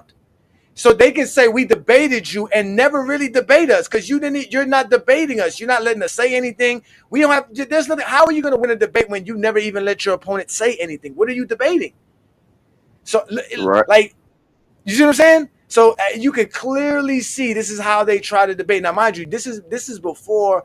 That's why the way I am now, I'm more vicious with them now because I'm tired of it. It doesn't matter who I get up against. They do not really want to have a conversation. They want to be disrespectful. So if you want to be disrespectful, I'll be the most disrespectful, the most educated, the most everything while you get exposed by the exposer. But the host did the best job of allowing us a chance to speak. So once I was able to speak and respond to him, they started to realize this was going to be a different conversation. Perfect example. You stated durability. LeBron James averages 71 games per his career, per season.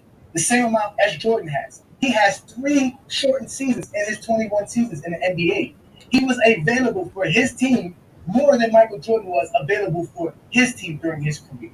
So this idea that a player playing 82 games in a season matters more than playing more games than for your career is crazy. Because I actually played more games than you for the career. Then you're going to bring up Stockton as somebody with longevity and durable. Of course, Stockton was super durable. But guess what? Stockton played 1,500 games.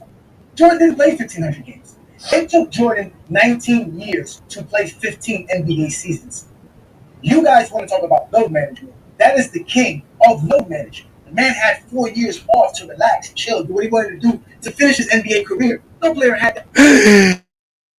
Bro, look at his face, bro. Look at his face, bro. He was not ready. Because it was too much, man. It was too grueling. He was tired, exhausted. His words, not mine. Man, you got him scratching his ear. About the GOAT conversation. Look at his face. Make sure you understand what the GOAT conversation is. We must be talking about the greatest of all time. Popularity is a part of it if you want to include it. But it's not. It doesn't supersede stats, accolades, and achievements. And as far as stats, accolades, and achievements, Jordan does not have the GOAT resume. He has it as far as your popularity goes. As far as your love for Michael Jordan, as a Michael Jordan fan, yes, he's trying to play it off. There is nothing. You know he's depressed. He know he's depressed.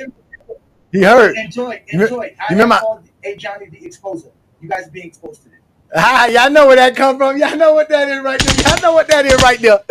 Y'all know what that is right there. You remember how his face was? Remember when I was showing you when Lamont brought up Lamont said it best here. Let me look. Remember this look on their face right here. Remember this is what Lamont says. Let me find here. Lamont said the Herman disrupt tactics. This is how they think they're winning the debate, right? Look, you see their face. Now, look at Brandon's face. What do you think Brandon is thinking at this moment in time? Brandon's like, they done fucked up. Brandon already knows this. Brandon already knows that as soon as I sit back and I say, you know what, let us know when it's our turn, right? He already knows what I'm doing, like, because Brandon knows that. Brandon understands how that works. So that's how they were looking right before they were disruptive. They were being disrespectful. When I start cooking, look at their face now. Look at their face now. When I start getting in them and start showing them what the exposer could do, look at their faces now. Yo, this was so classic. I can't believe we got this available still, bro. Oh my God. Here we go. So yeah, he tried to play it off. You right? He tried to play it off. As far as stats, accolades, and achievements, Jordan does not have the GOAT resume. He has it as far as your popularity goes. As far as your love for Michael Jordan, as a Michael Jordan fan, yes, he's your GOAT. but there is nothing objective about Michael Jordan. I'm as serious as they get. Enjoy. I am called Ajani the Exposer. You guys being exposed to it.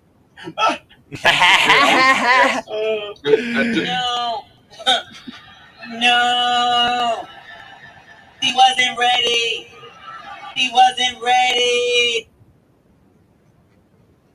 Yeah, he's done.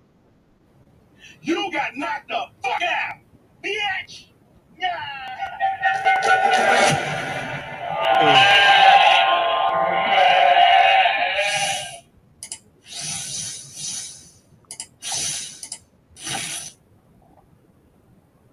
We got more. We have so much about those guys, bro. Y'all don't even understand. We got so much. It's not even funny, bro. It really isn't. Again, we've been doing Anyone this is for invited quite. to the Johnny funeral home. Oh my God, that my funeral home. I don't got a funeral home. I don't got a funeral home. What I got is a torture chamber for these Zesty Jeffries. That's what I got. A torture chamber for these Jeffries, man. So if y'all want to, y'all can go back and look at all this stuff. Where this was where Dart challenged me. He got all upset and he challenged me because I kept saying that they were cowards, and I told him that I wanted my 20v1, and he couldn't round up a 20v1. He was supposed to be the Michael Jordan bookkeeper, but he couldn't get enough Zesty Jeffries. He's always throwing shots at us, so we made fun of him plenty of times. You can go back and look at us. Go down on Meltdown Sports, aka Man Down Sports. Obviously, you can go on us going in on Dart and all that other stuff, and me going in on all these Zesty Jeffries, Brandon and I having some fun. We have so much content, like I said, ladies and gentlemen. Goat James Kingdom, we've been doing it for a while, and we're going to continue to do this, man. So it's definitely funny. Yep, look at his face. His face was definitely, they weren't prepared. They definitely weren't prepared. Sniffing rants. Yep. He said, why he dressed like Dennis the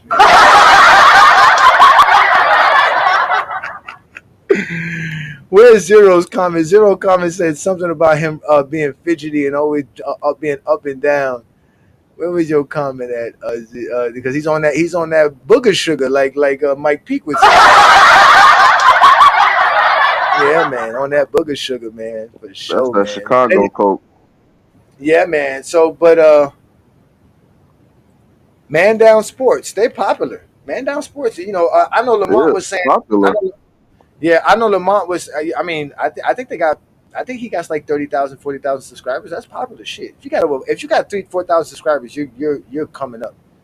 Not everybody. Yeah, I mean, I listen. I don't hate nobody. I keep telling these. Same thing I told Dart when we were first doing our shit, and I told him, he thought I was hating on him. I said, man, we don't care, man. There's too much money on YouTube to be sitting here hating on who you got as followers. Make your money. You have your audience. We have ours. But Mel definitely got embarrassed because he thought he was sweet, and that's why Sports T don't come up. I would love to go on their channel, but they do the call-ins, and what they do is they kick you off, just like they're gonna normally do. He knows what's gonna happen. Yeah. When you cook them, they kick you off. Yeah. Yeah. Or they don't let you get a turn in. He can have the last word. That's fine. He can have the last word. Just give me my time. Whatever time you give me, give it to me. That's all I ask. Pause. I just want my time. Don't try to cheat me out of my time because you know what I'm saying, that you about to get cooked. So, but if they gave me any opportunity, I would definitely destroy them. When you never saw it, Lamont? Should I show you some stuff with? We just showed some stuff with him. Matter of fact, let's show another one. Let's have some fun. There's another one here with Mel where I go in on Mel, and he said some Lamont. Oh, this is the one where I go in on Mel about. Remember, I said something about the scouting report. Remember, I was saying about how we need to know how Mutombo shoots, right? Because it's not about nothing else. But because that's what he was trying to say. So this is Lamont. This was, like I said, this was back early last year. This was about January of last year because like I said, Brandon posted the one that we showed on MLK Day. So that's in the middle of January. You know what I'm saying? So as you can see, it's our normal panel. It's Brandon and I, T Perfect, Craig's there. This one Ralph used to be on our regular panel with us as well. So let's let y'all have some fun with this one. I'm gonna pose a question. You probably heard it, but if someone says Kobe Bryant is top 5, what is your stance for him being top 5 or not being top 5? Here's my thing about Kobe being top 5. It's two ends of the spectrum of how you grade it. Some people are all the way on this end with grading the paper resume and grading the player on paper, and then some people are grading just the player. So if you're a scout and you going to high schools to find out what player you want for your program, you're not going to go down there and ask for the stat sheet on how much they average. You're going to go down there and actually look at them and come back to your athletic director or your coach and say, this is his strengths and this is his weaknesses. And when you talk about it like that, Michael Jordan was, and a lot of players will vouch for this, was very close to complete on both ends of the floor with very few weaknesses. Had nothing to do with Michael Jordan. The same way. But when you grade out everyone, there's a lot of players that have more weaknesses than Kobe and Mike, and that's how some people look at it. But when you go to the paper resume, yeah, the argument for LeBron is going to be overwhelmingly better than Kobe's. The argument for Kareem is going to be better than Kobe's. The argument for Jordan is going to be better than Kobe's. But that's circumstances. That's not an indictment on him as a player. That's just the circumstances that were surrounding him that made the paper resume, his storyline look a little different. So, or look a little inferior. So that's my thing. But I grade the player, and that's how I do it. So I do have Kobe top 5. I have him number 3 behind Kareem and Mike Burke. You don't find that suspicious? You don't find that suspicious? Now let me ask you this: Kobe averages 6 points per game in high school. He's still getting drafted top 10 or 13th in NBA? No, probably not. So how does a scouting report exclude stats? You're not going to go down there and ask for the stat sheet on how much they average. Yeah, I didn't say exclude stats. I said you're not going to grab. No, wait. Yes, you did. You're not going to go down there and ask for the stat sheet on how much they average. You're going to go down there and actually look at them and come back to your athletic director or your coach and say, this is his strengths and this is his weaknesses. Yes, you did. You said a scouting report is going to give you their weaknesses, their strengths. They're not going to tell you, give me the stat sheet. You're not going to go down there and ask for the stat sheet on how much they average. They're going to, matter of fact, they're not going to go visit you without seeing a stat sheet. No, that's not true. No, that's not true.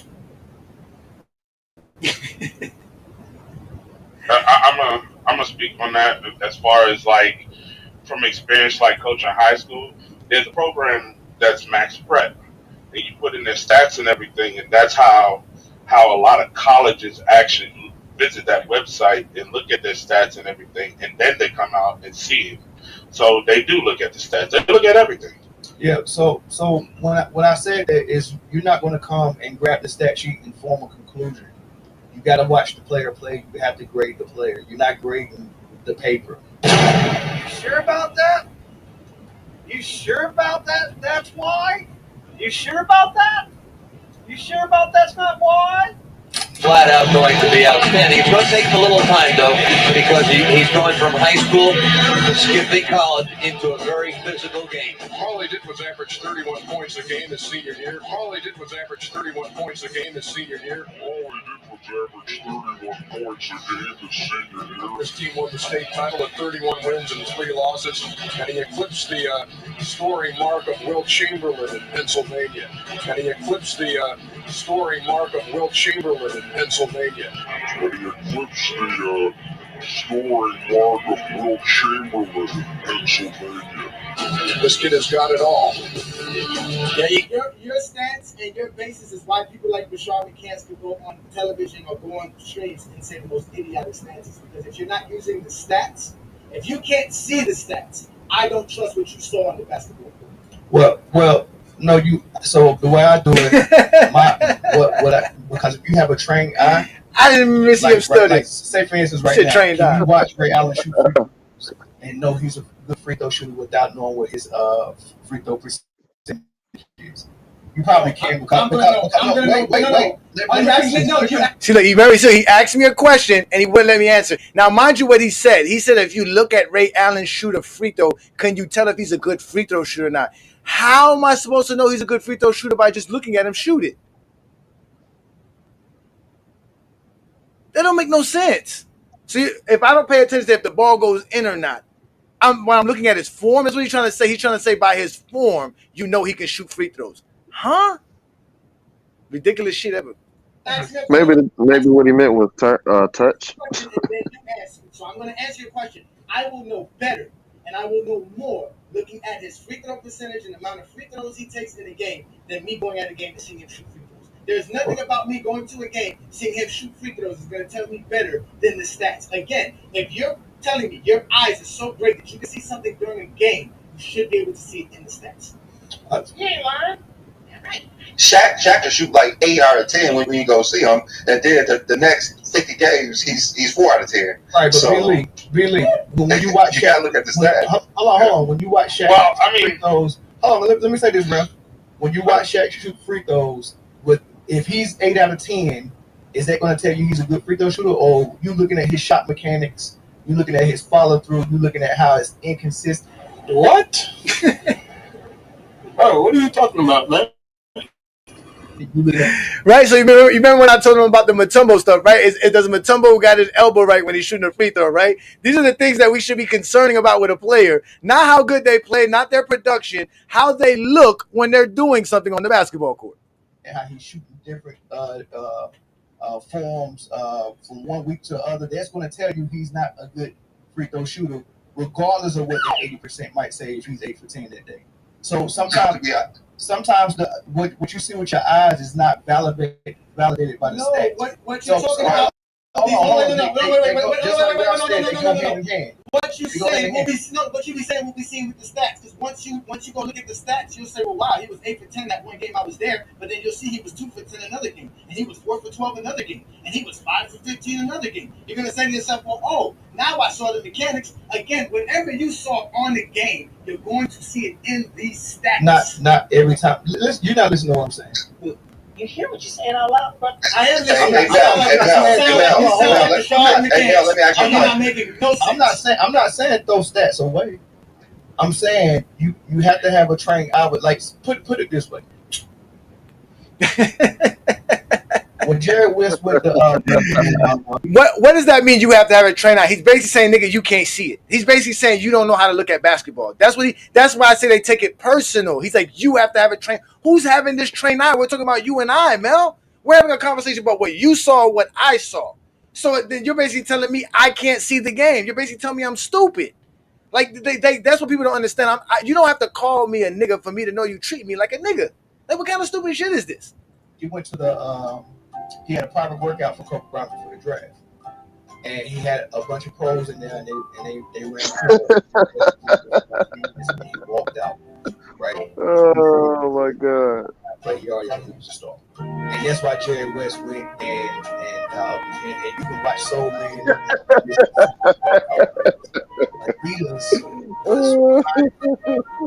Adidas wanted Kobe in a big market. So Jerry, they went to him, was like, Jerry West, you got to see this kid. Jerry West went to go see him. Ain't nobody paying attention to what he said.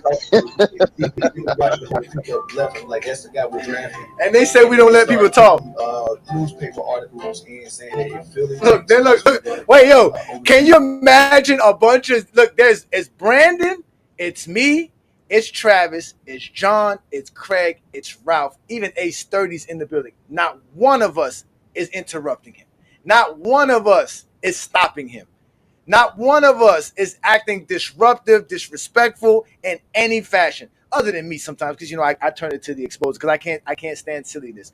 But you could just tell, look, this is back when I used to even light up during the middle of the show. But look, here we go again. We're letting him talk. That's why when they lie, they said we don't let people speak. This proves to you right here, these guys are all liars. And they was like putting just false information out there, so he would fall. And then they had made the deal with Sean. They got Brandon face. Like, hey, for that 13th pick, and we'll tell you who the pick right from the draft. And that's what they did. It was Kobe the whole time. Yeah. It was all set up with Sonny Vaccaro and the Lakers to make sure he landed in the big market. So Adidas big market turned away Nike market, Michael Jordan.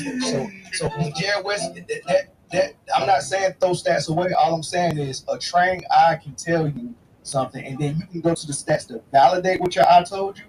And if the stats don't validate what your eye told you, then you have to do a deeper dig. But if the stats do validate it, then you can come to a conclusion. Shut up, bitch.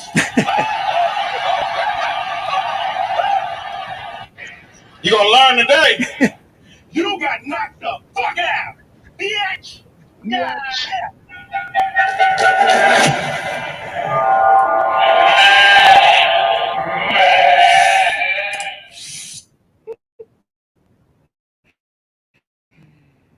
Oh my God, bro! Like I said, we got classic. Matter of fact, check out, man. Y'all make sure y'all check out this video right here. This is me exposing Dookie. All right, Dookie always lying behind. Make sure you check that out. Yeah, man, we got some stuff, man. We got some stuff. This is. In fact, yeah, this is me and Lo on FYF. Lo was lying on his channel. He made a whole video about me and Anthony Davis.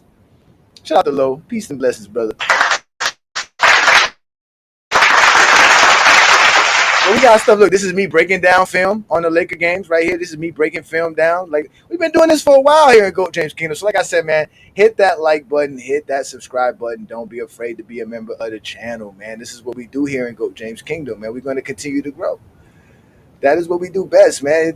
I know you like that, Lamont. I know you like that, Lamont. Shout out to Lamont, man, my boss. We cannot have FYF and GOAT James Kingdom collaboration without Lamont. Shout out to you. Yeah, I was going in. I was going in on that dude that day because I can sense it, man. I got spider senses, man. I got Zesty Jeffrey spider senses. As soon as they come in, I can tell when they acting crazy. He says, I hate this dumb ass grade, the player argument. What weakness did Tracy McGrady have? What weakness did Vince Carter have? Talent and skill mean nothing without production. That's true. That's facts. I can give you that one. Yeah, those were one of the great ones, man. Shout out to So Crazy TV. Y'all make sure to support So Crazy TV. He does lives, he drops videos, reels. Definitely. Yeah. Oh, the motel room. Matter of fact, the motel room found us on those videos right there. I remember the first time I came across the motel room, he was saying how he was like, "Oh my God, GOAT James Kingdom." He was like, "Yo, bro, please come up. I gotta talk to you. I heard you had a debate with Man Down." And he was telling me, man, I was dying laughing watching those videos about Man Down. He was going in. Oh, don't let me bring up the one with RW Vision. Vision got really, really exposed. Bad. He refuses to come back on GOAT James Kingdom. He wants me to come on his TikToks all the time just to handle 20 Zesty Jeffries at once. That's what I do best, though. That's what I do best. Oh, here you go. There you go. Look, we got the Dookie and them boys coming around. Look, Dookie and them boys in the building. We just expose your boy Dookie. That's what we do best in GOAT James Kingdom. Yeah, I'm on fire. Not fired, brother. I'm on fire. I am on fire. He said, here is when Mookie Lamont, damn, I can't. Let me hold on, wait. You know what, Lamont? Let me see if I can pull it up. Let me see here. Let me go to. Where did you drop it at? Oh, you put it in GOAT James Kingdom? Let me go get it from GOAT James Kingdom. Hold on, wait, Lamont. Thank you for that one, Lamont. Wait, let me see. Where did you put it, Lamont? Where is it? Where did you put it on, Lamont? What channel did you just put it on? I just saw your comment. Let's see. Goes to the 220 mark. Yep, talking shit about me the whole time. Why is it not here? Where is it at, Lamont? Where did you put your Lamont? Where did you put the link at? Are you on your channel or are you on my channel? What channel are you doing this on? Oh, okay, hold on, wait. Oh, that's why I'm far off I'm far behind. Hold on, Lamont. It's coming up. Hold on, give me a sec. Give me the newest one, live chat. Give it to me, the live shit. Hold on, here we go. All right, you say go to the what's it called, Mark? Let me see if I can pull it up here. Hold on.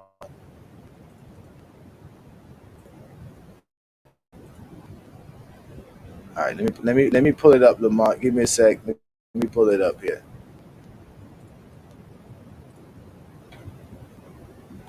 What time did he say to go to, Olo? Are you still there, Olo? Oh yeah, Olo's still here. Yeah. What time? Oh, 2:10. Hey, hold on, Grim Reaper. Yeah, the council, you don't get in trouble. Yeah, 2:10. Hold on, here he is right here. All right, just put it like this, bro. There you go. Hold on, Jones. Mookie, man, you got your permission slip, man. You can just show me on camera. Say, bro, I ain't got no fucking permission slip, man. What the fuck y'all niggas talking about, man? Hey, say, y'all niggas say me this captain. Just joking, man. Calm down. Yeah. Yeah, talk, man. Now get to basketball. What you want to either about basketball? You at 210, Ajani? Yeah, I'm in. Man, say, bro. Hey, look, bro. Y'all It's starting right now. Stop saying that goddamn Russell Westbrook better than Kyrie Irving. Why? Stop rolling. Now hold on, Mookie. I'm gonna give you 2 minutes on the big screen. I'm gonna give you hold on, y'all. I'm gonna give you 2 minutes on the big screen. Hey, look. Hold on, let him cook. I want to hear what you got to say. Look, bro. Russell Westbrook don't play no winning basketball, my nigga. He don't get nobody no goal. Oh, he ran up out of here. Oh, God damn, why do y'all do this, man? Y'all can actually be good as hell when you're on Ticket Show. You get on my show. You get on my show. That's some coward shit. In and out. I don't understand. Now we wanted to ask him what's his name. They could have never went to the aesthetics, bro. That shit don't. Why did Mookie leave the panel so abruptly? What happened, Lamar? What happened? Lamar always got some weird shit going on his videos. Lamar, why you be cutting us off like we watching Sopranos?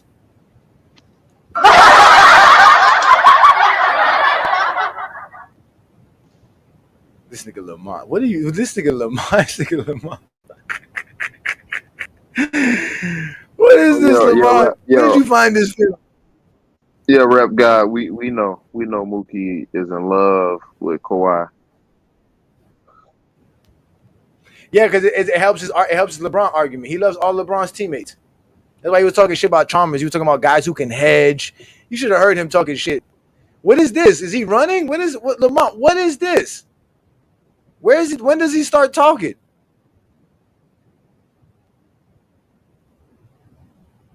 Oh, so that's it, Lamont. He just came and left. All right, so let's go back to 210. Let's go back. All right, let's go back to 210. Say, bro. Hey, look, bro. Y'all need to sit here and stop saying that goddamn Russell Westbrook better than Kyrie Irving. Why? Stop rolling. Now hold on, Mookie. I'm gonna give you 2 minutes on the big screen. I'm gonna give you. Okay. Hold on, y'all. I'm gonna give you 2 minutes on the big screen. Hey, look. Hold on, let him cook. I want to hear what he got to say. Look, bro. Russell Westbrook don't play no winning basketball, my nigga. He don't get nobody no goal. Oh, he ran up out of here. Oh, God damn, why do y'all do this, man? Yeah, Lamar, how you gonna blame them, Lamar? You the one who how you gonna blame them, Lamar? That ain't their fault. You want me? Okay, let's go to the news report at the end, because I did see there's a news report at the end. Let's go there. All right, so let's go. Here you go. So Dookie ran out of breath, running away from Lamar's channel. We're looking for him. We got a drone out here looking for him. Lamar's got a drone. You know Lamar got number time on his hands. Lamar and these news clippings.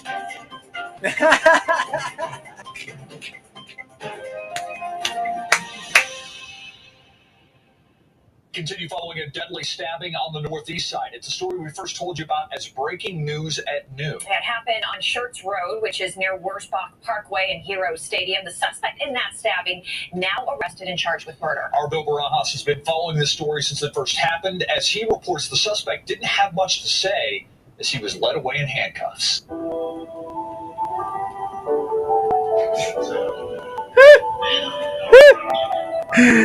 Lamar, what are you be doing, Lamar? What is this?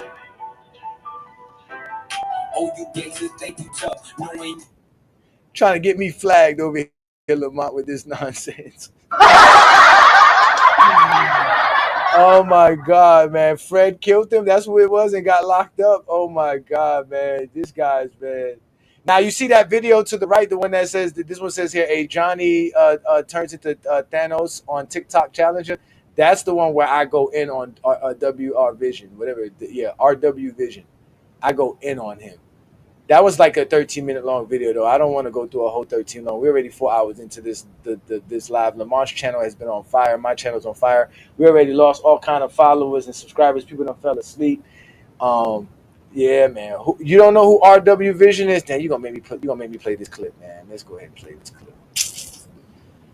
Lamar, first of all, I I did not say that Jordan had more longevity than LeBron James. That's not what I said from when I got on here. I said Michael Jordan. Yes, you did. Yes, you did. You got this recorded. Yes, you did. First of all, okay. Peace and blessings, y'all. Welcome to GOAT James Kingdom. Yes, we do record the show, and that's why we go live every Sunday, noon Eastern Standard Time, to talk the GOAT conversation and basketball. This man literally said that I said something that I never said at all, and this is what these MJ fans do when they're getting exposed on GOAT James Kingdom. Let's go ahead and see exactly what I said. Jordan has longevity. It's just that his longevity don't match up. That's your problem. You wanna act like Jordan don't have longevity because his longevity don't match up. He doesn't have longevity to LeBron. That's correct. But that's not what I said. Hey, hold on. Who am I talking to? Who am I talking to? Am I talking to the exposer or sports analyst? Right now. So there you have it. I did not say that he said Michael Jordan had longevity over LeBron James. I stated that he pretends like Michael Jordan doesn't have longevity because it doesn't match up to LeBron James. But this is what Vision did as he came onto our show. He accused me several times of saying things that I did not say because he was getting exposed. Vision is the final infinity stone that I needed to complete my task to show how delusional Michael Jordan fans are. These guys will try anything to say that Michael Jordan's the GOAT. Hope they remember you. Let's do this. Because you are so subjective and because you believe your biased take is actually an important take for this conversation to continue, I want you to explain how a guy who can create his own shots makes it better for somebody who gives him an assist, which actually creates the shot for you. What does somebody creating their own shot have to do with an assist? If you pass this guy the ball, all right, let's say we hooping, right? Let's say we in the court. If I pass you the ball and I know you're going to score, I'm pretty sure going to get the assist, correct? No, an assist is a pass that leads to a score. So if I get the assist, that means my That's what I just said. No, that means my pass had something to do with you scoring. That's what I just said. Okay, then so what did you creating your own shot have to do with me being able to pass you the ball? As you can see, he was not prepared to come on GOAT James Kingdom and answer these questions. He doesn't even understand what an assist is. He was trying to discredit LeBron James for his assist because he was saying that LeBron James were playing with guys who were shot creators, quote-unquote, go-getters. Let's see how he responds to these questions. Because you got guys that can guarantee bucket. You got guys on your team that are a guaranteed bucket. That's what I'm telling you. Wait, is a guaranteed bucket. And here is another perfect example about how they do not know how to talk basketball. There is no such thing as a guaranteed bucket. In fact, Dwayne Wade shoots less than 50% for his career. He is not a guaranteed bucket. But this is how they like to talk and control the narrative so that they can sit here and talk about things that we're not even trying to discuss. No one mentioned Dwayne Wade, but he did. But now this is where the true exposure begins. Dwayne Wade's not a guaranteed bucket. He wasn't. Dwayne Wade shoots. Dwayne Wade is not a guarantee. One of the greatest scoring shooting guards. But y'all not watch the 20s. But y'all not watch the final in 2006, man. Y'all not seen how the. Now y'all see that, right? Isn't that familiar to what Dookie was doing? Wasn't that similar to what Dookie was doing? Yep. Right? That was very similar to what Dookie did. That was very similar, right? They ask you your opinion, you give it to them. Now all of a sudden, you don't know basketball. You're saying something outlandish. That's how they try to have a debate and talk basketball. That's why they get exposed, because they can't talk the game. They just can't, right? So let's let this continue. We're gonna let this continue because this is actually a 2-part video. So let's let Vision continually get on my nerves. The Heat were down everything in the finals, man. Hey, I learned something. Oh, in fact, these are the GJK City Girl groupies. These are the guys that are willing to catch flights to see other men on the predication of making LeBron James look bad. So RW Vision was sent to us by the GJK City Girl groupies, which is this guy right here who just popped up. This is a GJK City Girl groupie. There's JT and Young Miami. This is JT. So you can see, look. Now, mind you, oh, wait, look. One of the greatest scoring shooting guards. Hold on, wait. He wasn't. All right, look. All right, look. Look, so before, look, mind you, that guy, JT from City Girls, wasn't even in it. So while we're talking, he pops up. Brandon brings him in. And before anything, he's already responding and he just got in there. Look, that's how disrespectful it is. This is not your conversation. But he knew what was about to happen. That's why he joined the live, because he was like, oh shit, Ajani's about to cook this nigga. He needs help. Man, you know, I seen how the Heat were down everything in the finals, man. Hey, I'm learning something new from y'all right now. Listen, I'm learning. The 2006 Miami Heat was a great team because they had Shaquille O'Neal in his prime.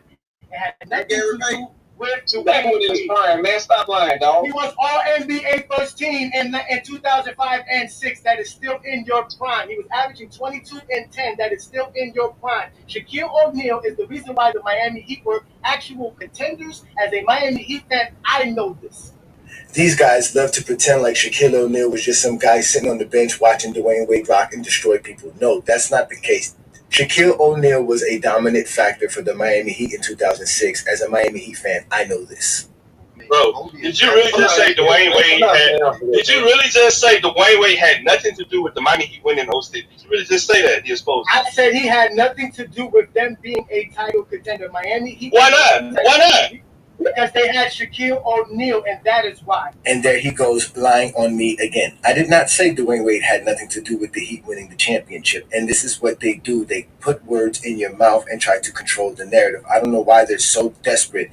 But maybe it's me. Maybe I bring it out of them. But again, I am collecting stones. And now we will see and continue more of this exposure. I know what it's like to lose.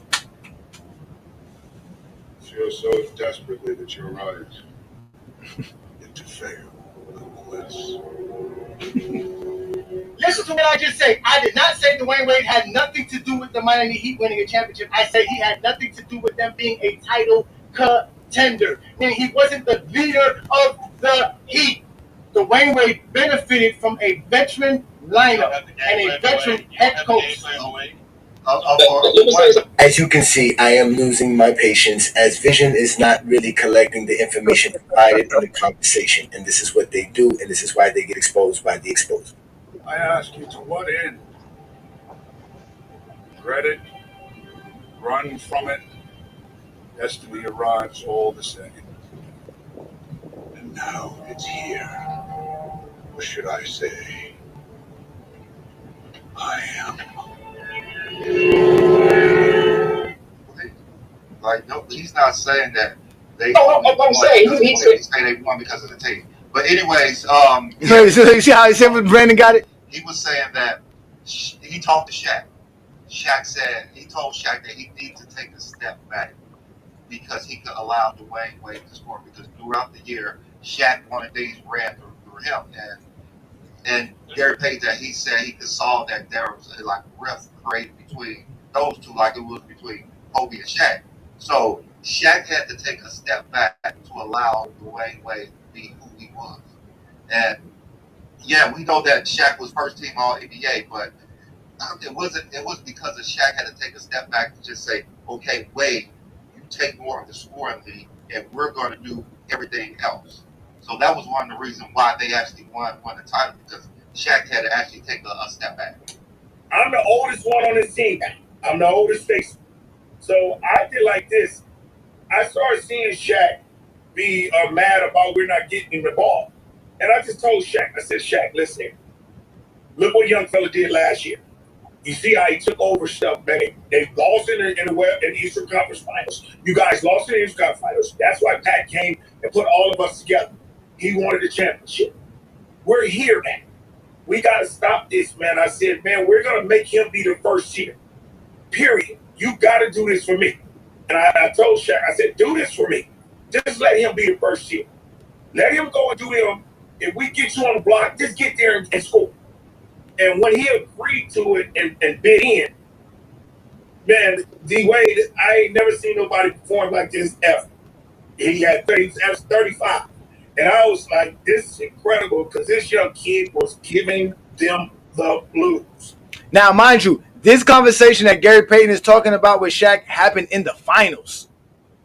This happened this is when he's telling Shaq this in the finals, like, yo, let's just go to Dwayne Wade in the finals. So that means before that, Shaq was not relinquishing the team. It was Shaq's team. I know this because it was Shaq. There's a reason why he left LA. He wanted to prove it. And he wanted to be the reason why the Heat won a championship. He didn't want to ride the coattails of no Dwayne Wade. He knew he needed help.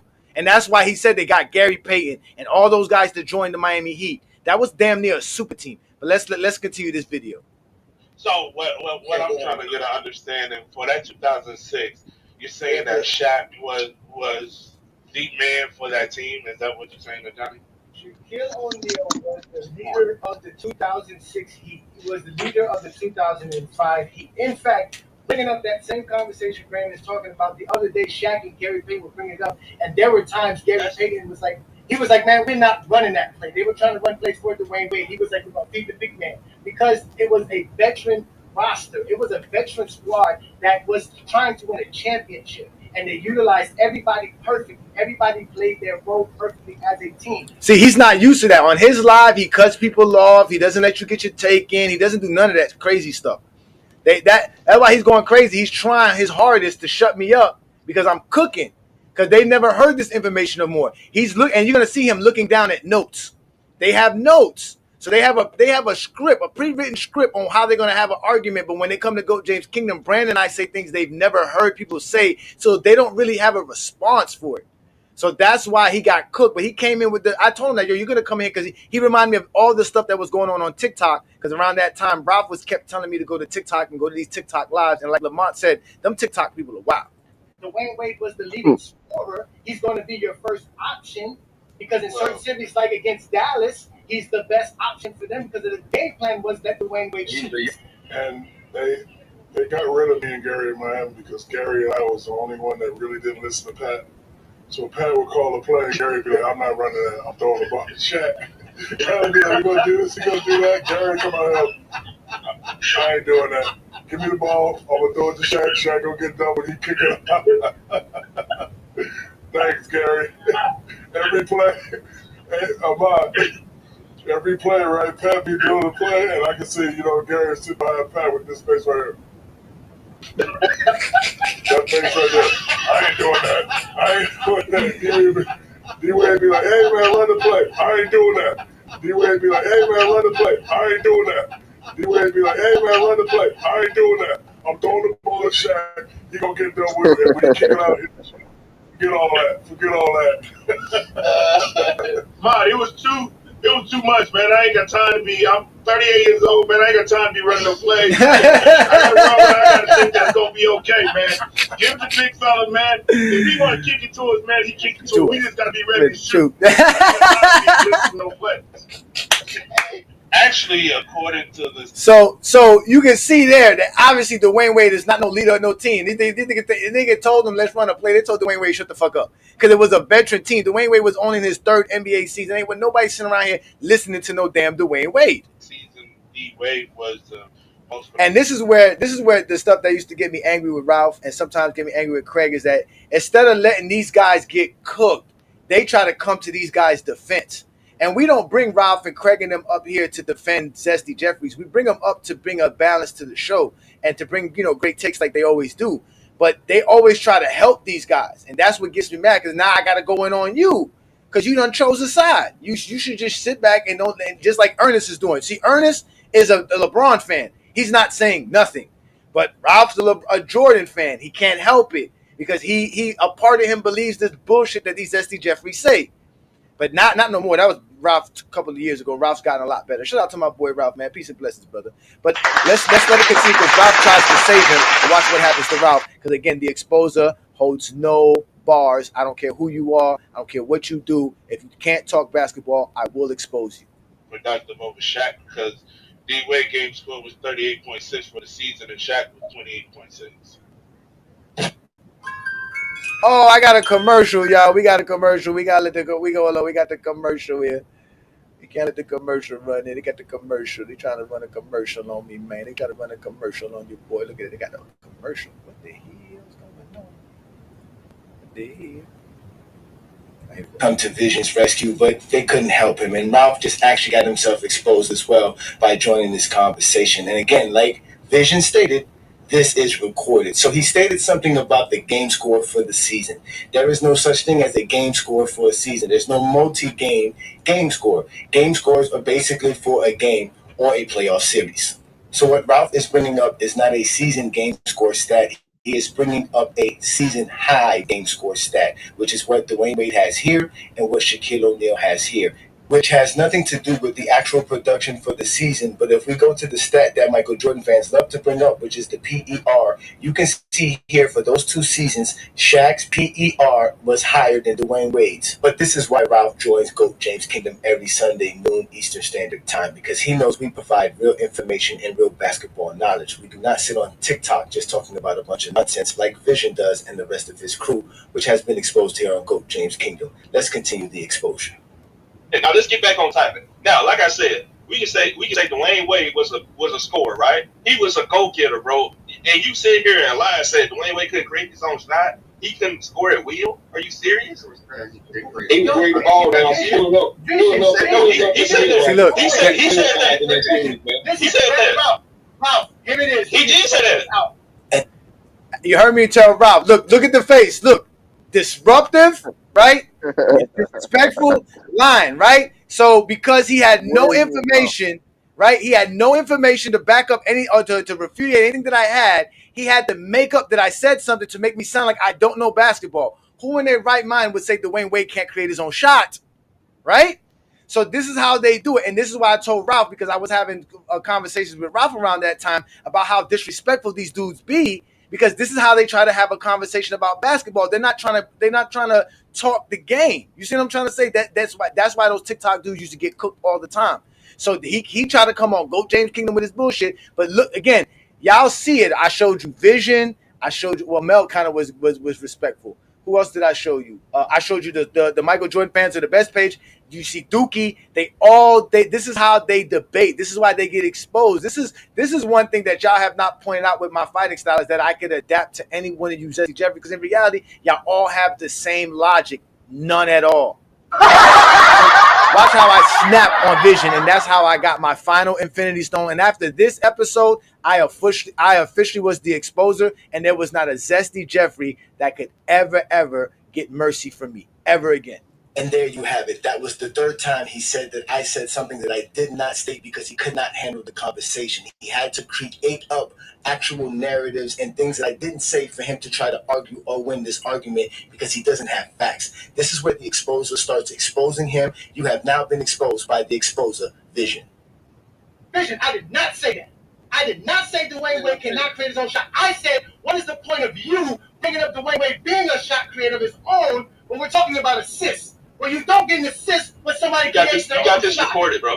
You have this recorded. I know I have this recorded. And you are officially being exposed by the exposer, and you're going to sit there like a man and take this just like Buddy did 2 weeks ago. I hope they remember you. Listen, you got to come on this show and be a respectful man. Because that's what I gave you. We were patient enough. We were going to get off. We were not going to sit here and do this. So don't bring up lies. I never said anything. You just said 3 different times I said something I never said. Well, we have you recorded, and you will be on TikTok very soon because of what you stated. We don't have to lie, brother. We just stated this. We have rational. Look at his face. Look at him.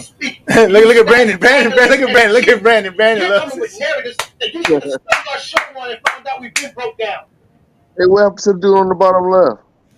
He's leaning all in this stuff. No, he cool. Ernest is one of our Facebook group guys. He's one of our top contributors in our Facebook group. Ernest is still around. Ernest was just on Facebook group the other day trolling Zesty Jeffries. Ernest be still showing up, popping up on our Facebook. Not him. RW.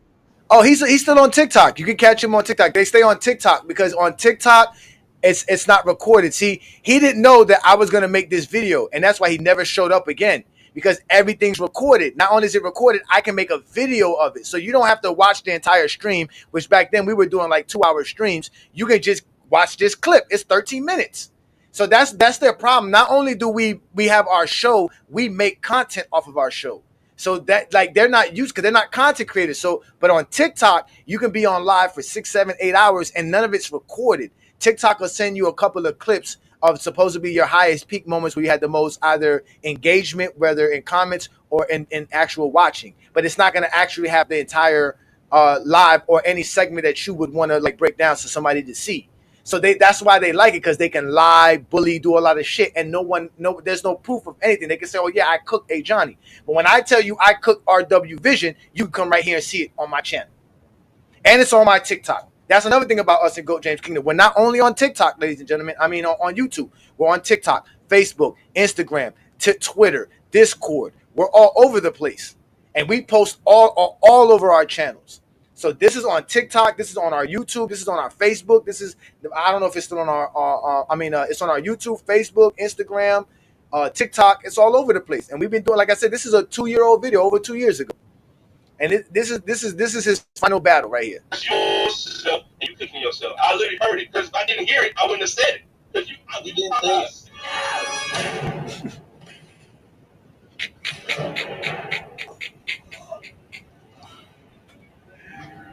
I hope they remember you, Vision.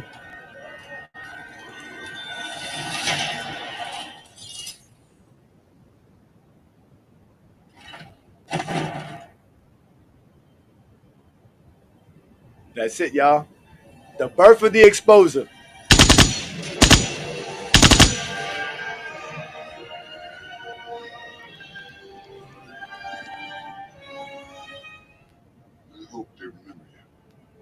Vision, you have now been exposed by the exposer. If you guys want to catch the full conversation, catch our last episode on GOAT James Kingdom Show.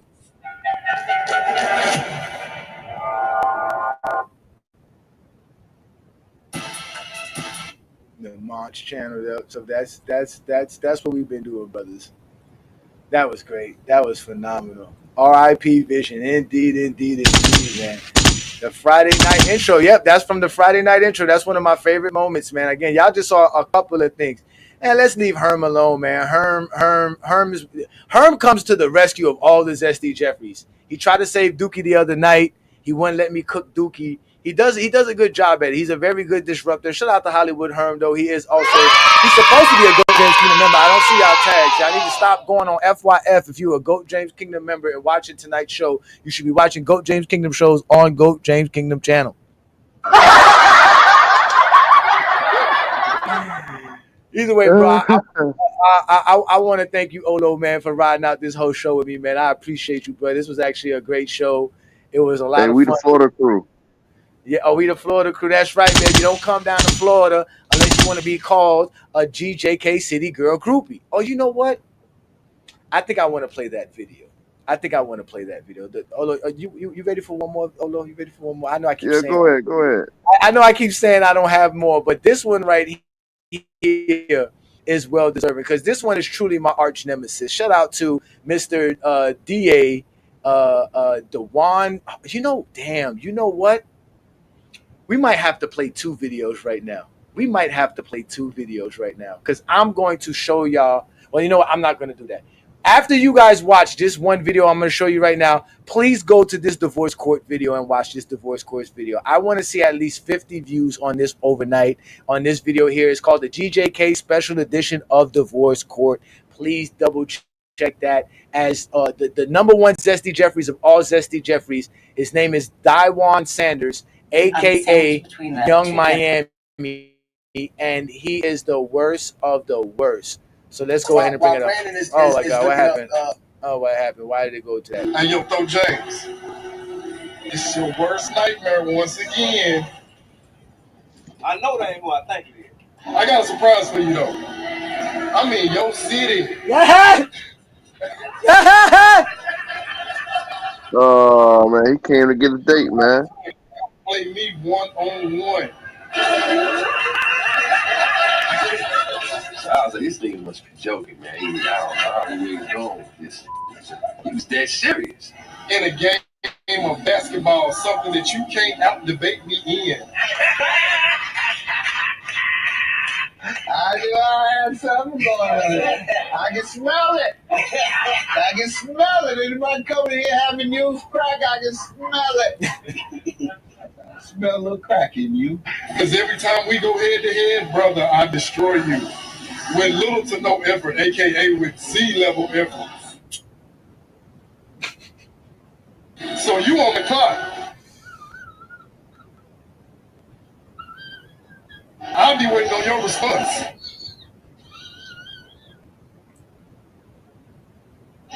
Peace. Smell a little crack in you. You smoke crack, don't you? You smoke crack, don't you? Look at me, boy. Don't you smoke crack? Smell a little crack in you.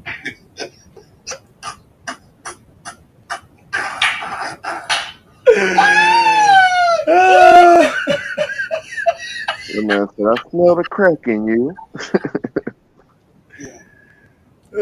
You can't make this shit up. These niggas say they gonna come to Miami, come play me in basketball. You cannot make this shit up. These niggas are so zesty.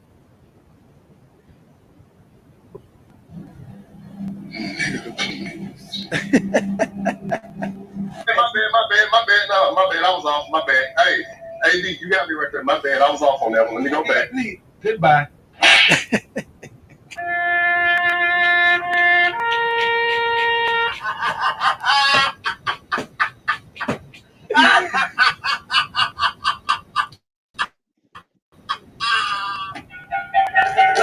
Oh my God, bro. He swore. No, I'm not gonna lie, bro. That man swore after he made that video that he had got me. He could have, like, he swore that I had no response, no nothing at all. And when they saw that video, they were dying laughing. They were like, yo, Johnny's not the one to be played with. Y'all got to be careful. He control with the best of them. That's what I told him. I control with the best of them. And ever since then, any man that come to me telling me they're going to come take a flight to come see me, you are a GJK City Girl groupie. Because only a city girl takes flights to go see other men.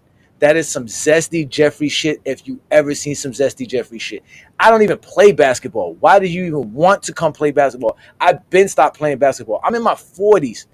I gotta tell people I need medical insurance to have sex. I am not gonna go play no damn basketball. Okay? So we gonna leave it at that, man. Like I said, it was a great night. Like I said, y'all go check out the DJK special edition of Divorce Court, and y'all gonna find out more about who that is. That was Young Miami. Remember, I told y'all who JT was from the City Girl, from the GJK City Girl Groupie Posse. That's Young Miami. That's the leader of the GJK City Girl Groupie Posse. He has been spending years. Matter of fact, he was spending years. He was the one that sent Vision to us. And on top of that, he was trying to stop Dart and them from letting us have a debate, because when he found out we were going to debate Dart, he tried to get on there as well before we got on there to warn them about what we were about to do to them, because he's been an abused Zesty Jeffrey here in Goat James Kingdom, and he knows exactly my whole tactic and how I beat him. That's why he's my arch nemesis, because he knows exactly what I do. But the only thing that they can do is be disruptive, be disrespectful, but at the end of the day, all you're going to end up doing is being exposed, because I can be more disruptive, I can be more disrespectful, and I control better than the best of them. So that's what happens when you deal with Ajani the Exposer. Angry Fans doesn't even want to debate with me. They asked Angry Hoops. They asked him. He said no. He didn't want no smoke. You see, Scap showed up. Scap showed up because Scap got the same kite that Angry Man got. Angry Man said no. Angry Man already knows I got something for his ass with his menstrual show ass. And I don't even call him the Angry Man. I call him the Hungry Man, because he sounds like a hungry man saying a lot of silly shit. But like I told you, this is what I do best. Every Friday night right here on the Goat James Kingdom platform, you guys will see Ajani doing the Friday night exposure with the Exposer. I'm gladly to let anybody up, because that's what the link is for. That's what I do best. I let people come up. I let you speak. Just make sure you know how to talk a game of basketball. If you can't, you will be exposed by the Exposer. But other than that, you guys also know we're going live tomorrow night with the Radar Show. Y'all definitely check us out right here on the Goat James Kingdom platform. Definitely check out the Radar channel and subscribe to that. It's called the Radar Show Podcast, and you can subscribe to that channel. As you know, we go live every Saturday right here on the Goat James Kingdom channel, where B. Lee, T. Perfect, and John bring up a great basketball debate topic, and you guys can go right in and have some fun. I see you guys enjoying every Saturday night with them. You can enjoy that. Also, you guys know best. Sunday afternoons, noon Eastern time. We do not fail there. We're going to be live on FYF Sports Debate and on the Goat James Kingdom channel. The Clutch Sports Hitmen, that's Brandon and I. Yeah, we get paid by Clutch Sports, and they pay us with just the gratitude of being great LeBron fans. But that's what we do best. We've also added a new show to the program. Shout out to Alan Powell's show. These are Michael Jordan fans, y'all. This guy right here, Al, is basically from Chicago. He's from the Midwest, He's a big time Chicago Bulls fan, big time White Sox fan, big time Chicago Bears fan. They talk all sports over there on Alan Powell Show every Wednesday night, which is 9 p.m. Eastern, 8 p.m. Central. You can catch the Alan Powell Show right here on the GOAT James Kingdom channel. You can also go subscribe to the Alan Powell Show by going to his channel and just subscribing to him, show him some support. He's just another brother trying to do well on these YouTube streets just like everybody else. But you can also catch him here on GOAT James Kingdom. And again, ladies and gentlemen, that's what we do. We continue to grow our content. And if you want to support what we do, all you got to do is become a GOAT James Kingdom member.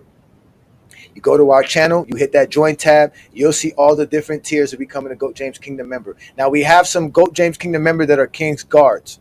And if you are a King's Guard of GJK, you are available and eligible for a GJK hat. I have one available for you, so reach out to us at goatjameskingdomshow@gmail.com. Let us know what your subscriber name is, and so that we can know where to find you as far as in the King's Guard membership, and we'll get a hat out to you ASAP, and also a t-shirt if you want a t-shirt, so we can get that out to you, and we can work on getting you your poster as well. But as you can see, there's several tiers in becoming a member of GJK. It's only $4.99 to support what we do here. That's the Nights of GJK, where you get exclusive content and material and show shout outs. And as you can see, we have plenty of GJK members who support us here on every episode and every show. But like I told you guys, I'm Ajani the Exposer. I showed you guys what I do best. Dookie got exposed. Everybody's getting exposed. We had a great Friday night. Appreciate you, Olo, with showing up.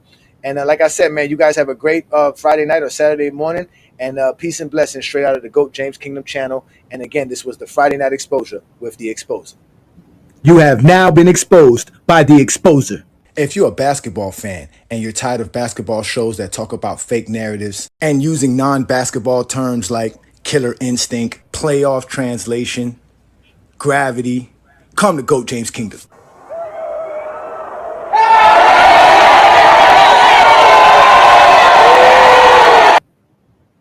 Welcome to GOAT James Kingdom, where basketball lives forever. You get to enjoy BB and Ajani talk basketball every Sunday noon Eastern time right here on the GOAT James Kingdom channel. Support by subscribing, and also check out the membership at GOAT James Kingdom.